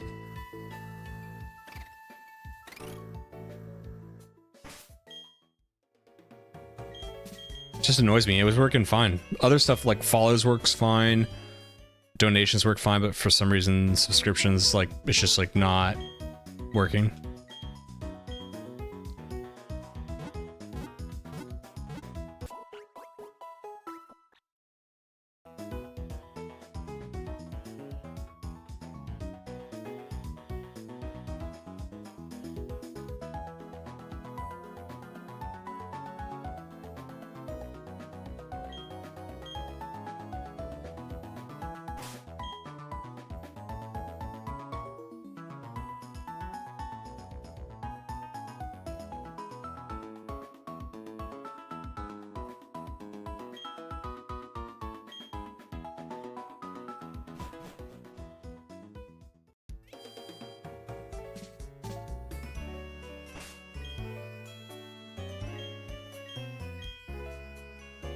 I'll be right back. Use the restroom.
Sorry, I'm back.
What's up, Vegeta? Yeah, I'm trying to... How do you do it?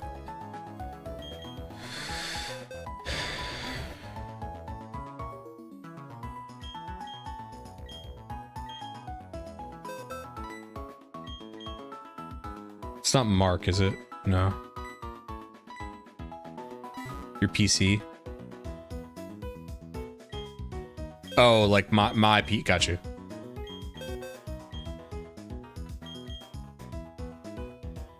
Oh, I don't have any seals. Okay, I gotta get seals.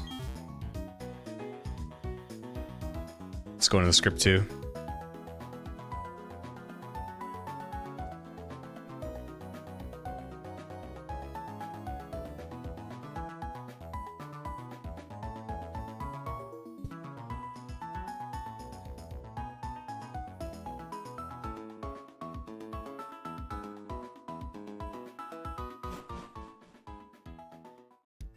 You wonder why they remove seals? I don't know, they're cool. In fact, I've only ever used them in Heart Gold Soul Silver on a recent playthrough. I didn't even know they were on Heart Gold Soul Silver, and I did a Soul Silver replay by myself, just casually. And I used seals for the first time, and it was sweet. I had like appropriate seals for Pokemon. Like I had a fire, I forget what fire type I had, but when I threw it out, it was like fireball exploding. Another one was like pink petal leaves, and I had a Meganium, so it was like these petals. That was cool.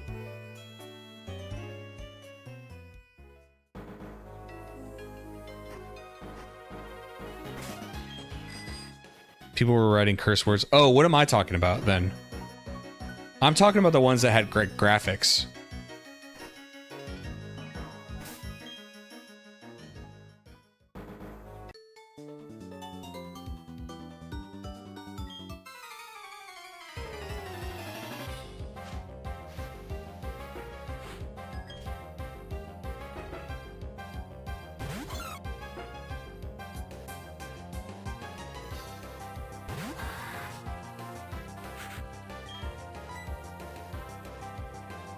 Oh, I see. Somewhere letters too. Okay. In Heart Gold Soul Silver, I think they fixed it where it was just graphics, and that's that explains why I didn't know what you guys were talking about. Where I was like, bad words.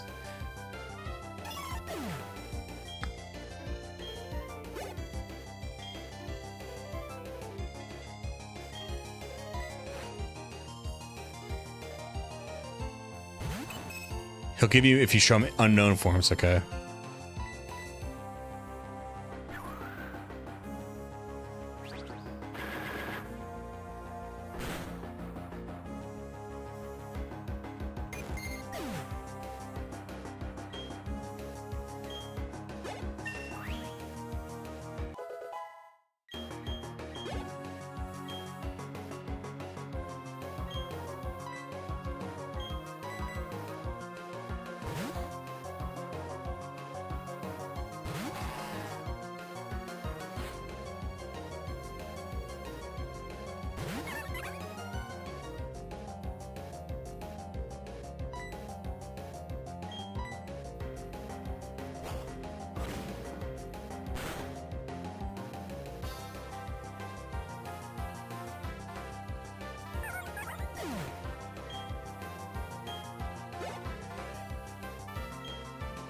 Why was Chita a problem online?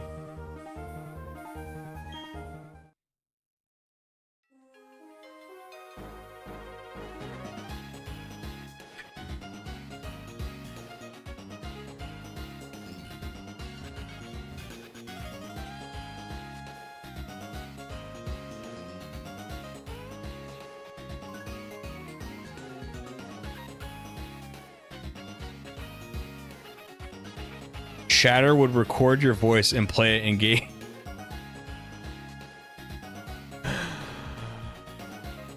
Oh, that's funny, dude. How did they not know that that would be a bad idea?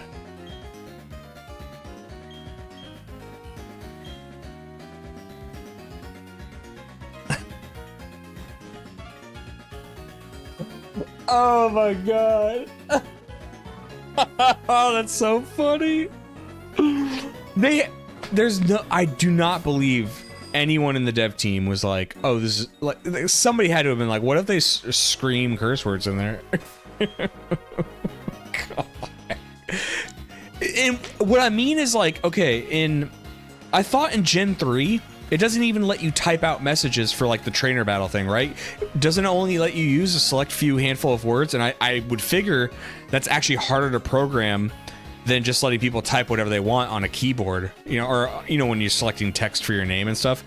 I imagine it would be actually put in work to put, you know, they have to program in each keyword and like make menus for it and stuff like that. But they probably did that to avoid that exact thing from happening.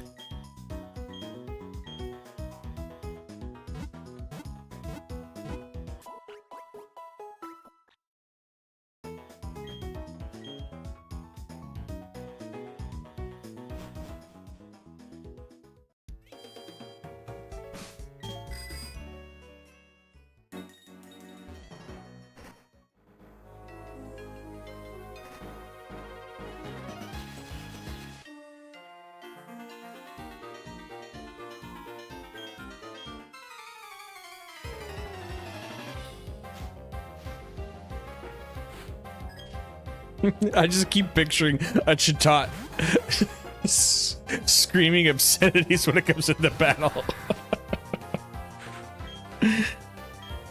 Oh my god, that's so funny. That mental image is so hilarious.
First time I used perennial in battle, and it criticals, 4-time hit, fury swipes.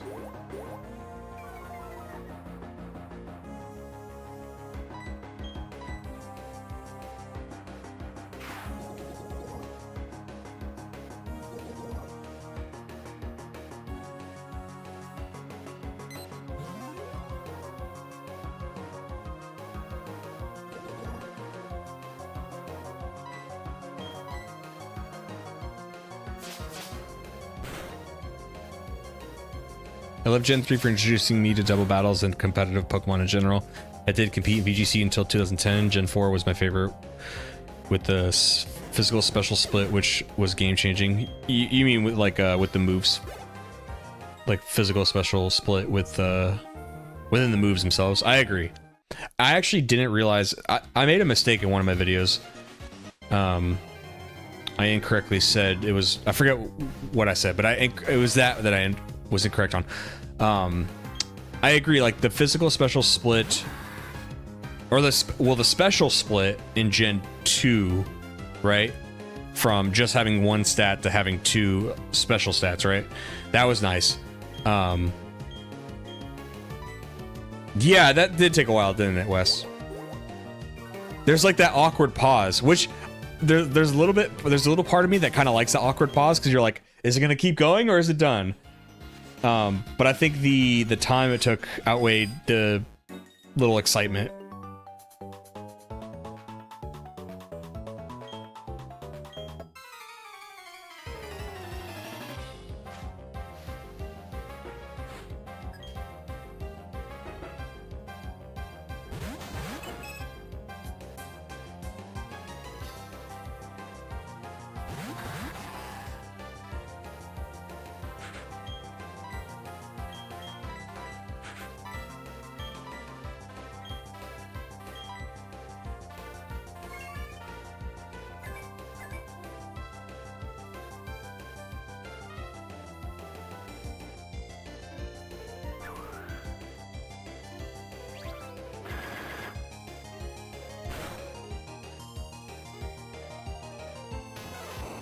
Two-hour-long battles?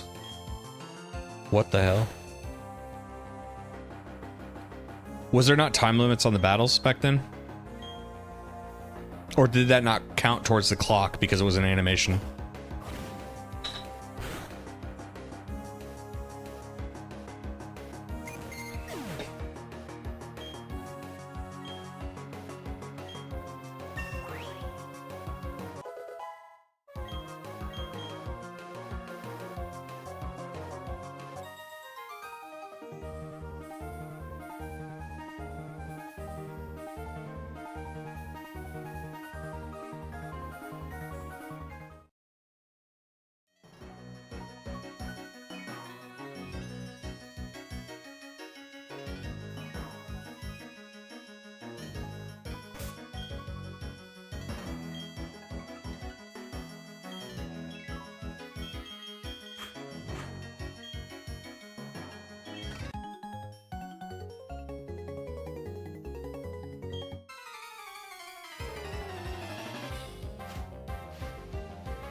Oh wow, Vegeta.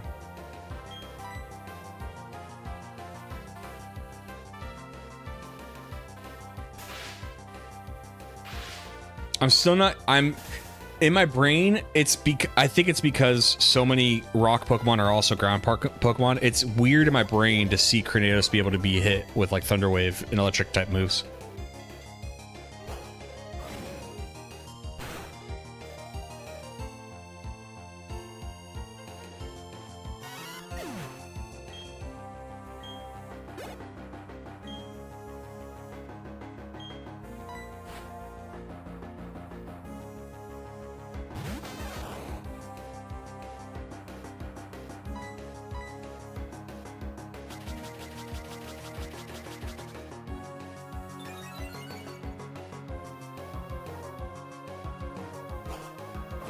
Rock is just flying around.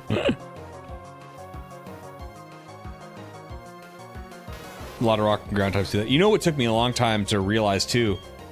I mean, I figured this out. Like, I'm saying a long time as in like back when Gen 1 was out. It took me probably like 3 or 4 years to realize that Psychic was not super effective against Ghost. It was the other way around. But because Gengar was like the only Ghost Pokemon and was poison, and Psychic happened to be super effective against it, I thought Psychic was good against Ghost. First time my Tyranitar got hit by a Thunderbolt and Crystal, yeah. Same thing. Like when I think of Tyranitar, I know it's rock, but in my mind he's ground type, right?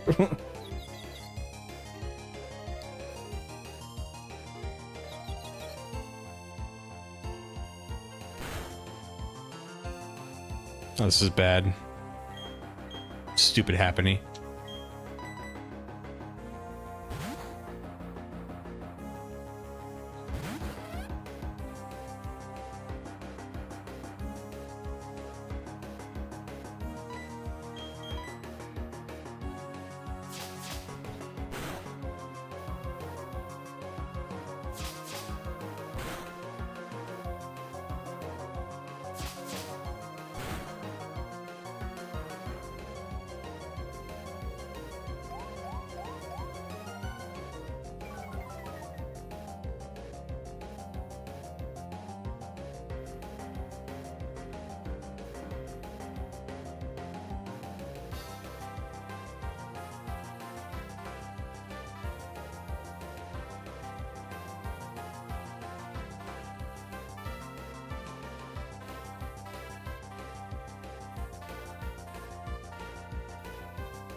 Ghost moves have no effect on Psychic types in Generation 1. That was one tricky to remember on my revisit since it was only relevant to the move Lick. Ghost moves have no effect on Psychic Pokemon. Is that true? But then the typing technically is Ghost is super effective against Psychic though.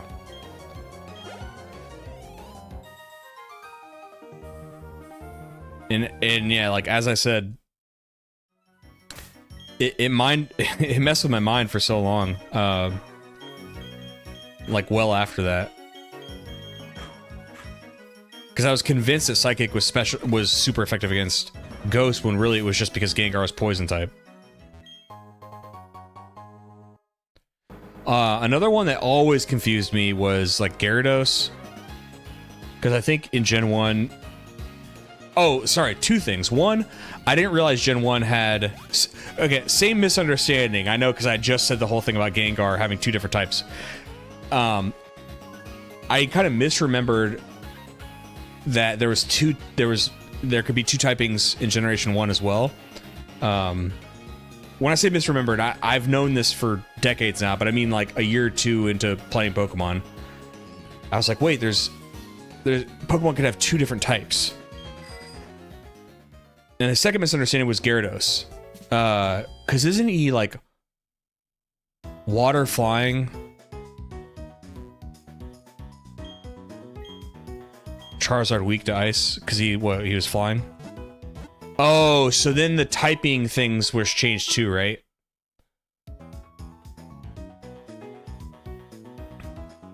So, because, like, Charizard now would not be weak to ice, it would just be normally effective because they kind of cancel each other out, both the fire and the flying, right? Is that how it works now? All Ghost moves have no effect on Psychic in Gen 1. Ghost is only super effective against Ghost in Gen 1, okay. But Vegeta, what I'm saying is, like, if you look at a Gen 1... Oh, so... If you looked at a Gen 1 type advantage chart, it would say that Ghost cannot affect Psychic? Or is it just the moves don't affect it? You see what I'm saying? I might be misremembering that. And it might be because of the stupid show. Because in the show, it was Ghost was good against Psychic.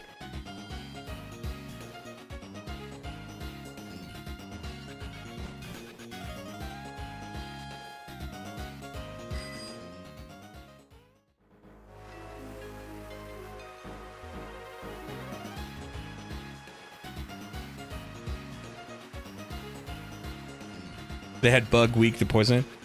Bug weak to poison. Now isn't it?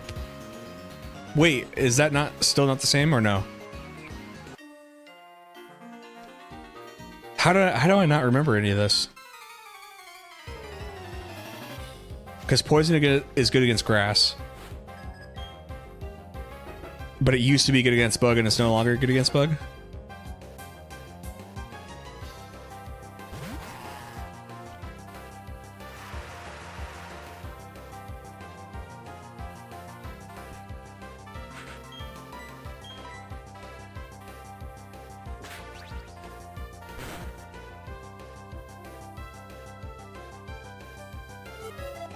That's not good.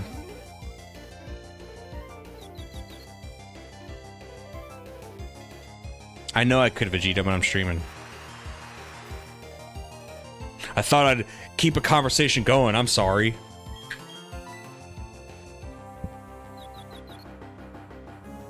The show sold me a dream because, like, I got a Haunter to fight Sabrina and it still got body. Yeah. That's like the betrayal of Pikachu not being able to take out Onyx. What do you mean? I saw this in the show.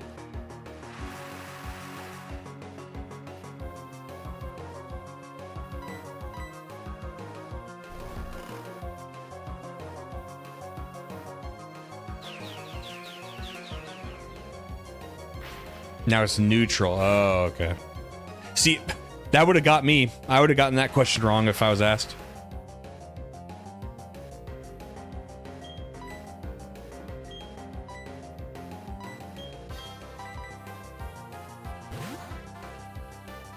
The sprinkler Pikachu thing, yeah.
You can kind of dodge. I don't know. We'll see if Game Freak and Nintendo are cooking up, but I'm not too optimistic. Yeah, and this is one of those things that people are going to claim it's haters and whatever. It's like, I was excited for ZA, like learning more about it, because I actually really liked Arceus. Not a perfect game. I think it's a very foundational game. But it was the first time in a long time where I was pretty excited to play a Pokemon game, and it felt really fresh, and I was like, oh man, if they can keep adding on to this concept, this is really interesting. So I'm just saying, I was excited for ZA, but the more I see about ZA, the less excited I am. But yeah, ZA appears to be doing some kind of like real-time combat now, which is like, some of it, okay, I'm trying to keep an open mind, because some of it feels cool. Like, I like that one of the Pokemon had Protect, and it, you know, it used Protect to like shield itself in real time from an attack. I was like, okay, that's kind of cool. But it's not really what I asked for. It's like, and maybe I'm a minority, maybe there's a split on this, but it was like, I want more of what Arceus was, just more. I wasn't really asking for like a real-time battle.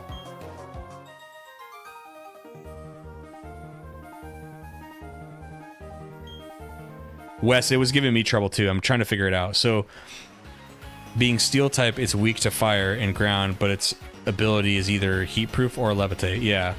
It's kind of just a clunky Pokemon to fight against. It's good though. It's definitely good.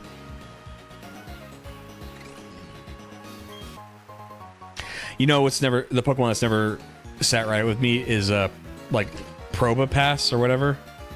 The one with the mustache and nose pass. Like a Pokemon's like, is that a reference to something? Maybe it's cool if I know the inspiration behind it, but like nose pass and Probopass are like, it's weird.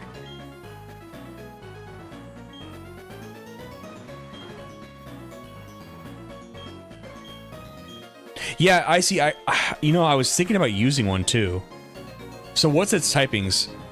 Is it Steel Psychic or something?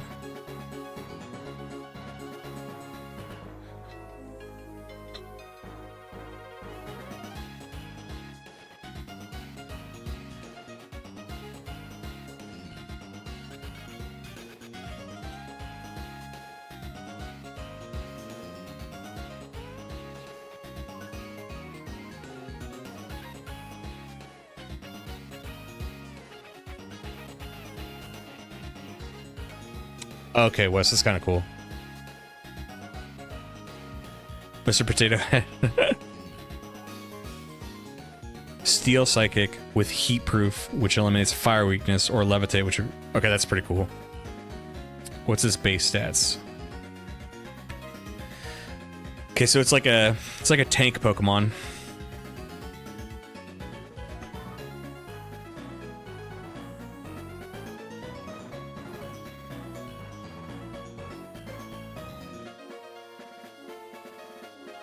I need to get better, like...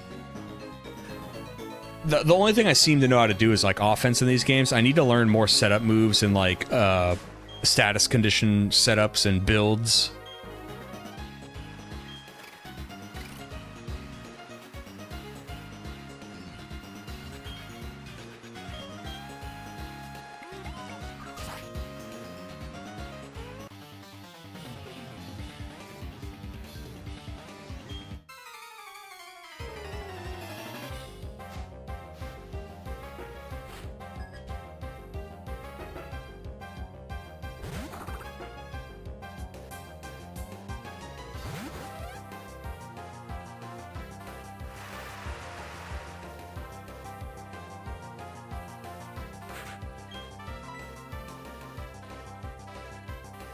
Yeah, I see. That's the thing, though, is like I've been getting... You're correct. All you need is like sweepers if you're playing casually. I've been getting more and more interested, though, in doing like the Battle Frontier stuff. The you know what I mean? Like kind of post-game stuff that is kind of like competitive battling, except in-game. So the trainers aren't nearly as good as real people, but the idea that you can have like certain item setups with your natures and your abilities, and your abilities do certain things, and like this whole discussion about Bronzor. Yeah, I've never, like the Battle Frontier when I did the Emerald video was like, it really opened my eyes. Like, oh, like I started to slowly figure out some like, all these things I had heard for a long time about, oh, such and such Pokemon holding this item with this move and this ability. I started getting flashbacks of people like, man, so-and-so was so good in the Battle Frontier when I used to do this. That never made sense, or I never knew the context of that growing up. And I'm starting to learn it now. I'm like, oh, okay. Like, for whatever reason, as a kid, I just never was interested in any of that kind of stuff. Like the trainer tower in Crystal. Never did it. I did it for the video, but I didn't do it as a kid.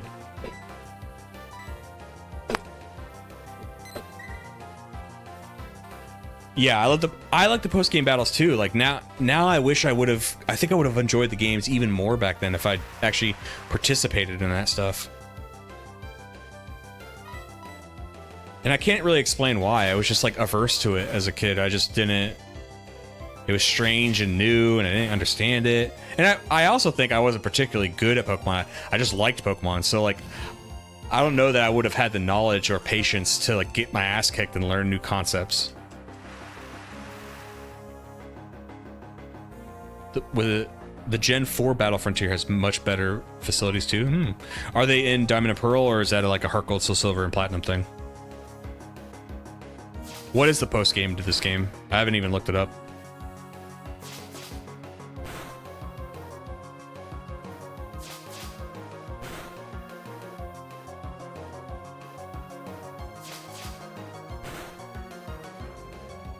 grinding for a minuscule increments on stat is not fun and similar to a job. I agree. That's for a long time. That's why, like, from a casual perspective, I didn't care anything for EVs and stuff. I guess that is one barrier. That's one barrier to doing post-game stuff is like, if, like, for example, Battle Frontier and Emerald, if you want to go for gold symbols, you do need to EV train. There's no way around that. You have to EV train, and it's like that's a barrier to me. Like, I don't want to spend all that time to do that. The battle sims for Pokemon Gale of Darkness, Earl's Pokemon Academy in Generation 2 was the first learning experience in how to actually play with strategy. You know what's funny? You point those two things out, and those are two things I neglected to do in those videos. I didn't talk about that in the stadium, the Earl's Academy thing, but because I didn't really need it. That's how, like, not to pat myself on the back, but that's how, like, real and raw my videos are. It's like, there's sometimes I mention things that I didn't specifically do in the game, just that's like fun informational context, you know. And sometimes I see it in the Bulbapedia wiki. I'm like, oh, that's interesting, let me talk about that. But most of the times it's whatever I did in the game is what I'm talking about in the script. So it's like, I didn't need to do Earl's Academy because I know how to play the game, so I didn't talk about it. And then in Pokemon Gale of Darkness, okay, that one I have less excuse for. The battle sim I just didn't care for at all. And when I say didn't care for, not in a negative way, what I'm saying is, like, I just wanted to play the game so bad. I was just like, I don't want to do these sim things. That's another thing too, is like, I need to find a way how to responsibly do things where, like, take my time and not rush through things, because I know if I was a kid back in the day, I probably would have liked Battle Sim. You know, because they're like little puzzles, so they teach you cool things about battling that you figure out, you know. I would have liked that as a kid, I think. But as an adult now, I'm like, okay, well, I'm trying to beat this game, and there's this aspect of the game that I'm not really that excited about doing right now. I'd rather just, like, play the main story and get it done so I can start talking about it.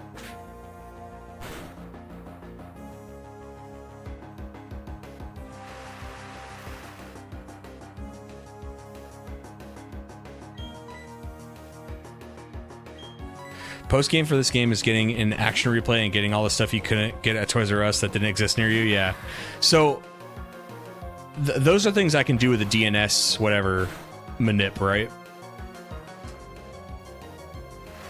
That is, again, that is such a stupid way how they did that back then. Hey, there's going to be these events you have to go to, which most people won't be able to go to them.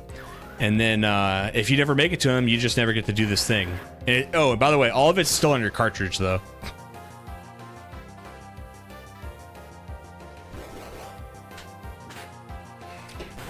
They should have, you know what they should have done? Okay, do it exactly how you did it back in the day. You want people to show up to these Pokemon games at Toys R Us and malls and GameStops. Okay, do it exactly like you did that, right? But they should have put a thing that only, I don't know if it would have been able to be exposed by data miners back then, but basically make like a passcode where you have to, like, do some, like, Konami code like thing. And you only do this when they know that, hey, we're done with Generation 4, we're moving on to the next generation. All the marketing stuff for Gen 4 is done, right? They should have done a thing where, like, you do a Konami code, and it brings up another thing, and you type in, like, a one-time code that's on it's built into every cartridge. You type that in, and Game Freak themselves would release it. And it basically unlocks all DLC forever. On the cartridge, and the point being that, like, once they already got their marketing out of the way and stuff, maybe, but what I'm saying is maybe the risk of doing something like that and the internet finding out about it, and then nobody ever needs to go to an in-person event for that generation, probably would have stopped them from doing it.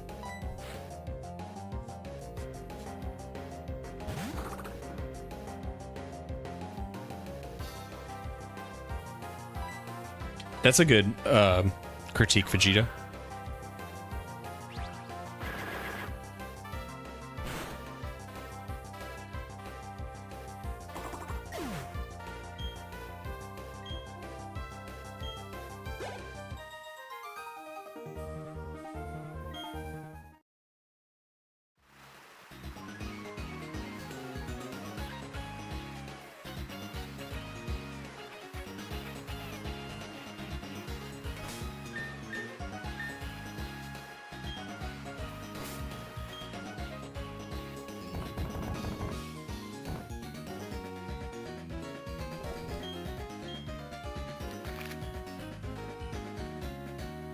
I needed to remember this.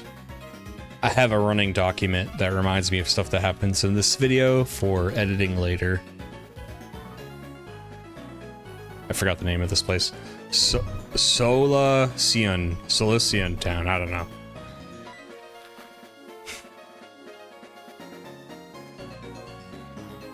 I did go to the events back in the day. I do hate how some never got to experience that. Yeah, I talked about it in I think my red and blue version video. I was at one time, like unaware that I was even there. Like I didn't know what was going on that day.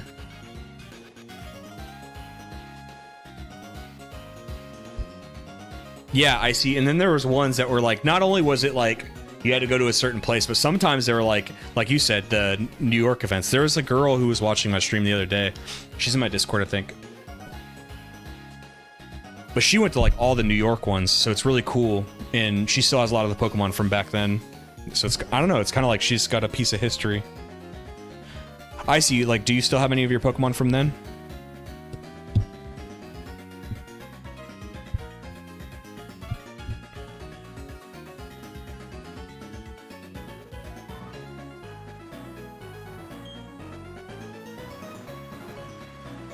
Solacion. Thank you.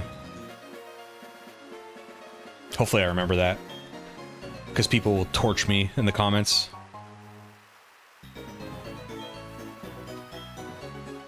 I think people got... Eventually people got the idea in my Emerald video why I did that, but...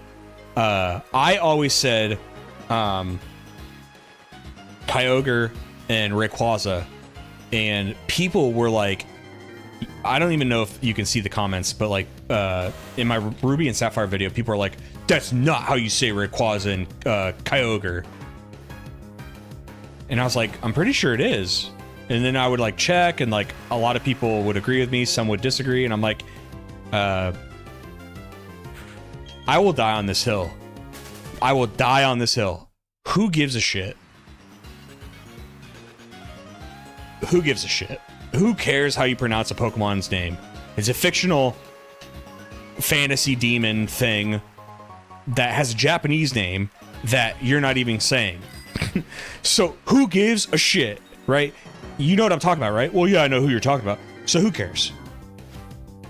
Like all the times I would say Rayquaza, when I would hear somebody say Rayquaza, I never in my life have been like, actually, it never bothered me. Like, I know what they're talking about. It's a weird thing people do. It's like a superiority thing. Oh, you didn't say this thing right. Like, so then in my Emerald video, I'm like, fuck it. I'm going to say it just how these people claim it's supposed to be said. And of course, people are like, that's not how you say it.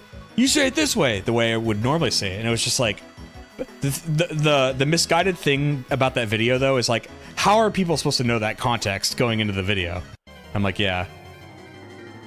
So it's a good learning lesson though. Like you can't like reference something in your video that like probably most of the people watching your video don't know what you're talking about. So it's like, all right.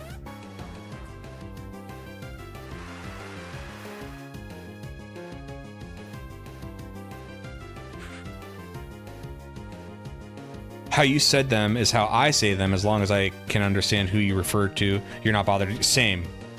It's the same thing. I do this. I have a rant about this with native English speakers. For some reason, I don't know if it's because I don't know. But English speakers are held to this really high standard for some reason on pronunciation of other language things. So like,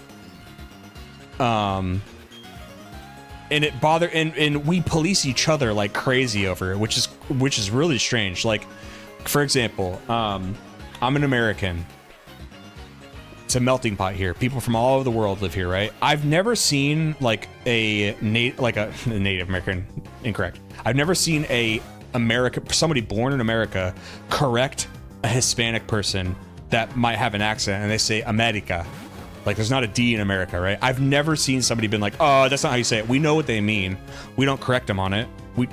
We understand they have an accent. But, like, God forbid an American says Iran and not Iran, right? Oh, my God, right? And here's the best part. You might be thinking I'm responding to somebody from Iran or Persia, whatever, you might be thinking that's who's correcting. No, I worked with Arabic people and Persian people. They don't give a shit. They know exactly what you're talking about. They will not correct you. In large part, they will not correct you. They know what you mean. But you come back to America and it's like other Americans are policing you. Actually, you have to roll the R and you have to do that. It's like, we don't do that with any other people. Why are you holding me to this standard? It doesn't help that the Pokemon Company itself has changed official English pronunciation. Raichu to Raichu, Arceus to Arceus, among other things.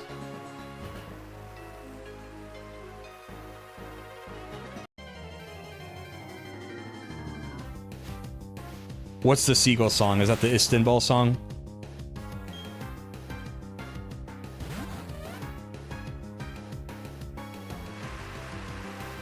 Anyway, sorry to get geographical and stuff. Going back to Pokemon, that's a great point, Icy.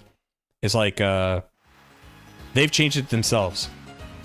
Oh, Iran. Yeah. What? No, okay. So, for whatever reason, my dad, who is not a very cultured man, he has the same talking points his entire life.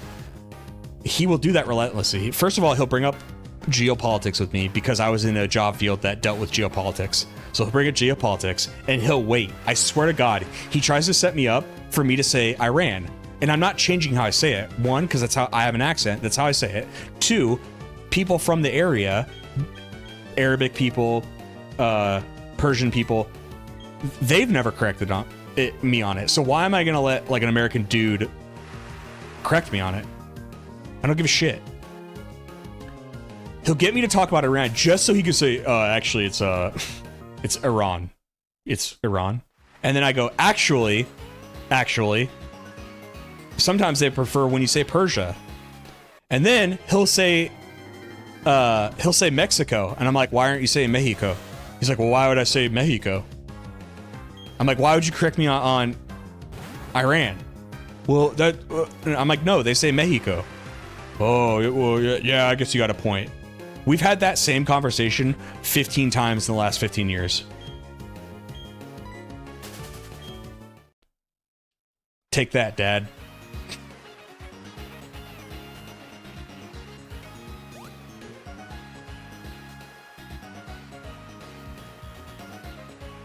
I don't know how I got on that subject, but I'm glad we did. I needed at least 1 or 2 rants every stream. And that's what I decided to use it on.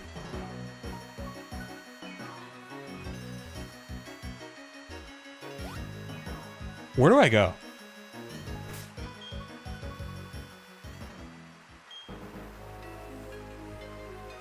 Where do I go?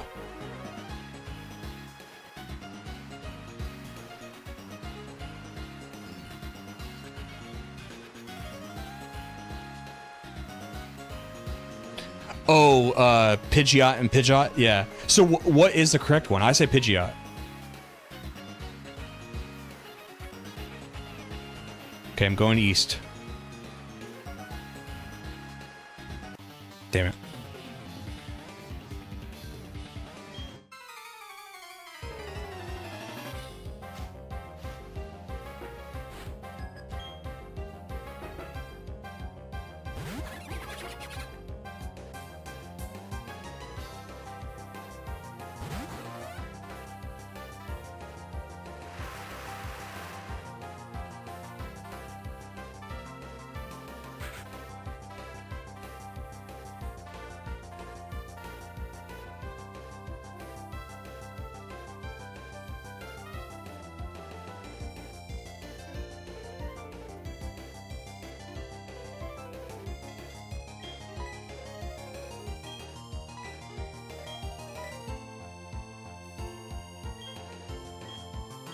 Thank you, Wes.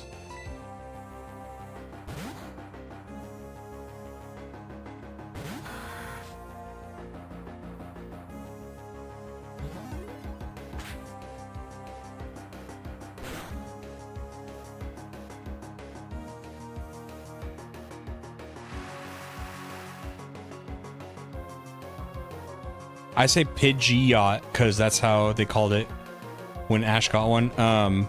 That I think that's where I got it too. I've always said that. One I have less excuse for. This is, I don't know how. I maintain that I think like one episode of the anime said it like this. I used to say rat-a-tat-ta. It's, and I think it was the anime. There's like one episode where I think somebody says it like that. And, which makes sense because that first season, like nobody knew how to pronounce anything, even the localization team and stuff. So, I said rat-a-tat-ta for so long, and it took so long for somebody to correct me. They're like, why are you saying it like that? It's like, what do you mean? They're like, you're saying rat-a-tat-ta, it's rat-a-tat. And I go, no, and I look at it, and it's spelled rat-a-tat. I'm like, what? Where did I get that? And I think I remember kids in my apartments when Gen 1, because, you know, I referenced this apartment. Well, when Gen 1 came out, I lived at this apartment complex in Woodinville. No, Kirkland. And I feel like all the kids said rat-a-tat-ta as well. And what it could have been too is like, you know, when you're kids and like we're reading stuff and we're probably mispronouncing it, if one thing catches on, we're all saying the wrong thing together, you know? Ooh, another one somebody I think is incorrecting me on is in my gold and silver video, people, more than one person kept saying, why are you saying Lugia that way? And I'm like, I'm saying Lugia what way? Because I looked it up and then I asked my roommates and they're like, yeah, you're saying it right.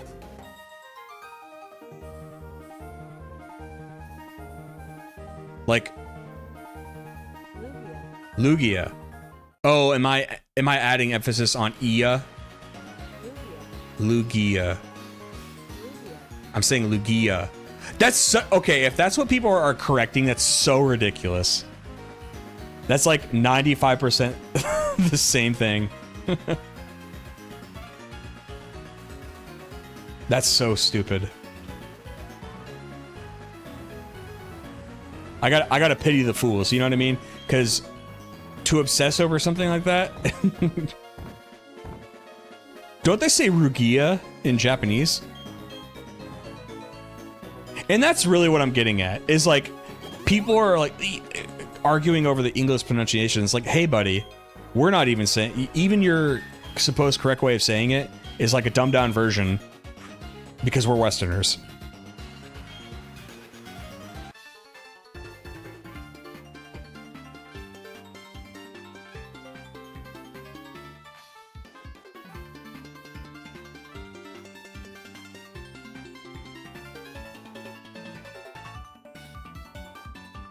What song is this? Is this like an Ace Trainer song? They look like Ace Trainers.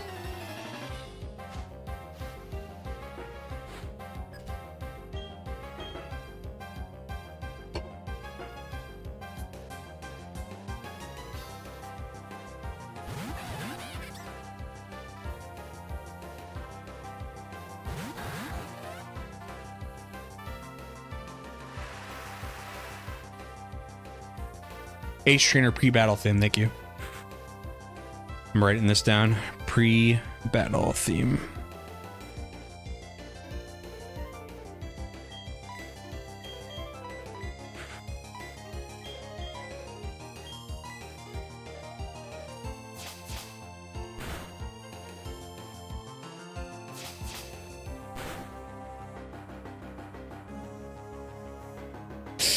On who? Not perennial. Okay, good. I think Grotto can handle it. Oh, that did nothing. Oh my god. Wish Twig is a beast, dude. Their flame wheel did absolutely zero. Okay, that makes sense. That's fair.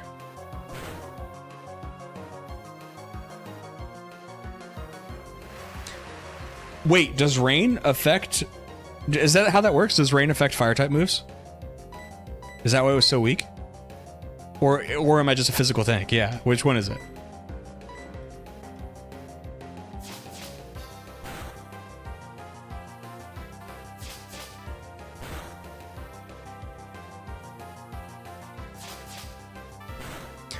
Rain does weaken fire? Okay, that makes sense, but I didn't know that was a thing in the game. That's way cool. Was that in Gen 3? Is that how that worked in Gen 3?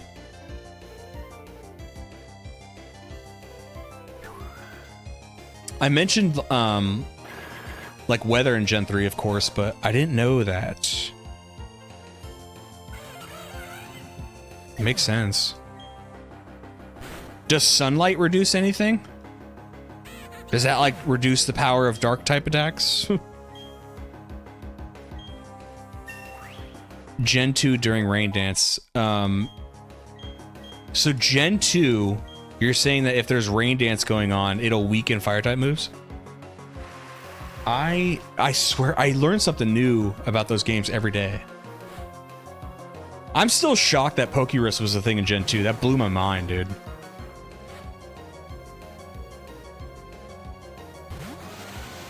I think I might lose to these Ace Trainers.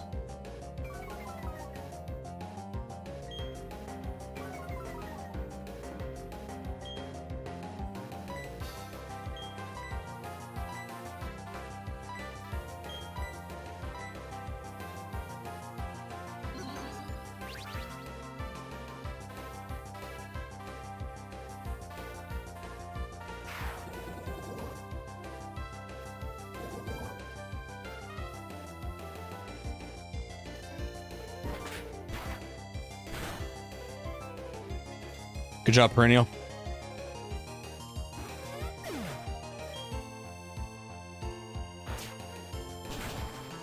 Sun weakens water, boosts fire, and Solar Beam no charge. Rain boosts water, weakens fire, and Thunder 100% accuracy. Sick, dude.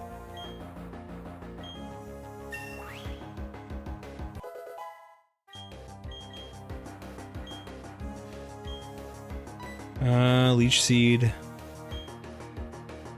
I guess I like it over Tackle at this point. Tackle pissed me off in this game.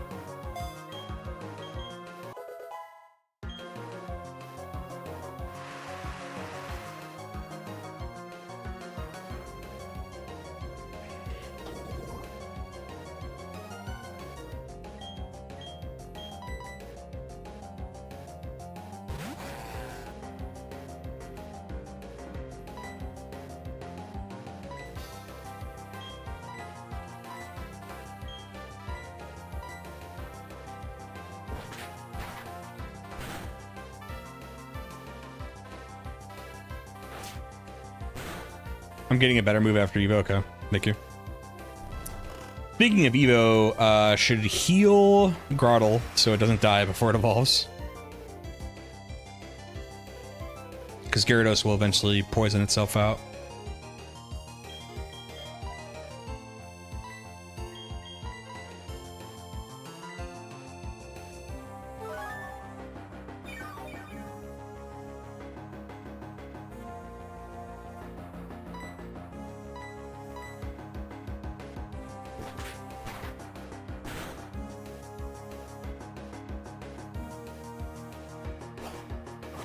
That should do it right there. You're done, dude. Oh, wow. What about the poison will probably finish it off? Yeah. Cool.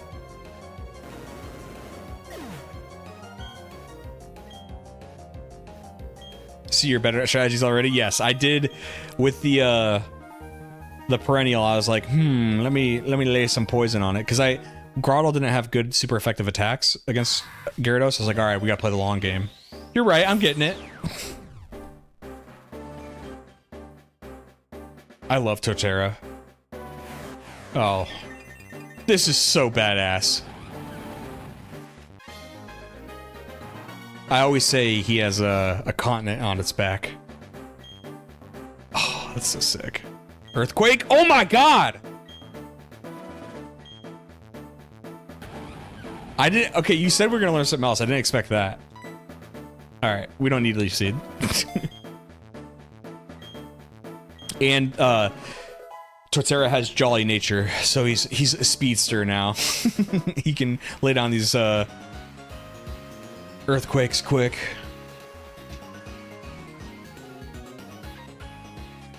Okay. We've made it to what town? Sorry, my D-pad is very...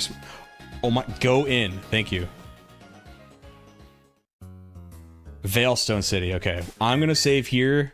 And we're going to call it a stream. I've been streaming for 5 hours. I probably started a little too early today. Probably should have started later. But I'm going to call it there. And then I think tomorrow I'm going to stream strictly at almost around this time. I'm going to 3 p.m. Pacific Standard Time. I'm going to stream tomorrow. So Wes, Eon, Icy Vegeta, Perennial if you're there, all the other people, Yudi, you guys are awesome. Yeah, we'll call it there. 3 p.m. Pacific Standard Time on Sunday, Easter Sunday. But yeah. All right, guys. Peace.